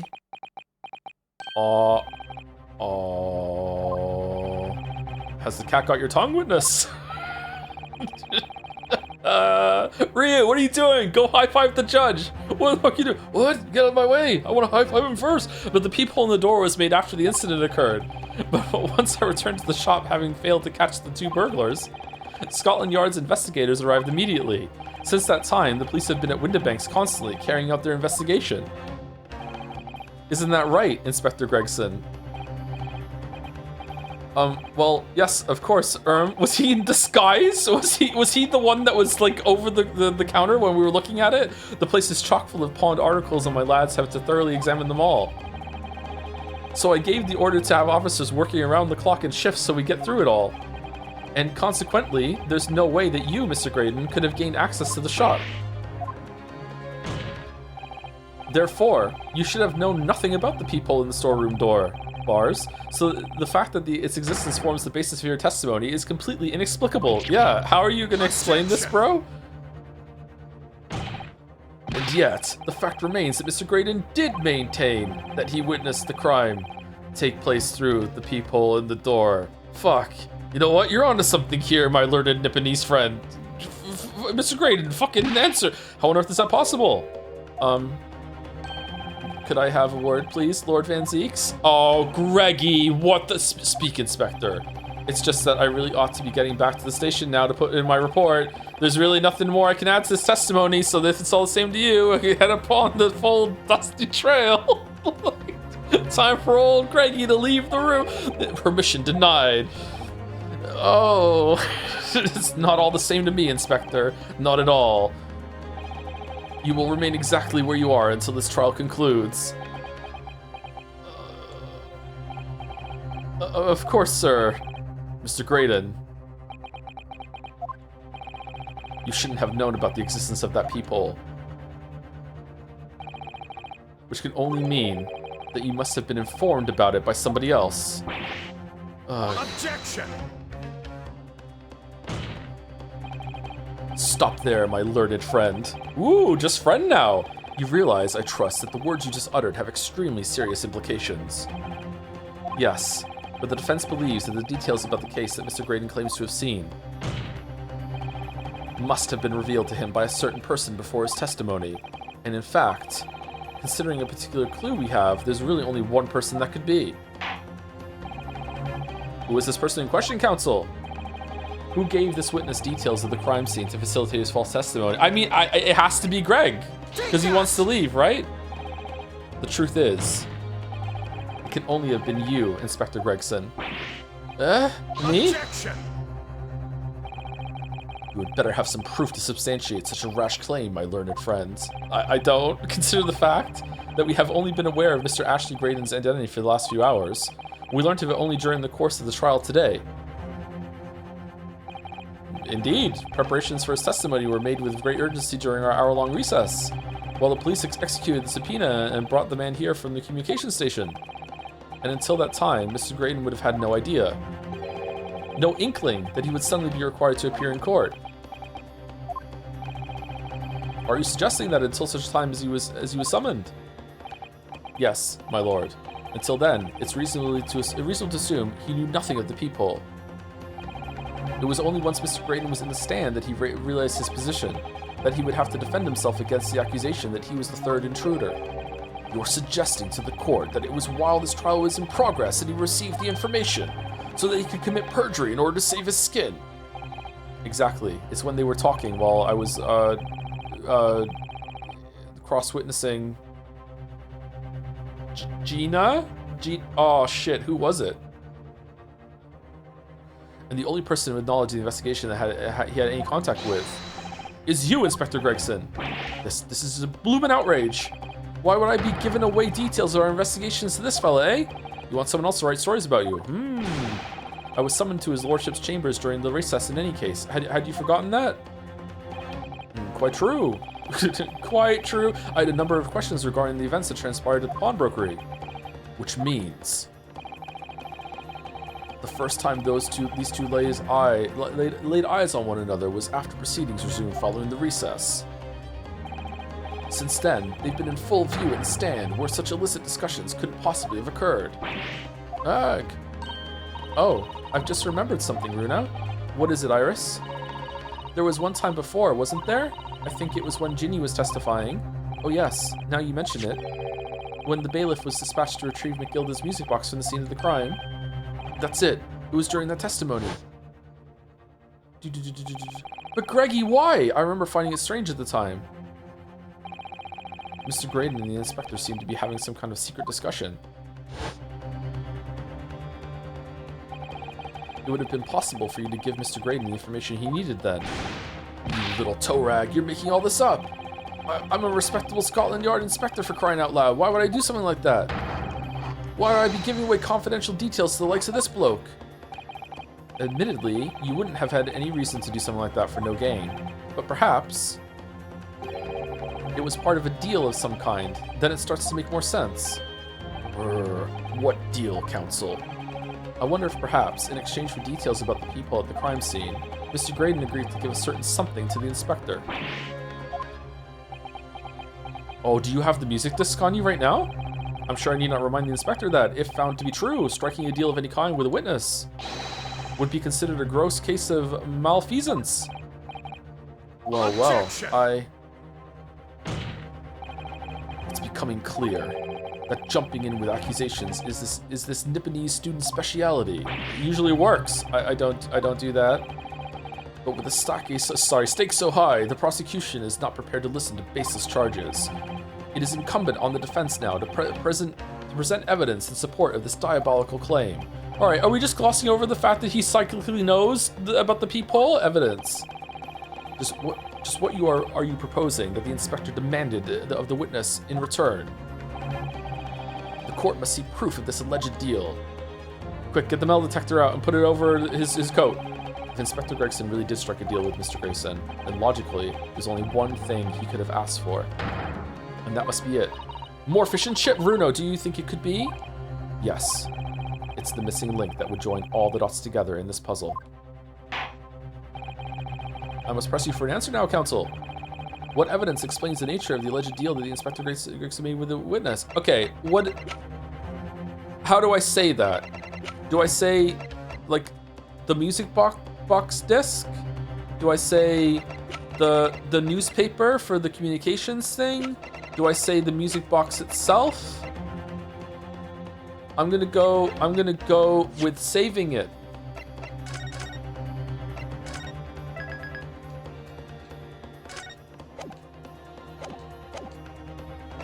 And then taking second break. Ha ha ha ha! The cliffhanger. Be right back in a couple minutes.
All right, let's continue. I feel like it's asking me to say the second music box disc, and I don't know if it wants it to be like this is the reason why that he wants it. It's because of the thing that's going on with the leak. I don't know if it's that it's the music box itself because it had the disc in it when he got it, or just a disc. I'm gonna go with a disc and see if that's it. Take that!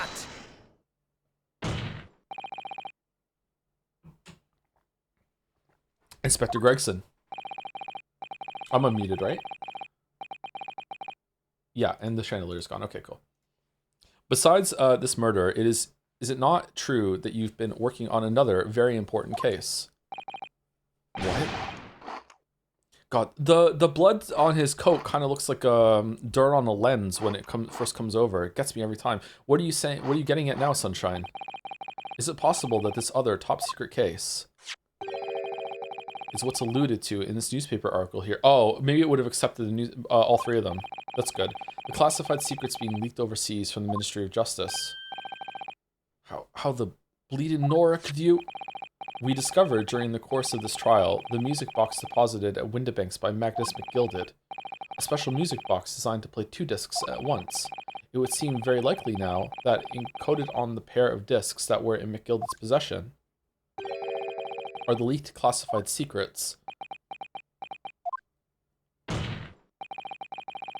So I put it to you, Inspector, that in order to recover the second of the discs containing those secrets, you covertly made a deal with Mr. Graydon in which you exchanged the disc for details of the case. You little... Gregson, no! The Skulkin brothers have been here for they haven't said a word in an hour. Order, order, order! On the day of the incident, when we met you at Windibanks, you said this. I'll be taking that, whatever it is, of McGilded's down to the yard. Thank you very much. So hand it over. No, don't. Don't give it to him. It's mine, that is. Mine. I'm sorry, miss. But anything belonging to McGilded has to be taken in as evidence now.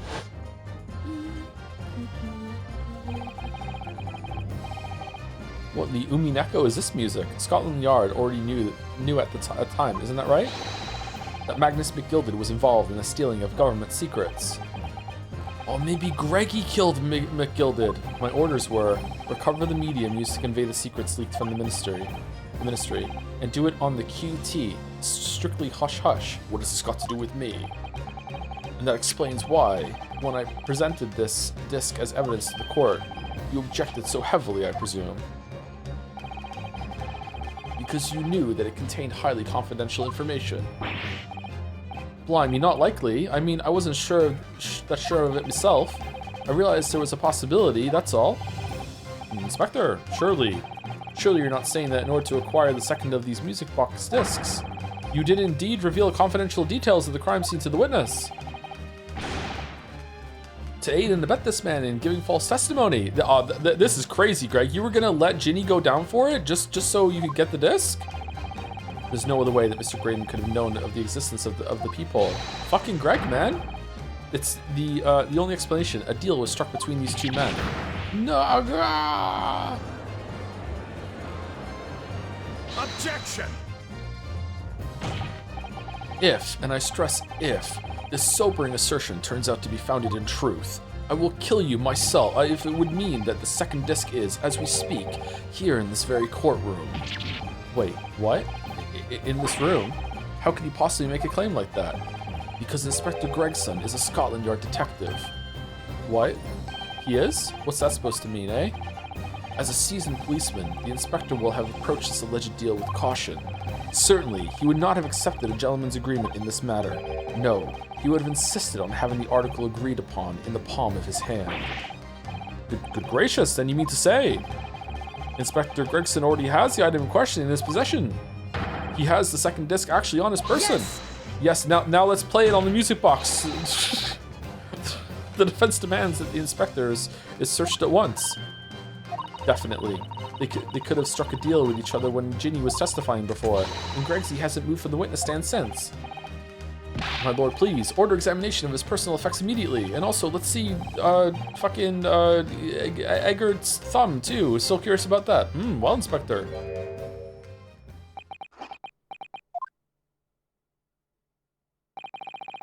This young lad wants to tone down his imagination. He's insulted me and my profession quite enough. However, if it'll put this matter to bed and dispel any doubts about my involvement, then I'll happily submit to a body search. What? He's going to agree to it? I presume you're aware of the precipice on which you now teeter, my learned student friend. You've made a most serious allegation against Scotland Yard here.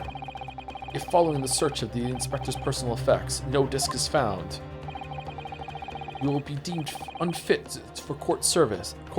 This trial will end, and my country's government will formally demand of yours that you are severely reprimanded. Wait, where are these stakes coming from? That sounds serious. Indeed, to have a visiting student make such defamatory remarks about our country's most senior police force is not something Your Majesty's government will be able to overlook. I think Sherlock has it. He probably lifted it from him and has already made a fucking toffee fucking imprint of it. It's not something the Majesty's will be able to overlook. You're just threatening Runo because you're scared. The accusation is beyond serious. You must be prepared for grave consequences. It's true. I can't imagine Gregson would have accepted a gentleman's agreement for something so critical. The disc must have physically changed hands, which means the inspector should have it. Big V, it was your fucking claim that he has it, but somehow something doesn't feel quite right here. Very well, counsel. You know the implications, so let me ask you one final time. Yes, my lord. Do you still persist in formally requesting a search of the inspector's personal effects?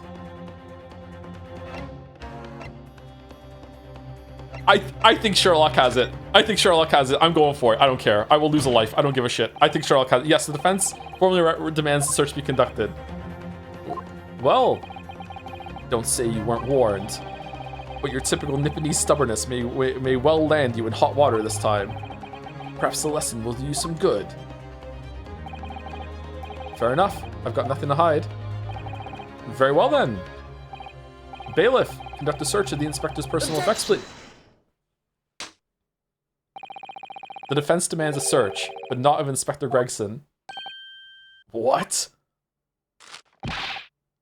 Now what's all this? I'm the one you're accusing, aren't I? I thought you wanted to search me. No, Inspector, not you. Somebody else. What's the meaning of all this, eh? Lost at last, have you, Sunshine? The court shouldn't have put up with this nonsense. You're being completely irrational. Wait, is Sherlock even still here? Be quiet, all of you.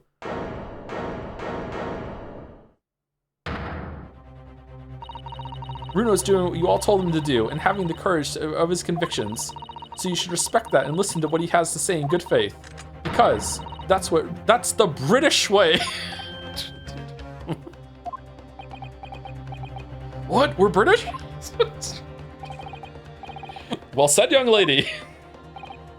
Indeed, this court is in awe of the defense counsel's conviction and eagerly awaits his next word. You what? Now don't be hasty, my lord. If I'm not mistaken about the things I've seen in court today, I'm fairly sure that I know who has that disc at the moment. There's only one person it can be, and it involves going to this. I hope it's Sherlock. God, I hope it's Sherlock. I hope Sherlock lifted it. Please. Counsel, of whom do you request the search now? Take that! My lord, the defense demands this person be searched at once. Good grief, what possible relation could exist? Oh, it's not him! No! Objection. It would seem my Nipponese friend does not understand the gravity of requesting such a search. If the defense counsel's aim is humiliation, I sure hope they have perhaps it would give him a taste of his own medicine. God, it's not? Who has it then? If Gregsy doesn't have the disc at the moment, the question is, where could he have hidden it? The trouble is, he's been in the witness stand the entire time and fully— The judge has it?! Not an easy situation in which to go about hiding anything, really. So there's honestly only one place he could have possibly hidden it then. Perhaps in another person's pocket? Someone with him on the stand? Well, counsel. If I'm not mistaken about the things that I've seen in court today, I'm fairly sure only one person it could be. Counsel, who needs to... Okay, hold on.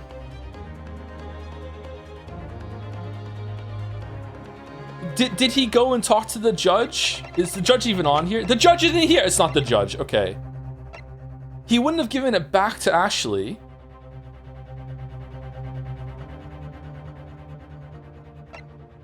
Ginny? Nash Skulkin? When he was having the fight? Like, when he was, like, hitting him up and down? You didn't tell me about the gun? Take that! Of my lord, Mr. Nash Skulkin. Well, I never. Me? M? Very well then. Bailiff, restrain the witness and conduct a thorough search of his personal effects. Please, my lord. Inspector. Scotland Yard has to object to the search. Unfortunately for you, Inspector, your objections carry no weight here. In this courtroom, only the prosecution and the defense have the authority to object. What? But Lord Van Zeeks, I've no idea what forces are in play that might influence your actions. I wish it had been the judge. The judge would have been great. So after they had the conference, like secrets, and they made the plan, he went into the and spoke to the judge in his room for the recess, right? And he planned it on the judge, but that's not it. It happened after the recess, isn't it? Like the recess happened first, and then they had the negotiation, and then he must have put it on Nash when they were having the fight, after he realized that that it was more serious and that he was helping a murderer. I guess he didn't realize that Ashley actually shot him, and there was a third gun, and he's like, why I'm so angry. Okay, it makes sense. I have no idea what forces are in play that might influence your actions. But personally, I have no intention of obstructing the course of this trial. Bailiff, carry out the search. Now hold on a mo. I don't know nothing. Nothing about no disc. Cut it out. Cut it out. Ooh, need me? Here, my lord, in the witness's pocket. I found this. Good lord, that's another music box disc. I don't know nothing about it. Nothing. Okay, we're not gonna play them together for the whole court now that we know it's government secrets, right? There's no way that we're gonna do that, right? There's no possible way that we're gonna do. This is the second music box disc left behind by Magnus McGilded. Is it not, Inspector Gregson?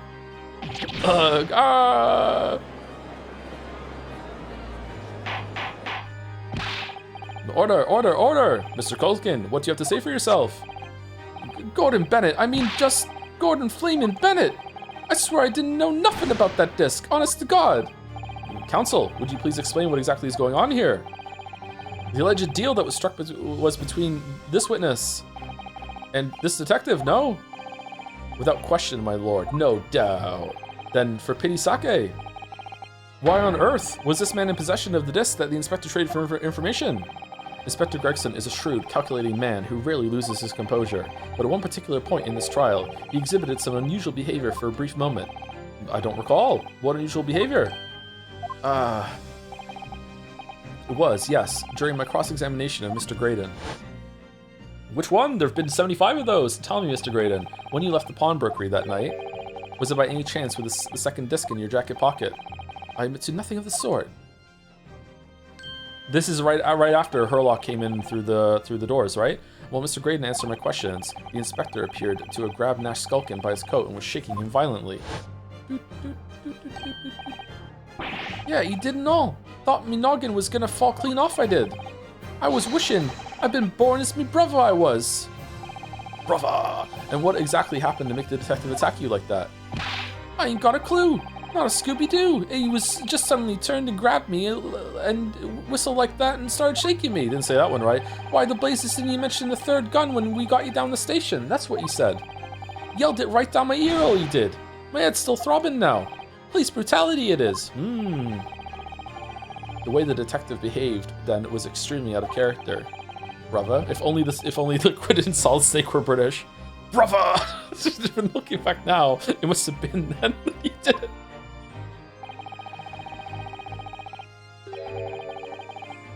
Wait, Liquid was British.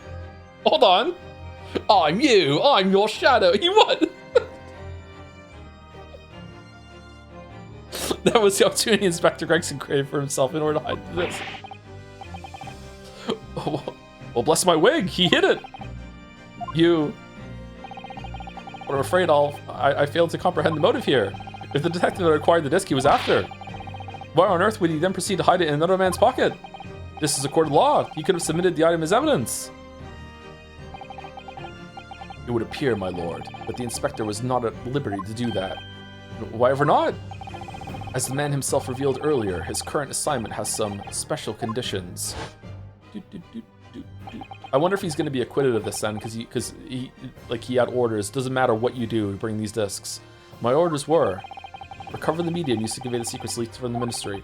Must have been good secrets on here then. Let's have a listen and see. Was it really that important, Gregson? Do it on the QT, strictly hush hush.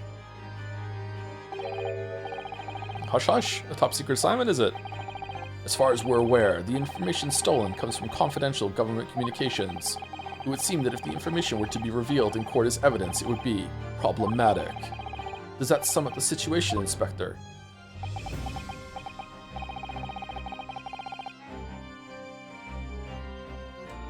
I'm operating under direct orders from the ministry.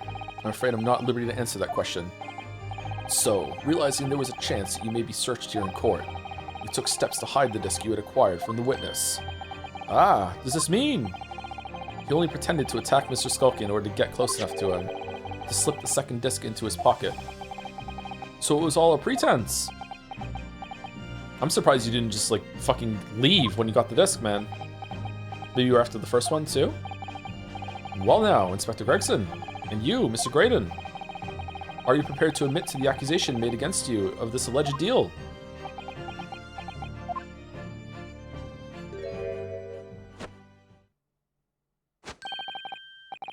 Admit to it. Yours truly, please. Mr. Graydon.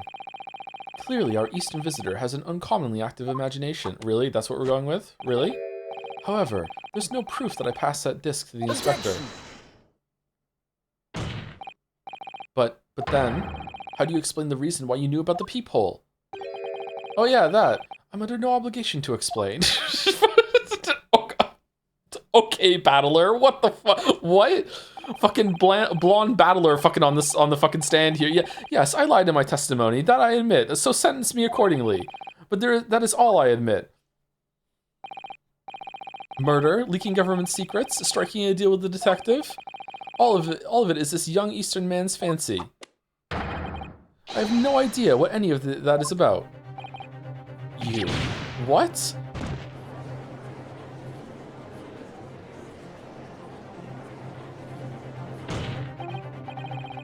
Well, what about you then, Inspector Gregson? Do you admit to making a deal with Mr. Graydon in order to acquire the disc? Come on, Greg. Ladies and gents of the jury, as a Scotland Yard inspector, I will declare this and nothing more. I'm acting in the best interest of the country. Whatever I've done, it's been in the name of justice. So, as members of the public of this fine country, I'd like to think that justice will be your guiding light when you're making your decisions.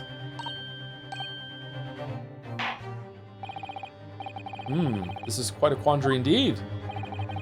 Rarely have I encountered such extraordinary tumultuousness in concluding of a trial. Yeah, okay. Nevertheless, in the absence of any further evidence to be presented, I believe it is time that we put the matter to the jury for their final leanings.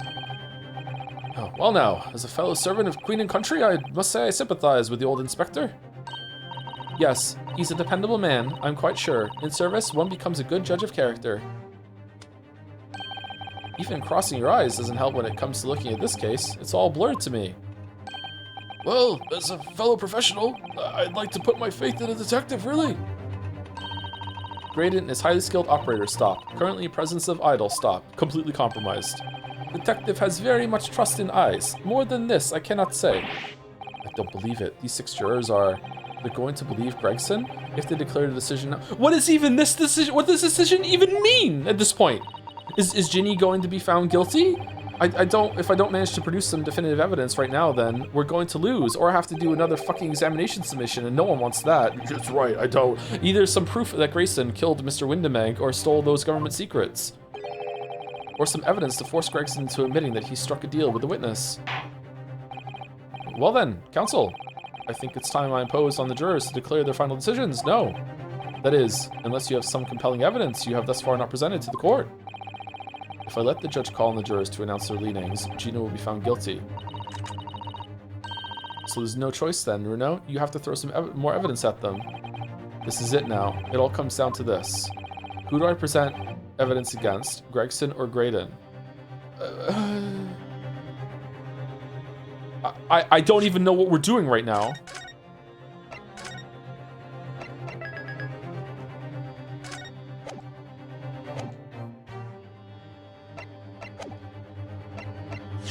What are we trying to do?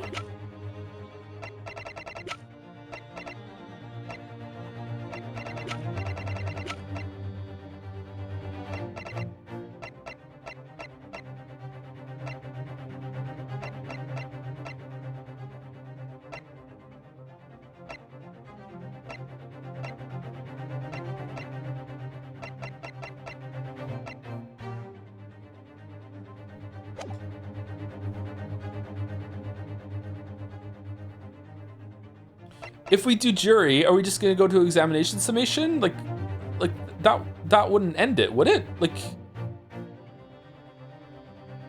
maybe it's that. Maybe the jury will actually say not guilty. Clearly something's up. Because I can't see how that would end if that wasn't the case. But I also can't see how we can press anything at this moment. Iris is saying present something though, and that's what our thought said too. So maybe it's that? Is it?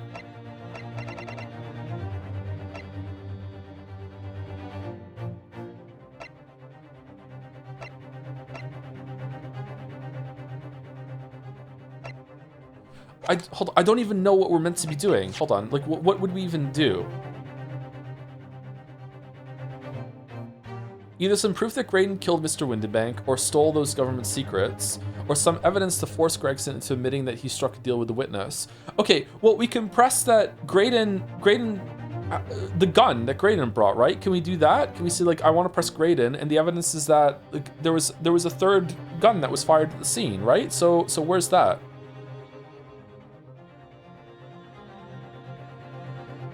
Okay, I'm actually curious if it's going to auto-lose if we leave it to the jury, because it should go to a summation examination. So, let's see. Is it going to... Or is it a fake choice? Let's see.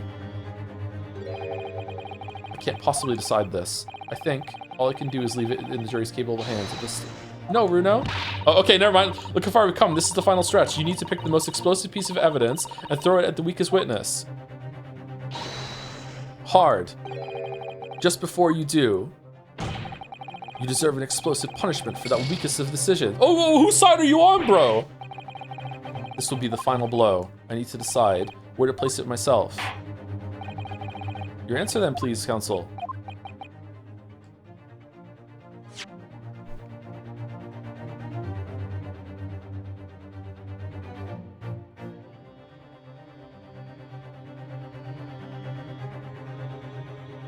Some evidence to force Gregson into admitting that he struck a deal with a witness, or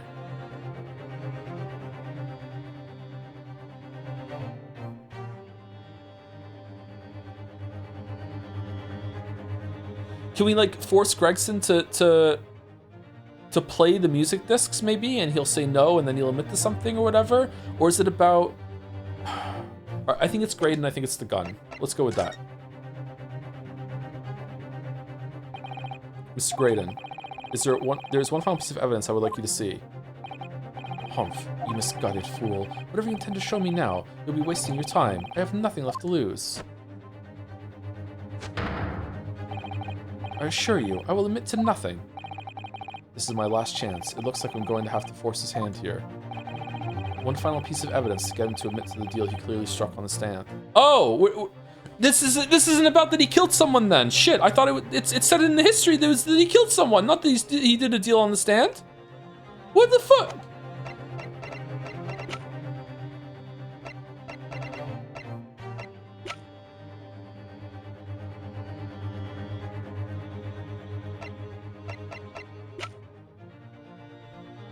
I have no idea. Is it okay? This is leading me to think that it's probably the same piece of evidence that can work for both of them.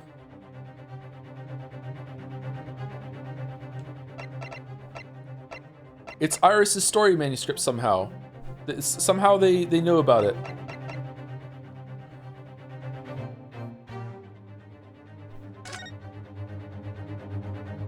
Okay. The ticket? Redemption? No. G's representation papers.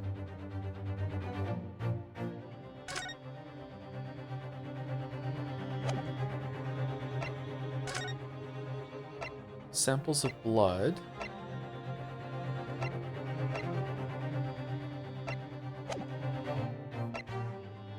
Pawnbroker's ticket with the blood on it, the hand. Hound of the Baskervilles, no. The Gildeds.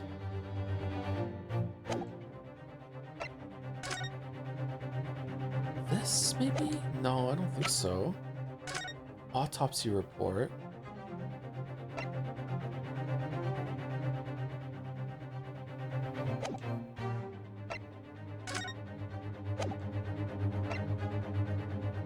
Can't be that. Can't be the guns.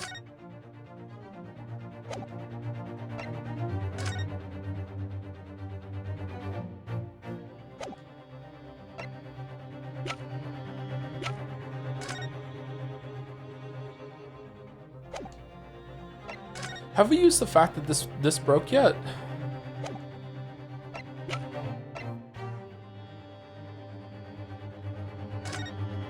Explosive evidence. This made an explosion.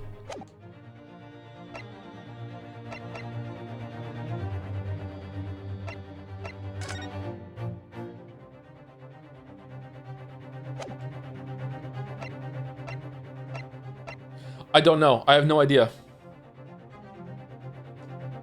I really don't know.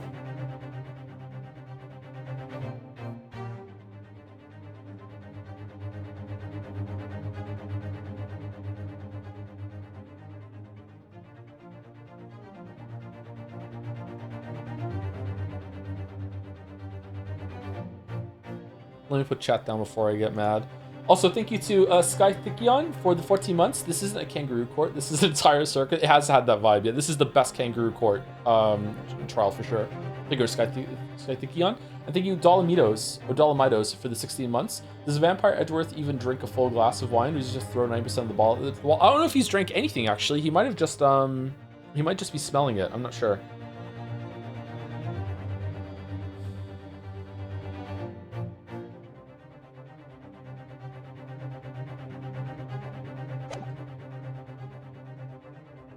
One final piece of evidence to get him to admit that to the deal he clearly struck on the stand. All right, I'm a little annoyed that it said here that if you're pushing Graydon, it would be pressing him on either some proof that Graydon killed Mr. Windybank or stole his government secrets, or some evidence to force Gregson into admitting that he struck a deal with the witness. And then I picked Grayson, but instead I picked Graydon, but now it's still about the admitting the deal that they made on the stand. So I guess it's the same piece of evidence for the two of them. Is there some, how could there possibly be proof of that?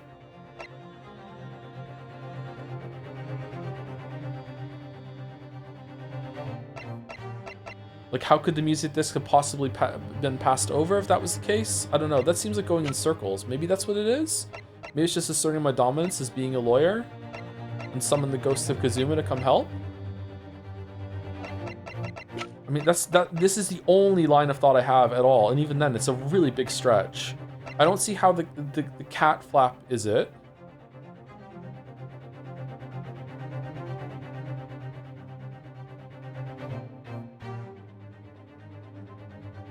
Yeah, it can't be that. I can't see how it's the bullet.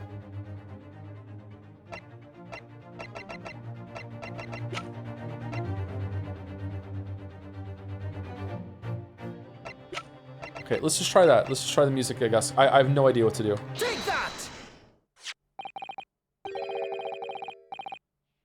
Okay, it's doing some dialogue at least. Sorry, let me bring my windows back. I misclicked. .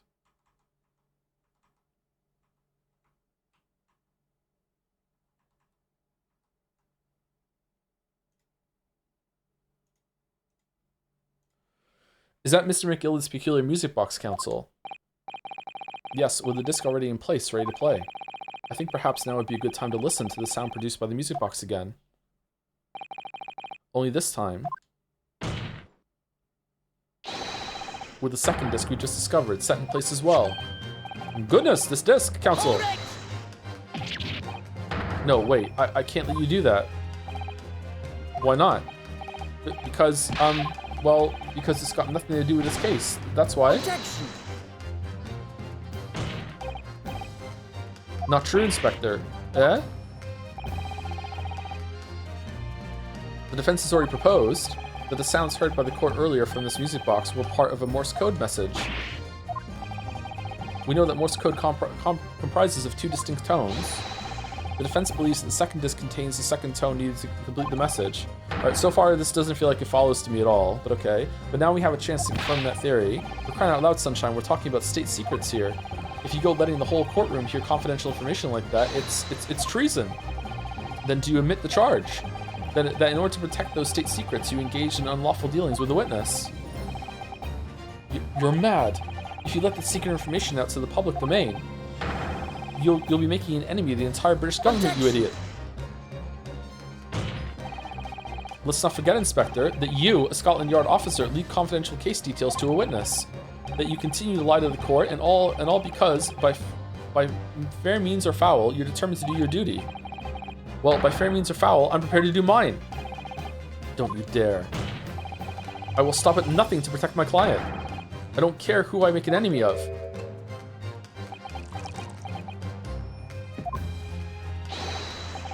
My lord, if you please. The court must hear the sounds made by that music box. Come on, Van Zeeks, for Pete's sake, stop him. Objection.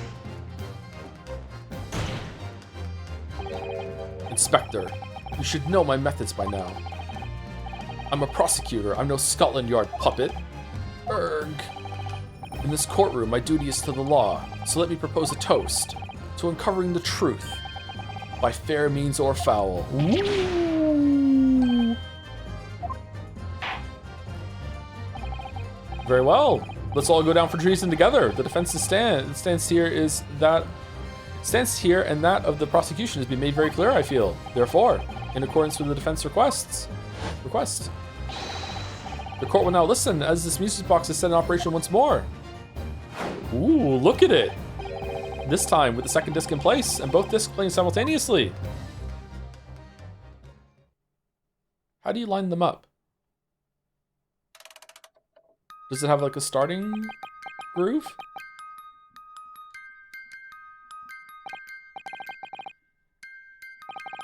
Oh, listen to that. It's unmistakable now. It's Morse code. All right. I admit it. Whatever you want. But for the love of God, shut that bloomin' box up.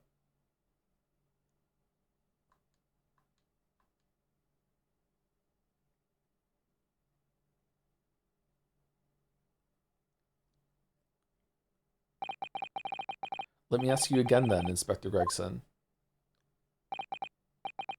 Did you or did you not strike a deal with the witness next to you in the stand, Mr. Ashley Graydon? Specifically, did you furnish the witness with confidential case details in exchange for this music box disc? Did you reveal the existence of the peephole in the pawnbroker's storeroom door, Inspector?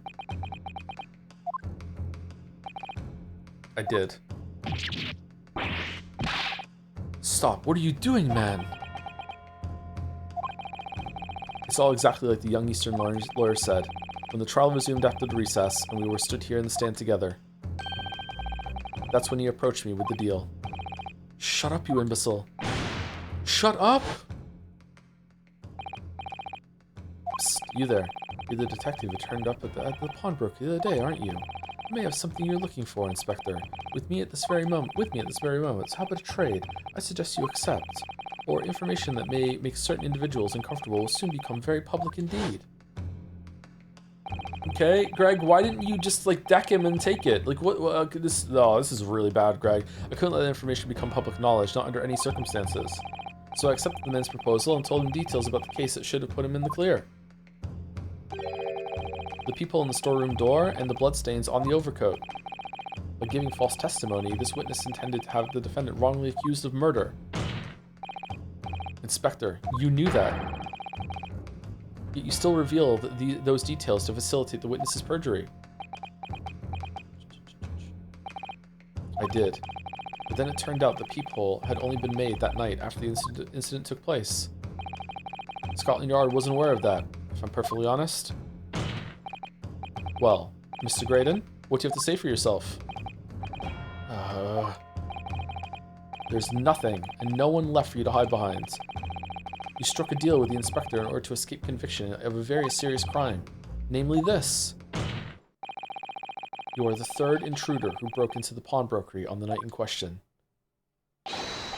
And you perpetrated the murder of the proprietor, Mr. Pop Windebank. You. Whoa! Traitor! Oh, shit. You know what? I hope he kills him.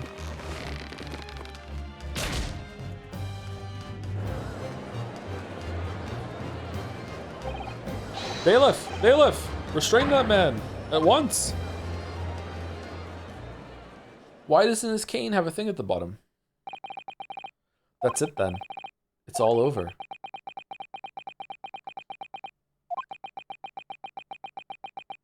Objection?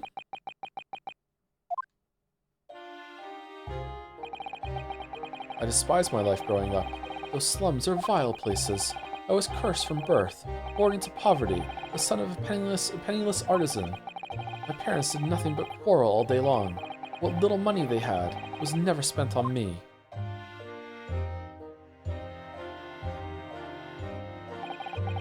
So I set about studying, to better myself, to one day escape from that hellhole. And you eventually became a communications officer. I admire your determination. But then you decided to try to sell government secrets? Why?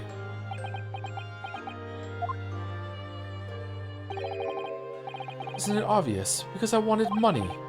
Even now, years later, the nightmares of my life in the slums wake me in the small hours. I want to drown them out, with more money than anyone who lived in that squalor could ever imagine. Then one day, I met him. Mr. Magnus McGilded. You're a fiend with a queer talent, so you are. I've money to throw your way if you're interested. All you need do is go along with me little plan now. Doesn't feel like he's dead. I was to steal the ministry's telegraphic message logs and McGilded would buy them for a handsome sum. As I was responsible for inspections of the ministry's communications office, it was a simple enough task. The lure of the devil's offerings. How easy it is to succumb. But you must surely have realized the seriousness of the crime you're committing. And for that reason, I took great lengths to ensure that my actions were untraceable. By using the music box. That was the judge, sorry. My father was a brickmaker, though my mother divorced him when I was still a child. Yes, Mr. Mason Milverton. That's right, he was very skilled with his hands. He'd once been a music box maker's apprentice. I imagined his skills would be sufficient to create a machine that could generate Morse code. So I sought out my father again, to employ his services. It was the first time I'd seen him since I left the slums 10 years earlier.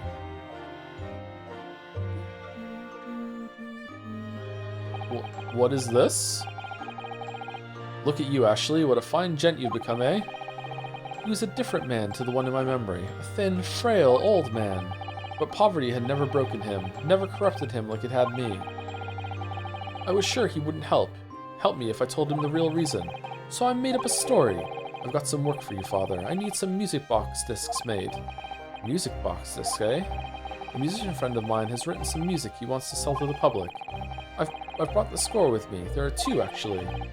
I'd be delighted, son. It's been 20 years since I did any work like this, though. Fetch my tools, would you? They're in the loft.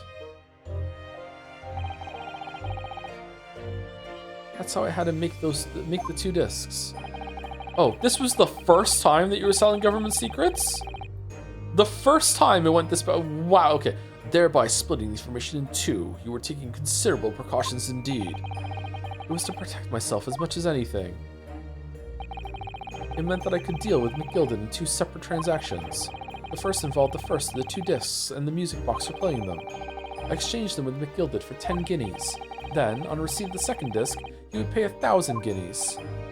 So, what happened on the omnibus 2 months ago was the second part of a deal, the exchange of the second disc? Yes, I'd sold the man information that way a number of times already, but it seems he became reluctant to part with his money. Wait, what? So it wasn't the first time? That doesn't quite make sense, Mr. Graydon. For why was it that on the omnibus 2 months ago, your father, Mr. Milverton, was the one dealing with Mr. McGilded, not yourself? When I received 1,000 guineas after my first completed dealings with McGilded, I decided to give 200 to my father for his troubles. But my father realized something was amiss. In time, he worked out that I must be involved in something dubious, and when he did, he said to me, "Next time there's an exchange, you'll let your old man do it, understand? Otherwise, I won't take your money anymore."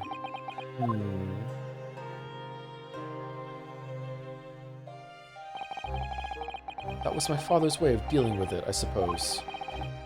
Climb into the omnibus, hand over the second disc, and take the money from McGilded. That's it.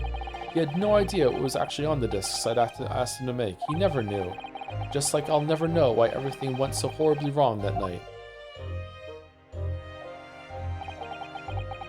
Do you think the dad said to McGilded, like, what is this anyway? And McGilded told him, and he was like, oh, holy shit, treason, I won't do that, or something like that? All I know is that the disc was taken from him, and he never returned home.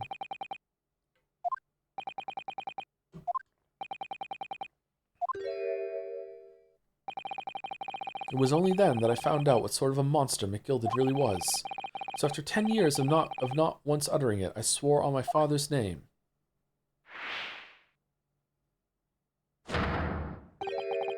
To exact revenge. Wait, so you killed him? Revenge? As anyone with even the remotest knowledge of the man will no doubt be able to imagine, McGilded brought all his wealth and influence to bear in the most despicable of ways. To crush any semblance of justice in his trial. The crime scene was tampered with, evidence was fixed, and witnesses were bribed. That trial 2 months ago was a farce from start to finish. My feet had barely touched British soil back then, and I walked into that hornet's nest completely unaware of the sinister background to it all. I'd made plenty of money out of my dealings with McGilded by then, so I spared nothing in my arrangements 2 months ago. I knew exactly who to hire. If you're willing to pay the price, there are people in the city willing to do anything you ask. McGilded himself had shown me that. Are you saying that? I think you have the picture now. After he twisted everything to his favor in this courtroom to ensure that he walked free, I took matters into my own hands and delivered the justice that monster deserved. It's based, I'm sorry to say, that tragic accident following the trial here 2 months ago was planned and executed by yours truly. Wasn't the cane broken? Backup cane, he has 2 of them, yeah. McGilded's death that day was caused by this man. Everything's ready, sir, if you'd like to follow me into the courtroom. That was him? What's this, officer? 'Tis sooner than I was led to believe. I hope it's not inconvenient, sir. There were some changes to the schedule. Well, I must be making tracks now. Just time for the inspection.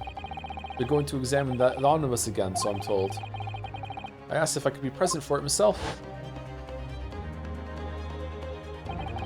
So that policeman who came to tell McGilded he could examine the omnibus again? That's right, an imposter, hired by me. Oh, it wasn't you, it was just him. Okay. McGilded used his wealth to manipulate the trial. He paid people to adulterate the omnibus with all manner of false evidence. He threatened witnesses to lie in their testimony. Man, why'd you have to kill Windibank? It would have been all aboard this scheme. So I gave the man a taste of his own medicine. Once the omnibus was doused in paraffin, one of my sham policemen ushered McGilded inside and sent him on a one-way journey to hell.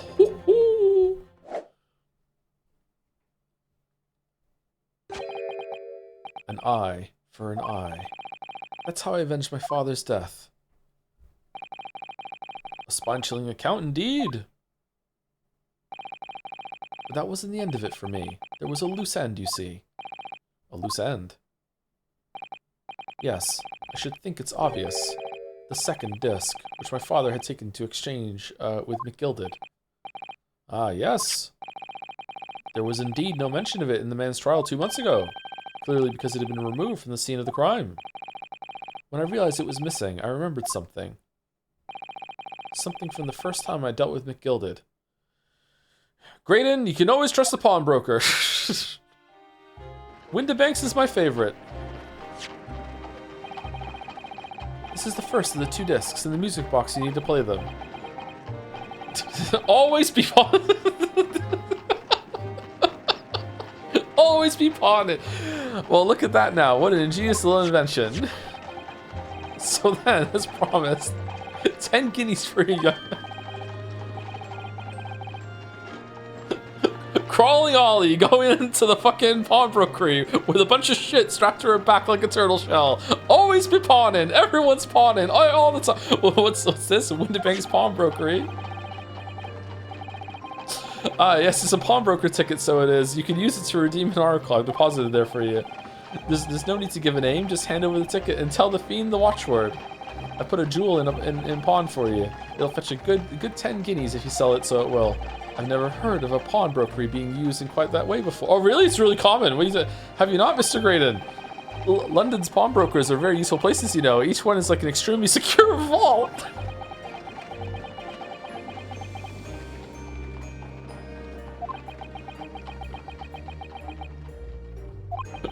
Unless a little girl invents a way to install fucking cat doors with a fucking like gun instrument that works on some weird fucking battery magic of the time. So I knew that he'd taken steps to hide the disc. It would be in that pawnbrokery somewhere. And that on the night he killed my father, he must have entrusted the ticket to someone. What the fuck, dude? What are you fucking talking? Yes, Gina. I remember now that when we first met you at Windibanks that afternoon 2 days ago. You have a description of Miss Lestrade written down. How did you know who you were looking for? From the trial, that pickpocket's testimony was clearly peculiar. Anyone could see that. I realized immediately that she was another McGilded's pawn, that he must have threatened her somehow. This is a stretch. I was fairly convinced it would be her who had the ticket, so I started to make some inquiries. I had a strong suspicion the girl would come out of the woodwork on the redemption deadline. And he was absolutely right. And yes, sure enough, she did. All I needed to do was wait until the girl went to Windibanks to redeem the articles. How did you know when the deadline was? But unfortunately, she redeemed only McGilded's overcoat and the 1 disc that was in his pocket. The all-important music box with the 2nd disc inside was missing, because it had already been forfeited 2 days earlier. But I was unaware of that fact. Had I not been, I could have avoided my nighttime excursion. You didn't notice it on the shelf when you went in? Meanwhile, as our investigation into the stolen government secrets was progressing, we picked up on the fact that McGilded was involved. Inspector, you've recovered fast. My orders were to recover the stolen information as quickly as possible, so we started gathering the fellow's possessions and examining whatever we could lay our hands on. We had a full-scale investigation going on at the yard, but we had to keep it as quiet as we could. Then, when the inspector here took the disc from me in the pawnbrokery that day, I became nervous. I was sure the music box and the 2nd disc were still there, in the shop somewhere. So I knew that it was a race against time. I had to find those articles before the police did. So that's what prompted you to break into the place that same night.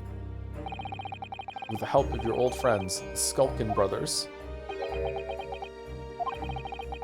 What happened that night in the pawnbrokery, I can only describe as a nightmare. While Nash and Ringo were searching the counter, I'd located the music box I sold to McGilded on the shelves of forfeited articles. And the 2nd disc was inside. Yes, I slipped it into my pocket with a very deep sigh of relief. But then, something entirely unexpected happened. What are you doing in my shop? Bang. 2 bangs. Bang, bang. A gunshot rang out in the shop, and I felt a sharp pain in my left arm. And the broker fired his gun, and the bullet pierced your limb. Yes, exactly. But unfortunately, I decided to bring my own gun with me that night, just in case. Bang.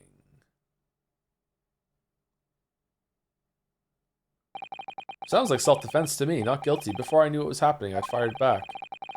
My lawyer Rio would like to let me know that it was a joke. That was a joke. The man had already turned to flee. I hadn't intended to fire in his direction, much less kill him. But unfortunately for both of us, the bullet hit home. It stuck him in the middle of his back as he fled through the storeroom door for refuge. Refuge? Refuge, yeah. A sorry, sorry tale. It all took place in the blink of an eye. I don't imagine Nash or Ringo even realized what had happened at first. Alright. I think Stroll would still forgive him. I was terrified, so I fled. And that's the whole story. That's everything that happened at Windibanks on that wretched night.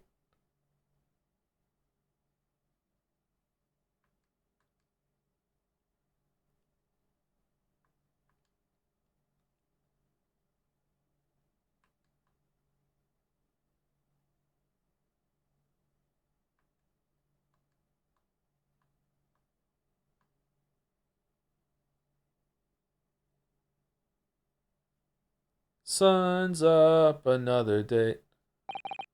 Earlier, you called McGilded a monster. A man who used his wealth and influence to distort the facts and escape justice for the crime of murder. What tragic irony. For what you have done is exactly the same. You've become the very monster you saw and despised so deeply in McGilded.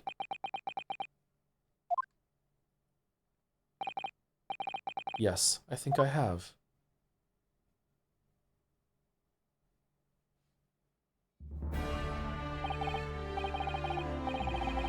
Well, this has been a long and exhausting trial.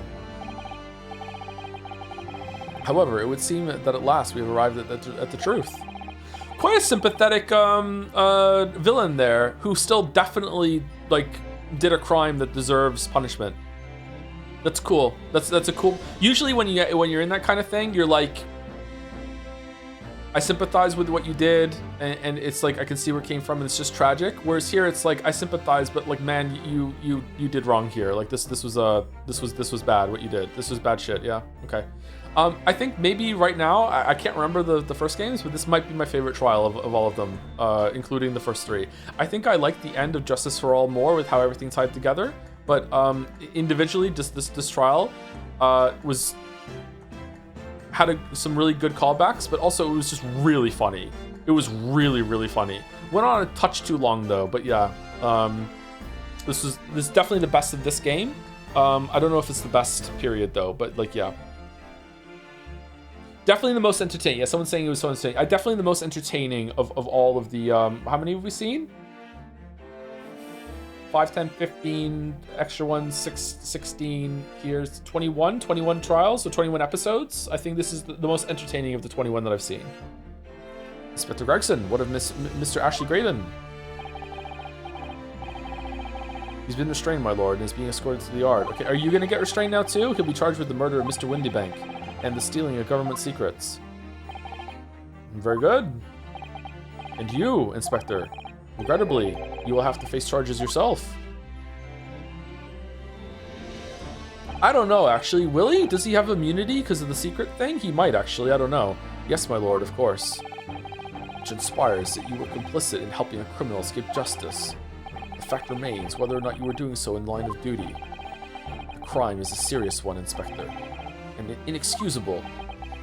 I agree, actually. I feel like you handled this poorly. As soon as he started making the deal, you should have been, oh, you have the disc? Like, sock and then just take the disc, or just arrest him. Like, he's trying to extort you for getting off a whatever. Like fuck hell, Gregson. Like, but still, even though you handled this poorly, like, maybe you'll still get off. Like, maybe the Chief Justice will be like, you know, we'll look the other way. Now to the defendant, Miss Gina Lestrade. Ah, yeah? It is time for the final adjudication. Is the jury ready, Mr. Foreman? Yes, sir. Garradeb Squadron standing by, sir. This is really it now.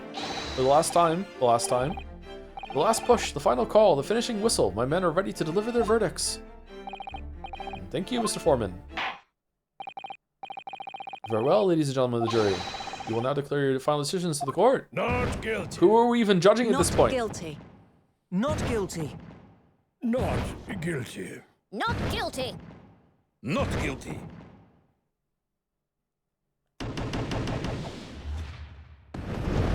They got a lot of mileage out of that head slam animation, huh?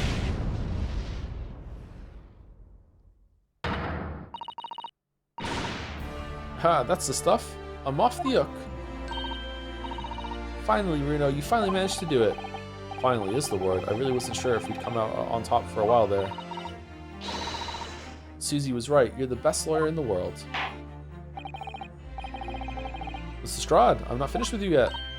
Eh? What? What are you looking at me like that for? Before you start enjoying your freedom, there are certain other crimes to consider, Come on, Judge. 2 months ago, in my courtroom no less, you gave false testimony, did you not? And in relation to the trial today, not only did you unlawfully enter Windenbeck's pawnbrokery, you also attempted to abscond with Mr. McGilda's property, it seems. Never done nothing of the sort. Of course not. It's not like you were gleefully wearing McGilda's coat in your cell yesterday or anything. Aw, and just when I was getting excited about throwing a party for Ginny this evening, and turning our attention to the defense. Determining that, when played together, the music box and disc contained a message in Morse code was, well, it was certainly the most unexpected revelation, Counsel. Quite so, my lord. The prosecution was caught entirely off guard. Wow. In fact, I think we should applaud my learned friend's courage here today. I propose a toast. I love Big V, holy shit. To demanding that government secrets be disseminated before the entire courtroom. I'm very sorry about that. Judge, you went along with it! It was the only way that I could get Inspector Gregson to admit what he'd done, so... If I may say something on that point, isn't that... It's, about the sounds produced by the music box before. I do wonder if that was really Morse code at all. What? What are you saying, madam? Oh, well, it's just that I'm really rather fanatical when it comes to Morse code, you see. So much so that the whole world seems to be covered in dots and dashes to me, in fact. What's happening? Goodness, madam, an unhealthy level of obsession one feels. But I must say that, in my opinion, the sounds produced by those two discs were nothing more than that. A meaningless series... Serious? Series? It's a mistake, right? A meaningless series of two different notes. What? What? Can that really be? Maybe you put the discs in backwards. It wasn't Morse code after all? My lord, the defense would like to listen to the music box again. Are you off your nut? How many times do I have to tell you? Those discs contain ministerial secrets, Sunshine. This courtroom is not an appropriate forum to discuss the nature of the government communications. We know McGilda conspired to trade national secrets with our enemies, secrets acquired from Mr. Graydon.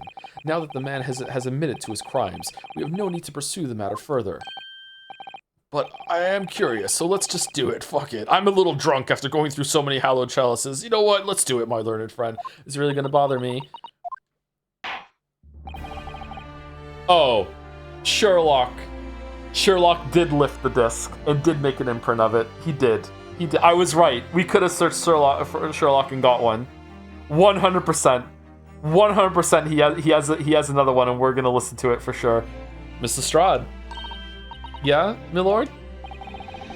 That which you have seen today here in this courtroom has been extremely disturbing. Falsified evidence, intimidation, perjury, a grim catalogue of depravity. Depravity. An appalling experience to befall any child. Come on, it ain't nothing I don't see most days in the back slums.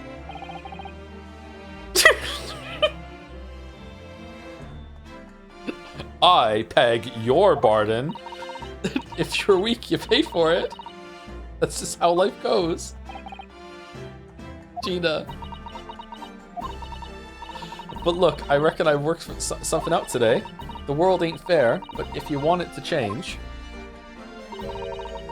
you've got to start at some. Start at home. You got to change how you are yourself. Make your bed.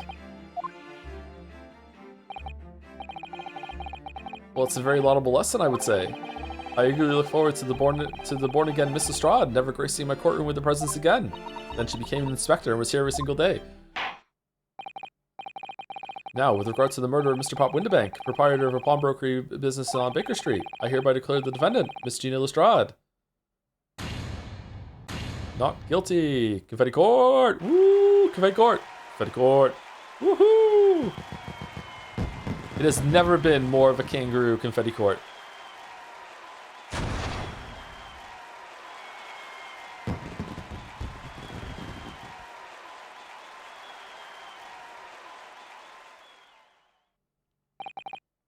That is all. Court is adjourned. Okay, so is it? It has to. The government secret is why fucking Susie was called back, because there's no fucking way. Why would he even do that? No, it can't be that. If it's personal, it has to be something that was there, that was called, and then we're gonna hear it at the end of this with Sherlock, and it's gonna be set up for the second game, and we're like, holy shit, what the fuck? Or it's gonna be something related to, I guess, the Crystal Tower or something like that, and it's gonna be like holy shit, someone's planning it to attack it or some shit like that, and that's gonna set up a big overarching story in the second game. Because there's no way we're not gonna have the secrets after that bit that happened there. But is it gonna be a personal revelation, or is it gonna be like a bigger story revelation? That is all. Court is adjourned. The secret is that Van Zieks is homosexual. I don't think that's a secret. What? Whoa.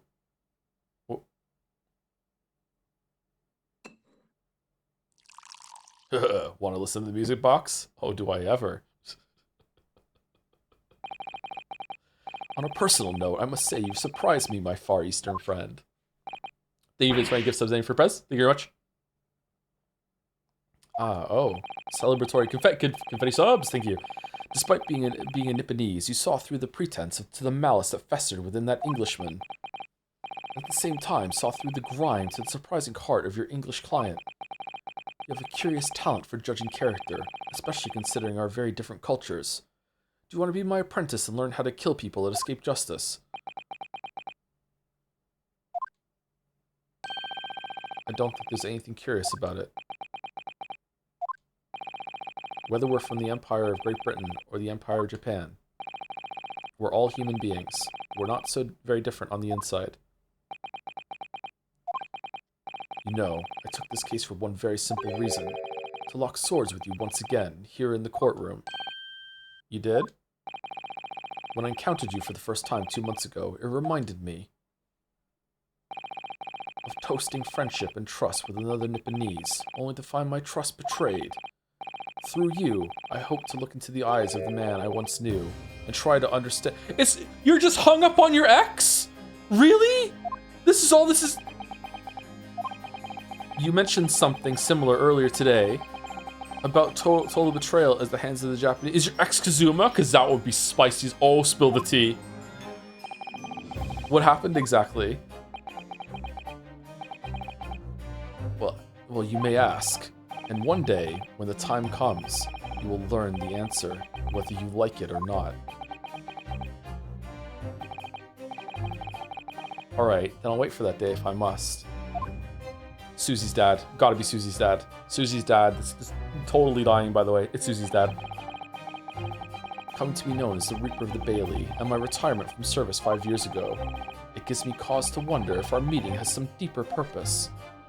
Are they just really just letting us do this? So, farewell, my learned Nipponese fellow, until we meet again in Game 2.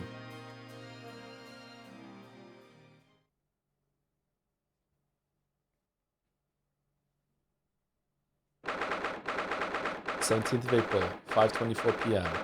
The old Bailey Defendant's Antechamber. It's a different kind of courtroom now. Nice, nice. It's done. It's over at last. But where's Iris's disappeared to? Ah, congratulations, Gina. I knew it all along. I knew that you were innocent. Well, you did what you said, Mr. Nara Odo. You believed in me, right up to the end. You're as odd as your name. What's odd about it? I told you I had faith in you, didn't I? No one ever has before, see? Kept the promise, I mean. Properly. That's awful. I figured something out today. All my life, growing up in the slums, I've never trusted no one. But that's just because I've been scared of being stabbed in the back. Literally. It's London. I mean, the more you trust someone, the more it hurts when they let you down. Yes, I think I can understand that. After all, I had a taste of it in that trial 2 months ago. I chose to trust someone and paid for it. That betrayal left a big scar. You know, though, Gina, I worked something out quite recently too. Trusting in someone else is really an exercise in learning to trust yourself. When your gut tells you it's the right thing to do and your trust is rewarded, there's no better feeling in the world. I think I have you to thank for reminding me of that valuable lesson. Bro is 2 betrayals in a row from becoming the Joker. As long as it's betrayal, trust rewarded. Betrayal, trust rewarded. As long as they're sandwiched, he's fine. But 2 betrayals in a row, boom, it's Joker time. Oh well, if you say so. Don't make a fat lot of sense to me though. I'm trying to say that putting my faith in you, Gina, has been a real pleasure. For crying out loud, pack it in. Clover votes betrayal, I suppose. Fuck you, Alice. I sort of feel the same way. Get fucked, Alice. I mean, sometimes trusting someone else is, you know, alright. Thanks. This is the way I see it, Ryu. A defense lawyer is only as good as his faith in his client. And that comes down to how much faith he has in himself. Okay, but McGilded exploited the. After this experience, I'm starting to feel like I understand what you mean. Do you? Because to me, he sounds stupid and idealistic. Kazuma, am I living up to your expectations? Am I turning out to be the lawyer you believed I could be? Pardon the interruption. Herlock? But what the deuce does a man have to do to be noticed around here, my dear fellow? Ah, that voice! It's too late for that voice now, Mr. Naruhodo. I've been standing here patiently in the corner of the room for an eternity. Ha ha ha, yes, it was me all along!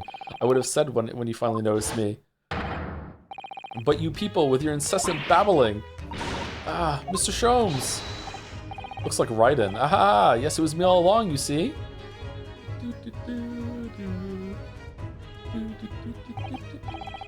I'd assumed you'd been taken back to the hospital, to be honest.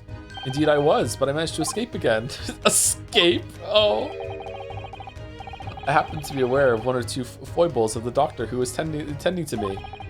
I merely made my knowledge of them known to the man, and he happily issued me with a leave of absence. How very above board. Oh, free to go. But enough of my adventures. That was a fine victory, Mr. Naruhodo. Your timeless efforts, justly rewarded, I feel. Congratulations are in order. As a close friend, I tip my hat to you. Close friend? Oh, thank you. Humph. Some great detective you are. Great at being cold as ice, baby. Is Gina going to become our new assistant now? Because, you know, Susie's totally gone forever and ever. Have I irked you in some way, Miss Lestrade? While you've been having a snooze in your nice soft bed, some of us have been fighting for our lives. Well, that bullet did cause me to lose a substantial amount of blood, it's true. So I have indeed been feeling somewhat cold. Not perhaps as cold as ice, but, well, have a feel.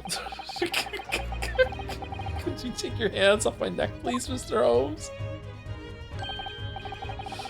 And in some way, I suppose, congratulations are in order for you too, Miss Lestrade.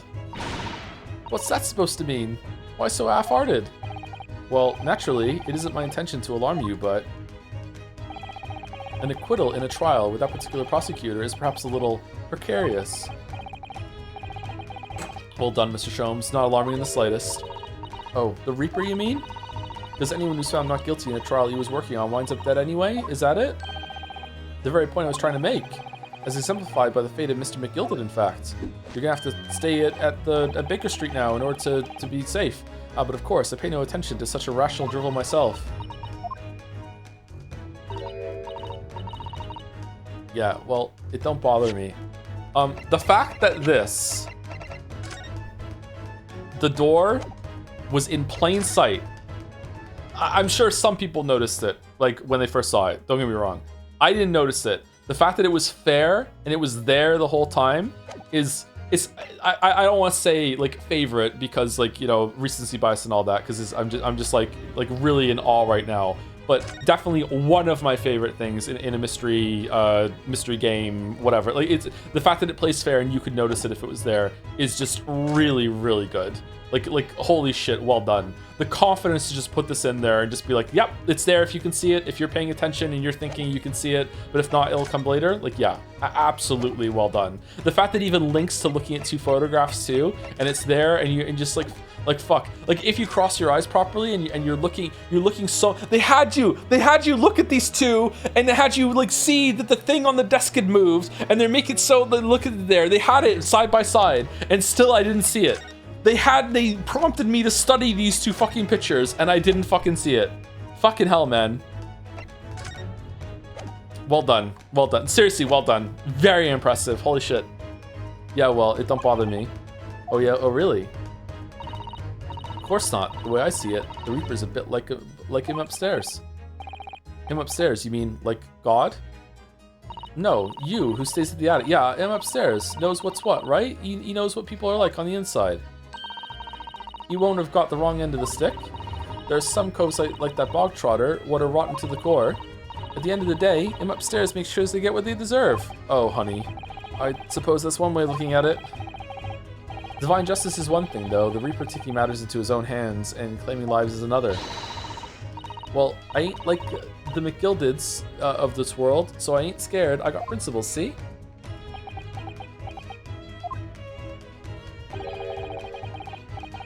A trait in you which is to be admired, Miss Lestrade. Oi, just give it a rest, alright? As I was saying, congratulations are in order. The news of your acquittal was very welcome news to me indeed. Let me express my heartfelt congratulations, Gina. Well, there you are, Hurley. How long have you been here? Well, there goes the stitches. Honestly, I went to the main entrance especially to meet you there. Ah, Iris, my dear, I do apologize. But wait until I tell you what happened. This pair made utter fools of themselves. What happened? As you know, I have a penchant for disguise. I was hiding in this room dressed as a Bailey. He's fucking telling her about it? But these adults didn't notice my presence at all. Ha ha ha, they had no idea. Can you imagine, Iris? Would you credit it? I'm not sure really. I beg your pardon? I'm sorry, Hurley, but you just don't have the weighty presence you seem to think you have. In fact, you really ought to be careful about that. It's going to land you in trouble one day. I'll be careful. Ouch. Anyway, it's such a shame.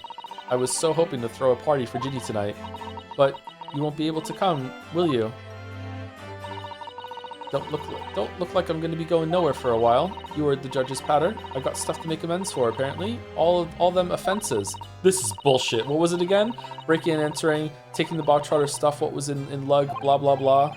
Yes, I think you'll find that basically being a pickpocket is the main offense. But diving ain't an offense. It's a job, innit? I don't think so.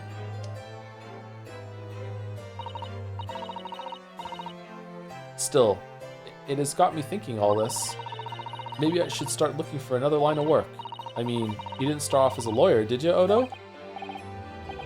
Well, no, but I was never a pickpocket.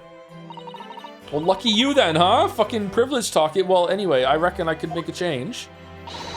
I'm gonna do something for them lot like me from the slums. Something that makes a difference for them. Are you gonna open a school and teach them how to all get proper jobs? Like wow. That's all they need. That's a wonderful idea, Ginny, and I'm sure you can do it. Yep. Do you know you can work for a living? Wow, I never knew. What is it?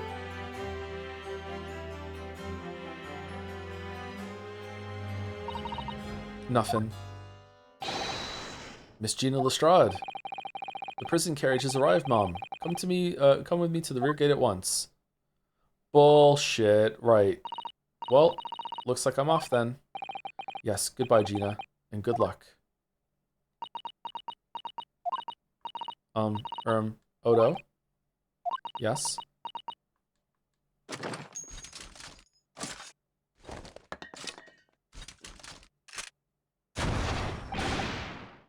Ah, what was that for? I don't know. I mean, I don't know what to say, so... Ah, indeed. Perhaps the situation calls for a phrase hitherto missing from your vocabulary, Miss Lestrade. Huh? On occasions such as this,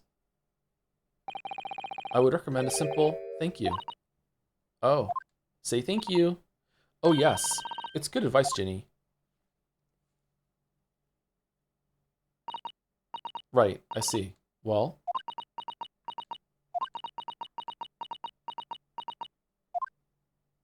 Zelda sound. Thanks, Odo. Aww, I like Ginny.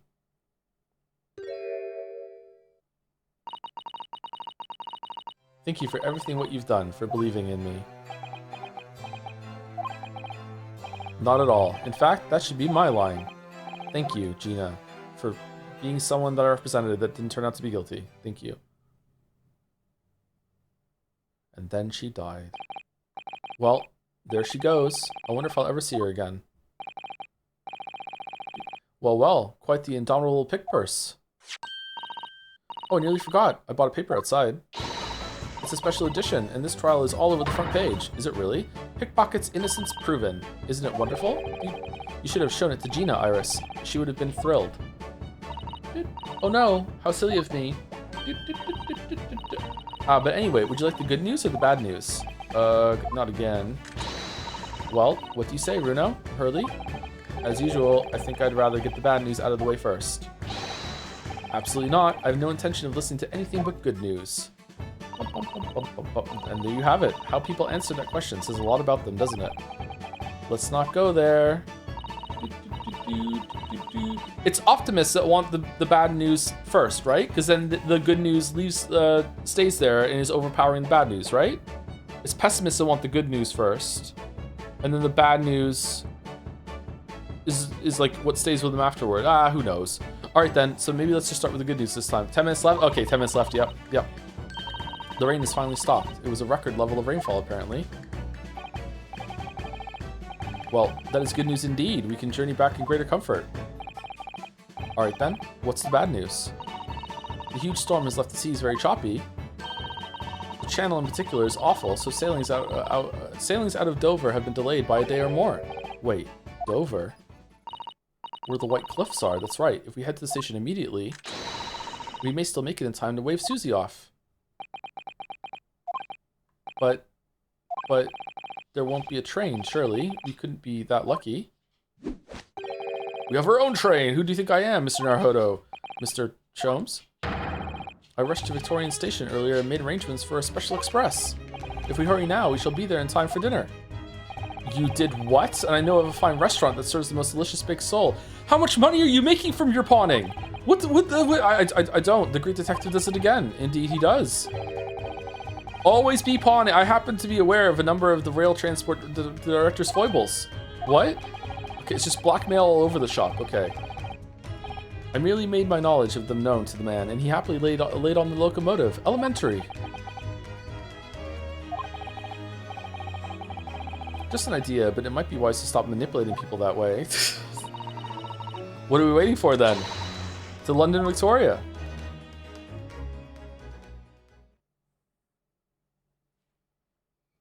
Ooh. 18th of April, 5:32 a.m., Port of Dover, Quayside. That took somewhat longer than I anticipated. Susie's boat must be about to leave now. Miss Susato, where are you? Where could she be? Thank you, Nose Null, for the 27 months. Thank you again for the 20 gifts, by the way, Annie. Only 40 more months, because it's 27, Nose Adult. For 6-7, we're anticipating 6-7. Will that even still be a thing? Is it still even a thing? I feel like the millennials co-opted 6-7 to seem cool. Those fuckers. Over there, look. It looks like she's reading something. Yeah, her book of all knowledge that she uses to pass off her psychic ability. Really, she's reading minds. Miss Susato, wait, what are you doing?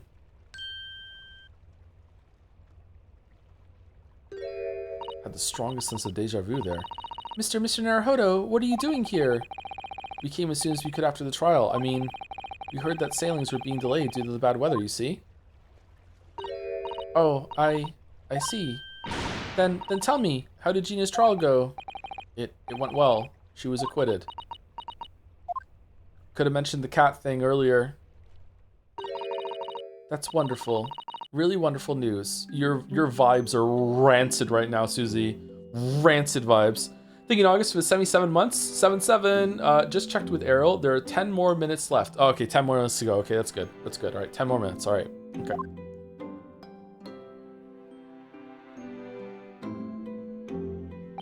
That's not true. It's more than 10 minutes. The book you were about to throw into the sea. It was your Encyclopedia of British Law, wasn't it? Fucking hate it here, Mr. Naruhodo. Oh dear, I was hoping you hadn't seen that.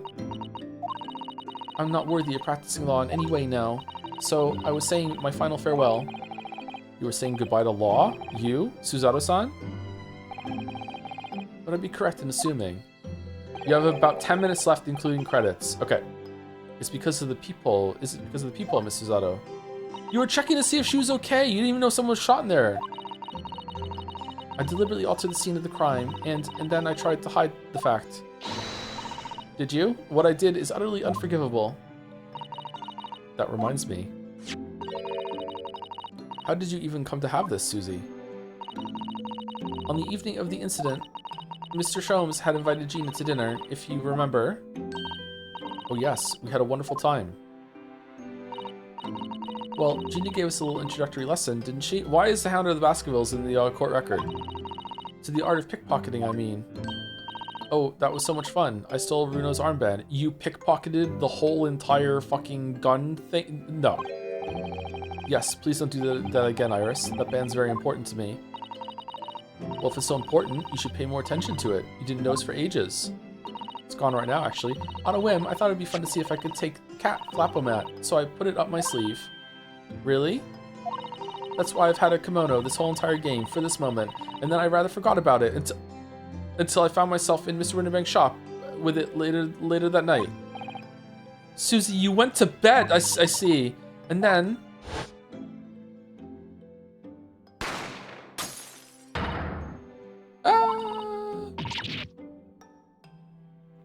Mr. Sholmes, leave me, Mr. Naruhodo. Right. After Mr. Naruhodo had left the shop, I started to think. That door started to play on my mind. The storeroom door, you mean? Yes. If Gina was anywhere in the shop, I realized it could only be behind that door. And at that moment, the little device that I had on my sleeve sprang to mind. I was so worried about Gina, I simply had to know.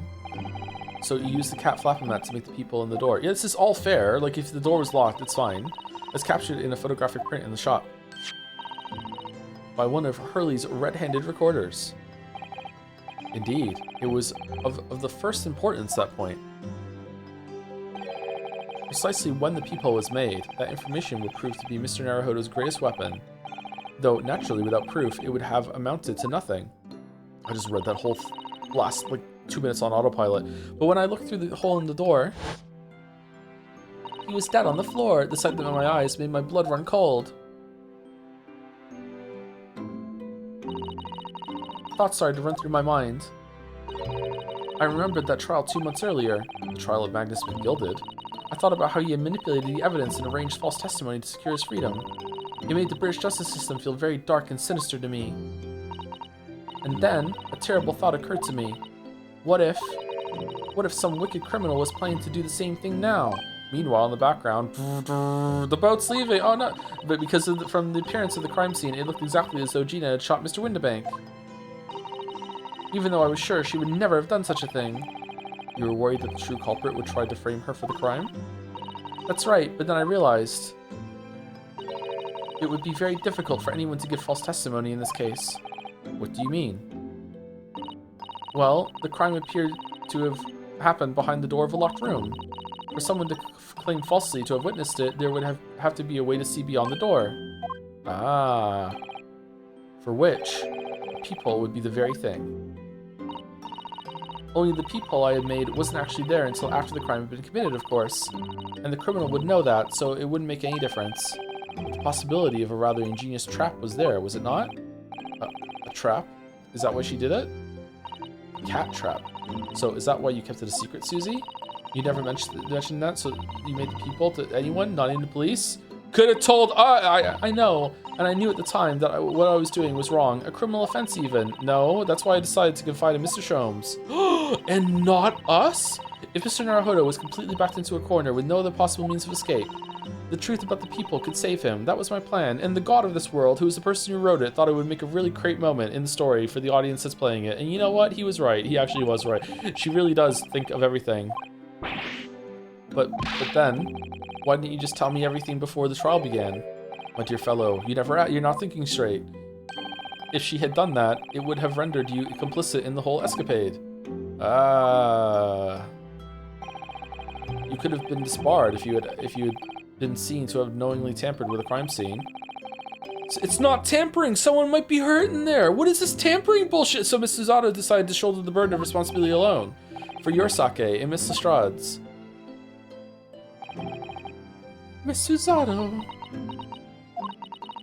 The truth is, when it happened, I did it because I'd lost a little of my faith in the law. Oh, no!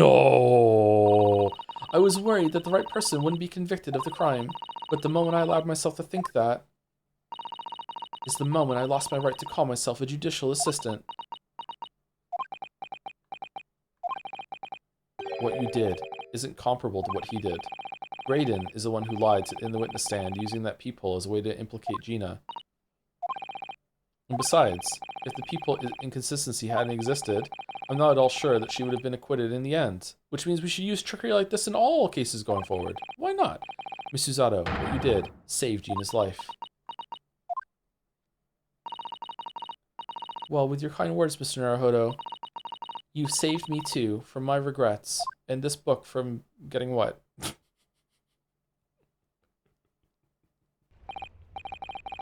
Well, we must all be thankful that Miss Lestrade's freedom has been assured. Yes, exactly. Although some of the loose ends in that trial will continue to replay on my mind, I'm sure. 10 minutes left from here? Okay. But the revelation of that music box disc contains secret messages, Mr. Naruhodo. What a triumph to work that out. I'm full of admiration.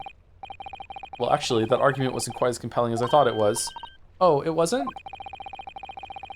There was a communications officer among the jury members, you see, a telegraph operator, and she said that the majority of the sounds on the disc were just meaningless tones. As one would expect, after all, we were talking about secret government communications. No doubt they were written in cipher to avoid being readily understood, should they have been intercepted. In cipher? I see. So then, we could never have hoped to understand the message anyway. Nonsense, my dear fellow. It's quite a zero pipe problem, I assure you. Zero pipe problem.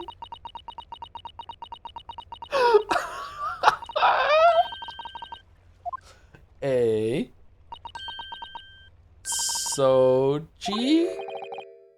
What? Well, that can't be a real word, can it? How funny. Wait, Iris, what did you just say? Oh, I just said Asoji. Does that word mean something to you? Mean something? Asoji was the name of my best friend. What? But how? How'd you know that name, Iris? Well, we have microphones in your room. You say it at night. I wrote down during the trial before when the message was playing on the music box. She transcribed it on the fly. And you didn't tell it? She really is a genius. I thought Sherlock had lifted it. I thought the message Why did he make an imprint in toffee then? What was that for? He just did that, Lamayo, and not show you my fucking toffee tray? I thought the message probably wouldn't be written out in plain Morse code, so I tried various ways to interpret it. But whatever I tried, the words just didn't seem to make any sense. That is, in English at least. Oh. It suddenly occurred to me, you see. There's more than one Morse code. It's not just the English variety. Various countries around the world have altered and added to Morse code to use in their own languages. I don't believe it. Are you saying? That's right. I've only actually seen a chart of Japanese Morse code once before, but I think it's based on the Iroha pangram, isn't it? And you mean to say that in Japanese Morse code, the message says Asogi? Yes, I think so.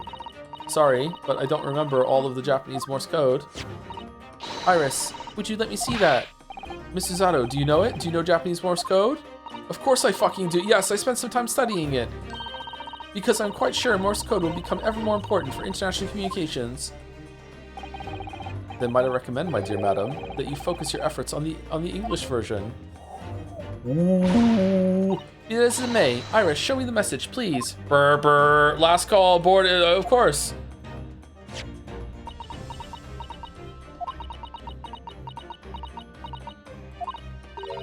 But what can this possibly mean? Whatever is in that long sequence of supposedly meaningless dots and dashes, it's made the color drain from Suzato-san's face. There's no doubt that this message is written in Japanese Morse code. So the British Empire has been using Japanese for its secret communications.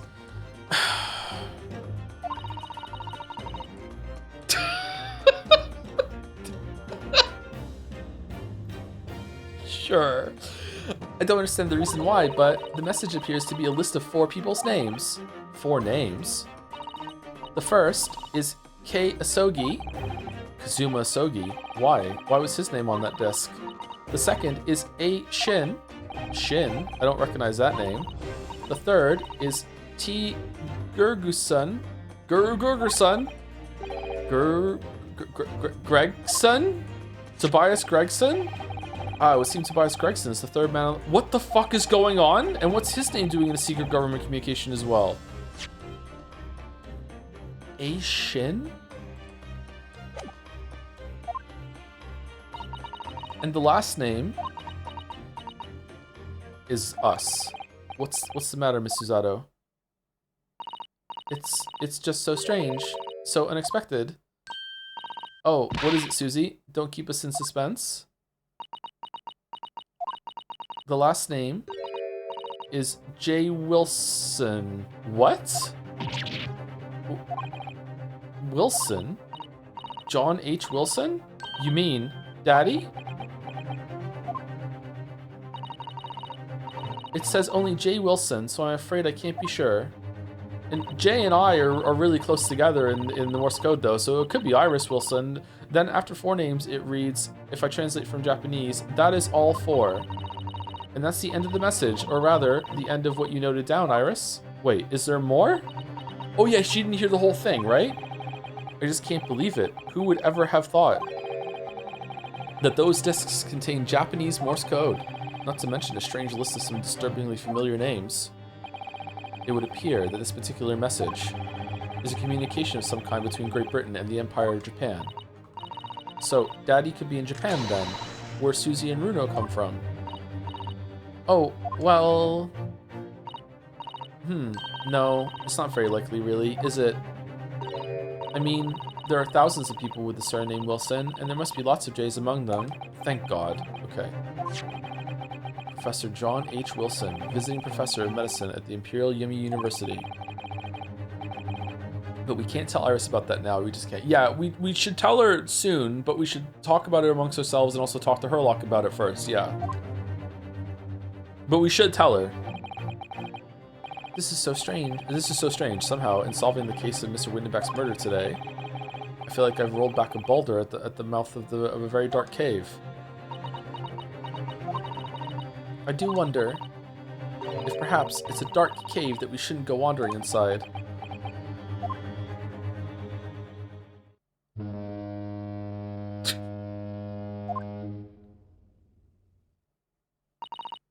Oh dear, the ship is going to set sail soon. I thought the message was going to be some reason for you to stay, and it was like they got it wrong, and your dad wasn't sick for some reason. Fucking hell. Okay, all right. I see you, Susie. Yeah, seems so. Are we all going? Another murder on the ship? I'll sail on that steamship first to the port of Dunkirk in France. Then I'll change onto a larger passenger vessel bound for Japan. You're really going then, Susie? Is there going to be like a couple years time skip and she comes back maybe? We wish you safe passage, Miss Suzato. Thank you so much. I wish you all the very best. Miss Suzato, I hope to have you always at my side to guide me and support me. Mr. Naruhodo, please, come back soon. As far as I'm concerned, you really are the very best judicial assistant in the world. I'm quite sure I'll be back before you know it. Really, Susie? Oh, now don't forget, Iris. I made you a promise I've yet to fulfill. A promise? About your man? Yeah, about the yeah. What is about your manuscript? Oh yes, the Hound of the Baskervilles. How could you possibly know? I'll be waiting for you then, Susie. A promise is a promise. Definitely, Iris.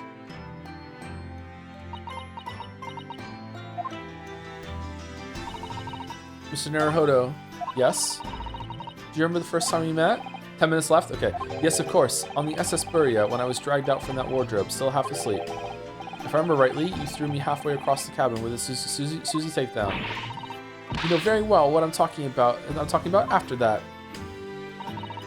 It's strange, but being thrown together as we were in that case, I somehow felt straight away that you were the perfect person to continue Kusama-san's great legacy. Miss Susato. And my instincts were right. I really want to believe. No, I'm sure that. I'll be back soon. Farewell until then.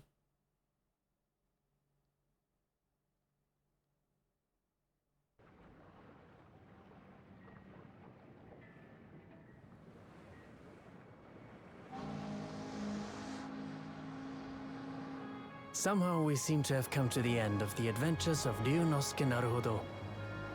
Or the first volume, at least. I thought the cruise was cancelled. Looking back now, it feels as though fate has led me on this journey.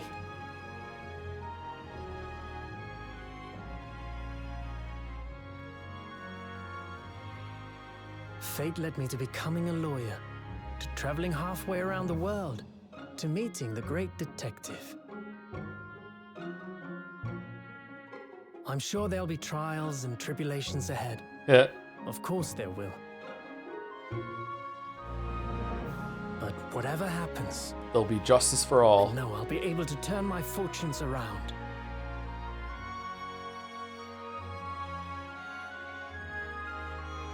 After all, I have the greatest friends in the world on my side.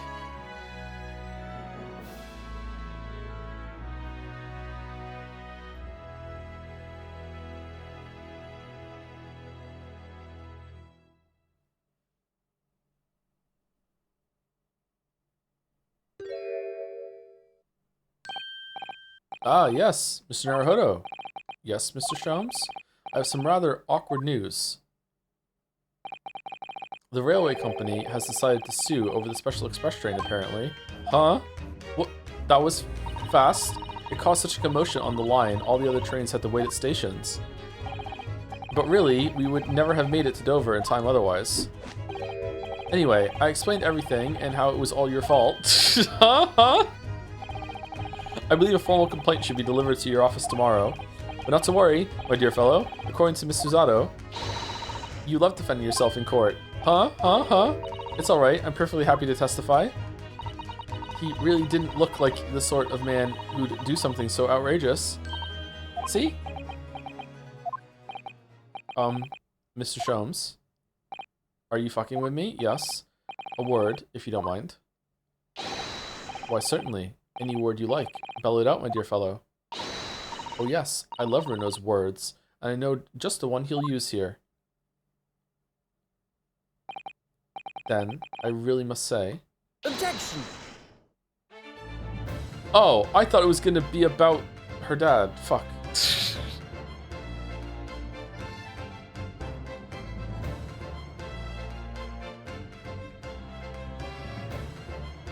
Okay. Credits. Credits are 10 minutes? Okay. And then 10 minutes of epilogue after the credits? Okay.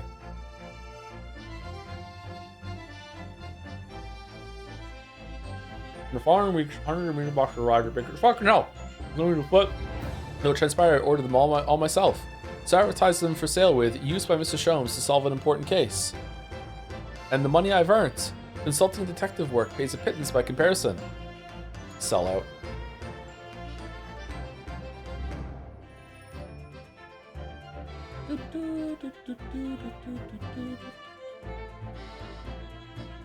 Ah, I haven't slept a wink. This manuscript is due tomorrow now. When I'm this busy, Hurley usually cooks me breakfast. Well, cooks is an overstatement. For some dry toast and insipid coffee. I do miss Susie and her lovely Japanese breakfasts.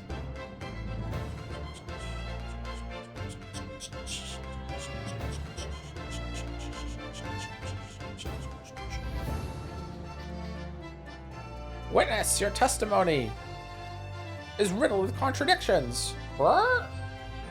Exactly. Rarely do rare Koban coins hide under rare stakes themselves. Well, Idanosa knows his father is an innocent man, or are you calling my son a liar? Witnesses, my courtroom is still placed for your petty arguments. The drip on this judge, holy shit.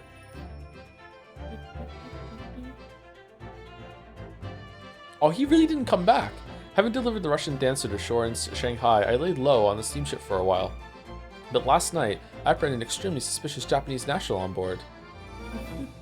I've done nothing wrong. All I did was give Wagahai's offspring refuge in my pocket. A man brings some kittens on board and suddenly he's a hardened criminal. It's not fair. You gonna play a sequel? Yeah, of course. In a week or two, we're gonna play a sequel. Yeah.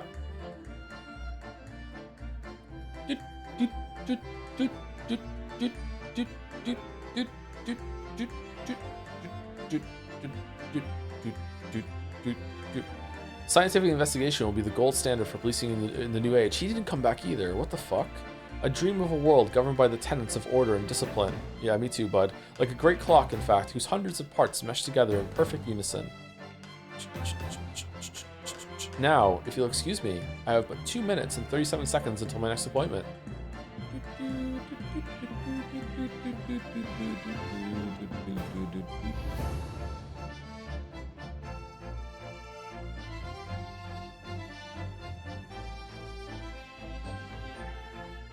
The latest Rance magazine is out, and I'm in it again.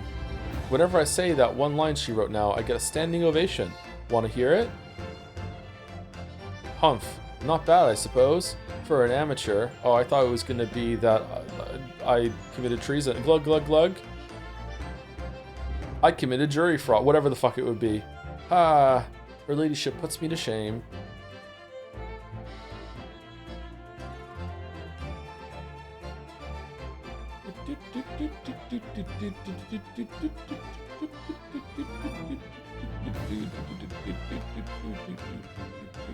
Really? Everyone's coming back. Been visiting the old girl on a daily basis, of course. Joni, my old jailbird. I must say, battling with those bally stairs every day has done wonders for the Dicky Peg. Managing rather well with the housework too. Got this maid business taped up, I'd say. Hope the gossiping neighbors don't realize the man of the house is his own maid.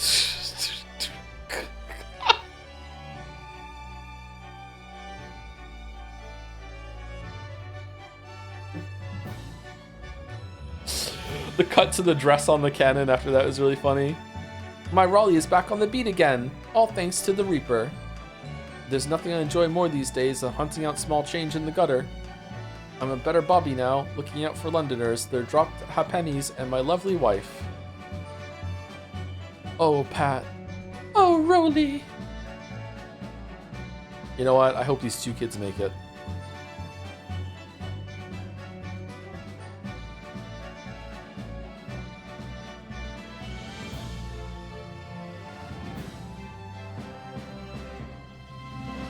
Looks like I'm gonna be doing time for a bit now. But Iris comes every day for a natter, so it ain't too boring. She's always going on about all them cases what Sholmes is looking into. Criminal investigations are kind of interesting when you get into them. Interesting.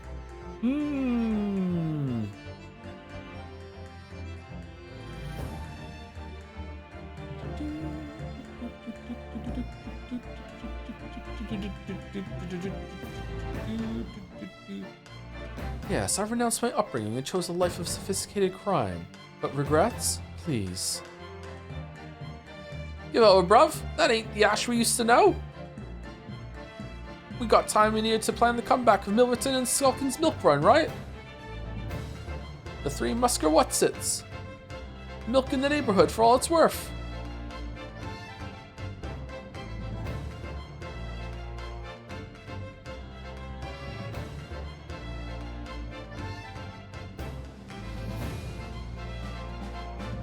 What comeback he's getting executed? Oh yeah, he's dead for sure, yeah. Yeah, absolutely, he's dead. or recruited into a spy program. This past 6 months has been a time I shall remember forevermore. Painful goodbyes and wonderful encounters. I've come to realize that's what life is all about. Naruhodo-san, I promise. Your assistant will return to you one day. But for now, I leave you with many memories and a heartfelt wish that life will treat you well. In the beginning of the next game, we're going to be in the gutter. What are you talking about?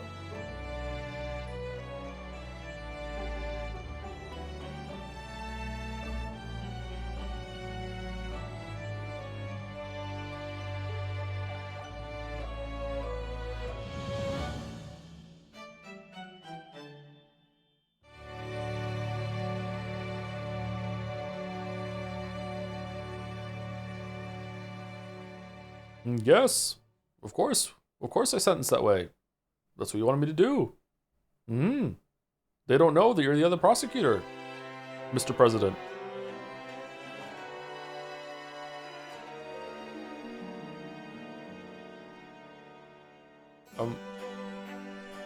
What in the Robin Hood is this?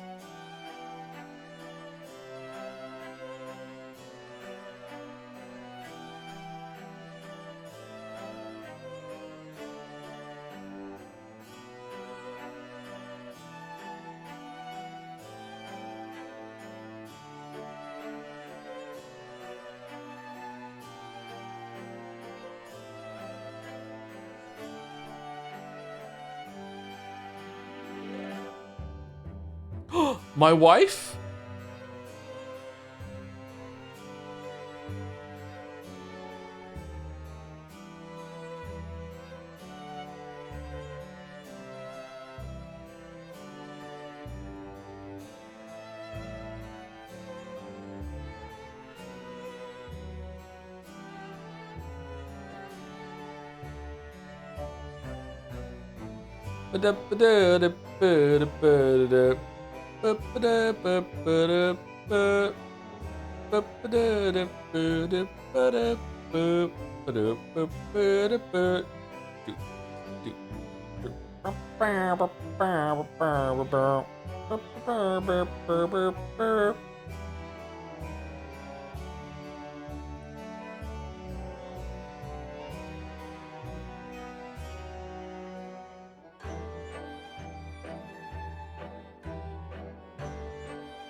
Kazuma's dead.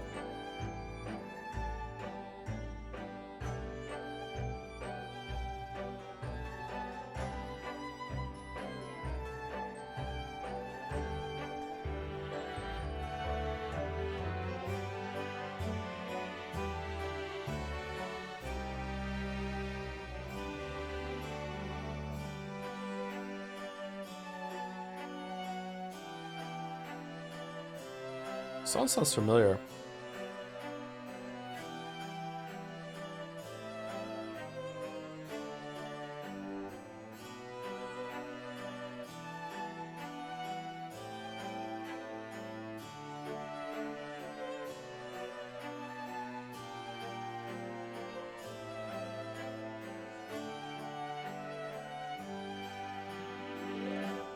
Hate you, Beppo.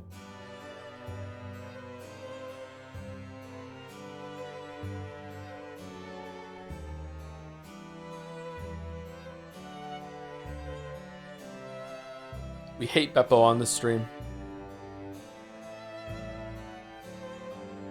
The yo-yo pill for the bits. After your final thoughts, would you mind taking a minute to look at the cover of the second game and speculating on it? I think it could be interesting to look back on after the fact. Is that going to be spoilers at all or no? The cover of the second game? What do you mean? Like in the main menu?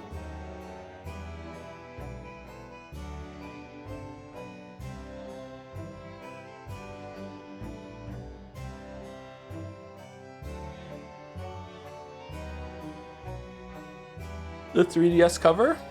Yeah, sure, I can look it up, sure. You can see it in game, can you? If I can see it in game, I would prefer that because then I can put it on the screen.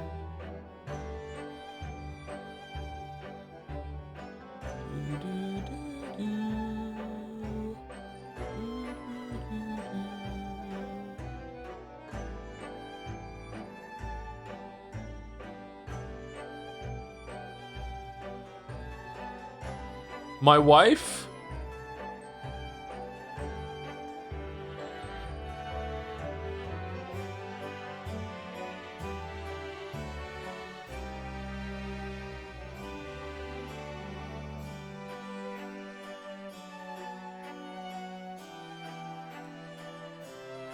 Is Ginny gonna come with us or no?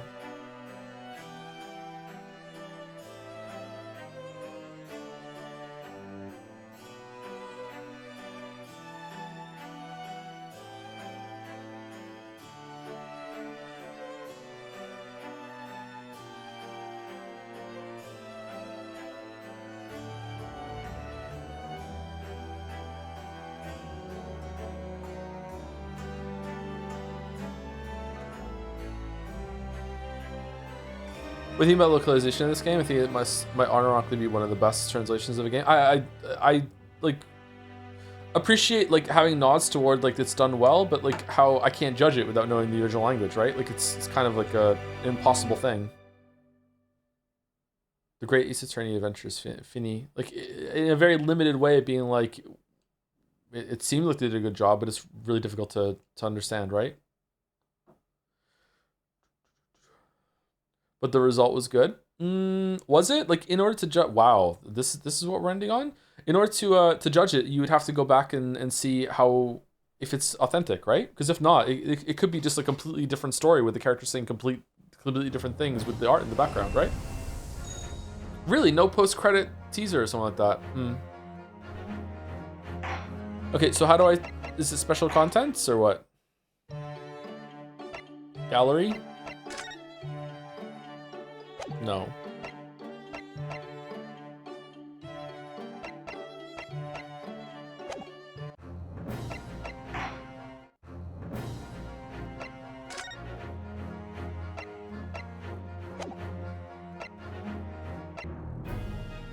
Ooh, resolve.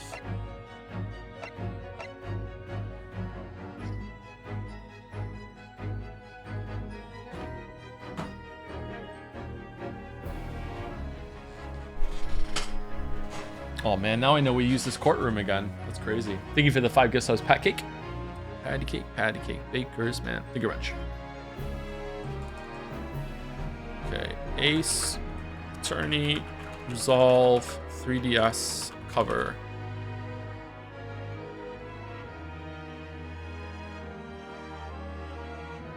That looks cool.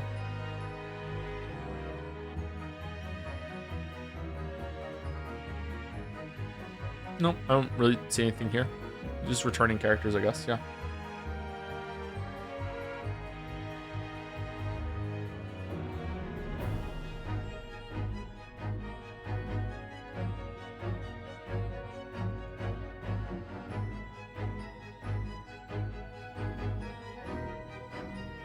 Maya is in it. What? Or Mia, whoever that is.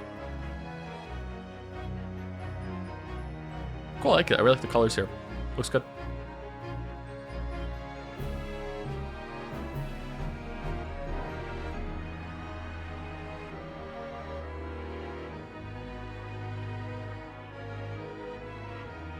Time traveling a lot of heart. Yeah. Anyway, so this is really good. I think if I'm judging the games individually, like Ace Attorney, Phoenix Wright, whatever the fuck it was called, and then Trials and Tribulations, and then Justice for All, and then this one. Those are the only 4 ones I played in the series, in case anyone doesn't know my history with it. I haven't played Investigations, I haven't played Apollo Justice, I haven't played those. I've only played the first 3, and then this one. Overall, I think this one is my favorite, but I don't really remember the first 3 all that well. The first 3 were good as well, don't get me wrong, but they had some pacing problems, especially when it came to the investigating parts of it. I remember just being really bored with some of the pixel hunting parts of it and going through all the different locations. I feel like they were a lot more, what's the word? Restrained, better paced when it came to the things that you were looking at. It wasn't just endless like pixel hunting. And I remember a lot of the times in those games, you had to go back and forth to different scenes and talk to someone, and that would trigger something. It was kind of like an adventure game at that point. It was kind of like Monkey Island at some points for it. You know what I'm talking about? Very much like, go here, look at something on the floor. This triggers an NPC to show up in a scene that's somewhere else for no reason. Then you go and talk to them and you get information. It was very, very bad when it comes to just like pacing and just like being boring to go through.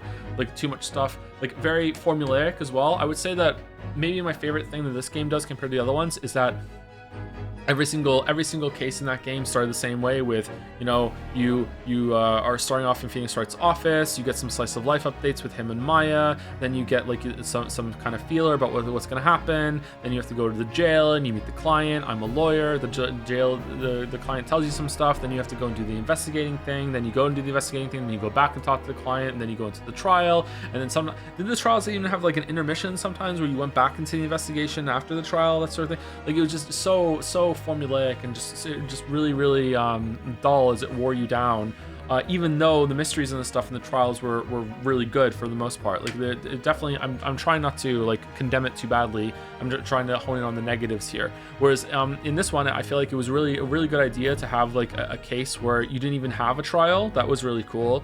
That you weren't always doing the investigating parts beforehand, that sometimes it was just you go into court and good luck. I feel like that really made it paced better and had more variety to it.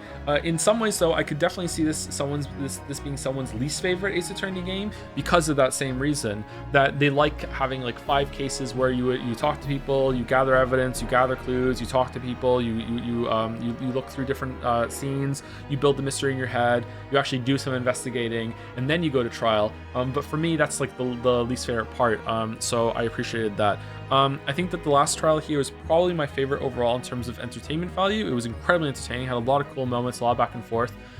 The animations of the characters and how they are more alive on the screen is doing a lot of work for me to enjoy it, whereas all the static pixel art in the previous game was good, don't get me wrong, but it didn't have as much liveliness to it when it came to some of the stuff that was happening. Now, people said that this wasn't the first time they did a 3D game like this, so maybe that's because they learned a lot of lessons from the other ones, but that doesn't matter to me. This is the first one I played, so I really appreciated that. And in terms of presentation, this was definitely the best one. I also, the only character that I kind of dislike is Iris, and even then, she's kind of like a little disliked to neutral, whereas I hated Pearl in the previous games. And I didn't hate Maya, but I disliked her. Maya was really annoying. I didn't like Maya at all. And not hatred, but just like, I don't know. Anytime Maya was on the screen, I was like, I wish someone else was on the screen. There's something really nice about Susie compared to Maya. I don't know what it is, but Susie seems like very, very calm, very competent.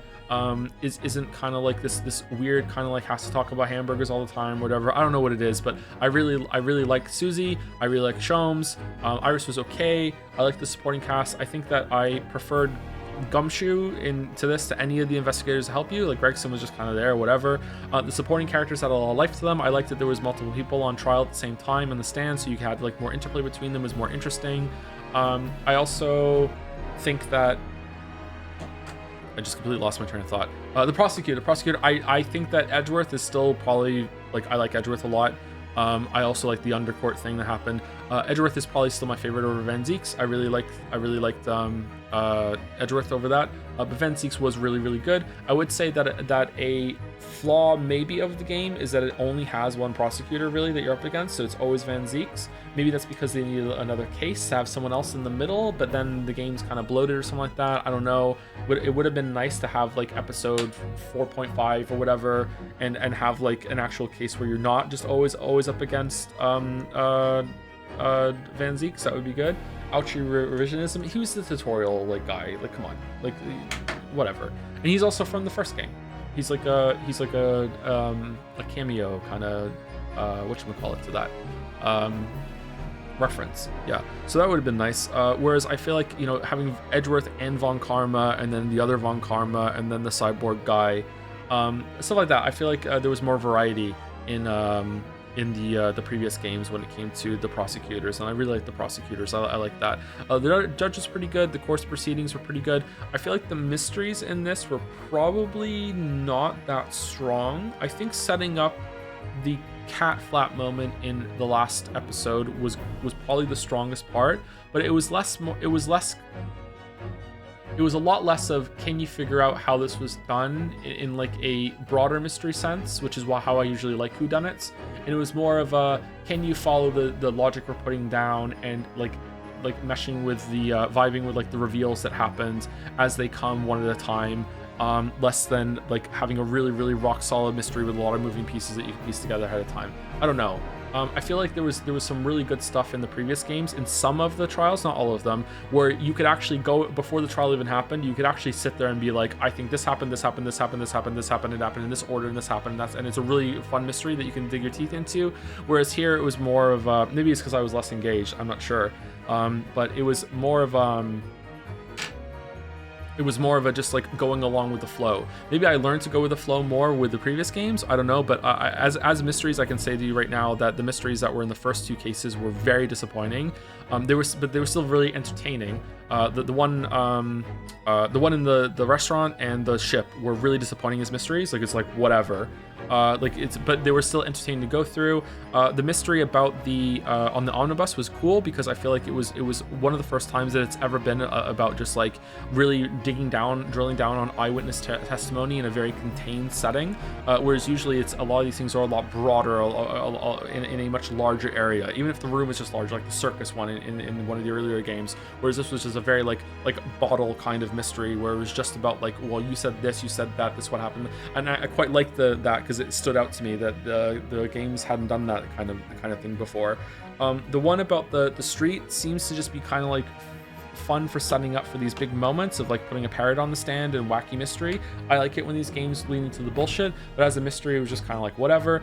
And the last one was kind of like that too, where it's kind of like it's basically, it's less of a mystery that is like playing fair in the sense that this could actually happen, and it's more of a just a story that's setting up a bunch of foundation laying and then payoff, and I enjoy that, and there's a lot of intentionality there. But like, come on, like it's complete batshit. Like the fact that the cat flap thing on the door that was established ended up being really important later on. It feels like they were trying to recreate that metal detector moment in the first game, and they did do that, don't get me wrong. They definitely had that kind of impact, and it was really entertaining. Maybe it was even more entertaining than the metal detector moment. But as a mystery, we are far and away from any logic, reasonable rationale, whatever the fuck, you know what I mean? Like, we're in make-believe land, and we're just having a good time, and I'm here for it. I like it. I think it's good, but I guess that goes to show you that I'm not really into the series anymore for like having like a mystery, whereas in something like Danganronpa, I would actually want there to be a pretty good mystery that I can dig into and be like, oh, this is what happened.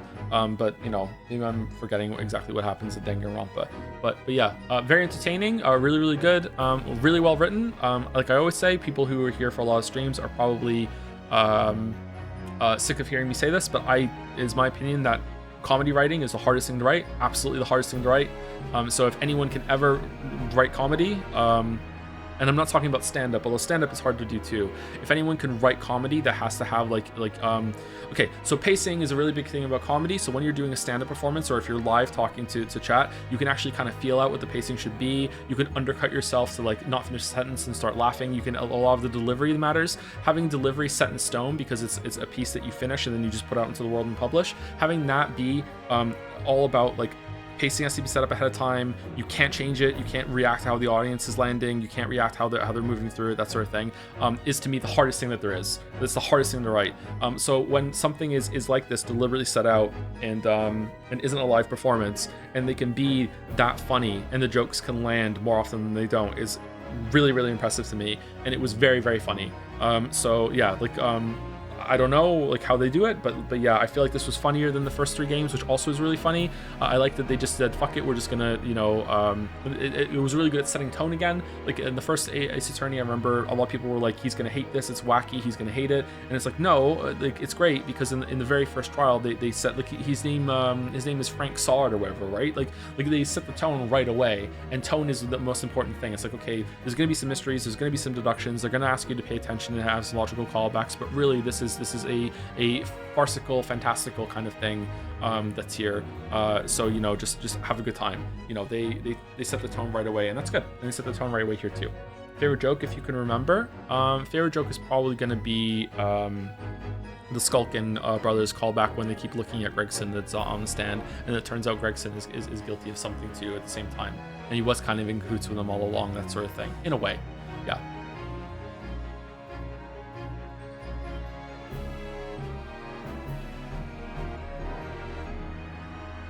What do you think about the length of the cases? I often felt like the individual sections, trials and investigation, went on too long. It would have benefited from more shorter sections, but like the older games, I don't know. I think that having them all be very different lengths is good, because you never know when something's going to be done.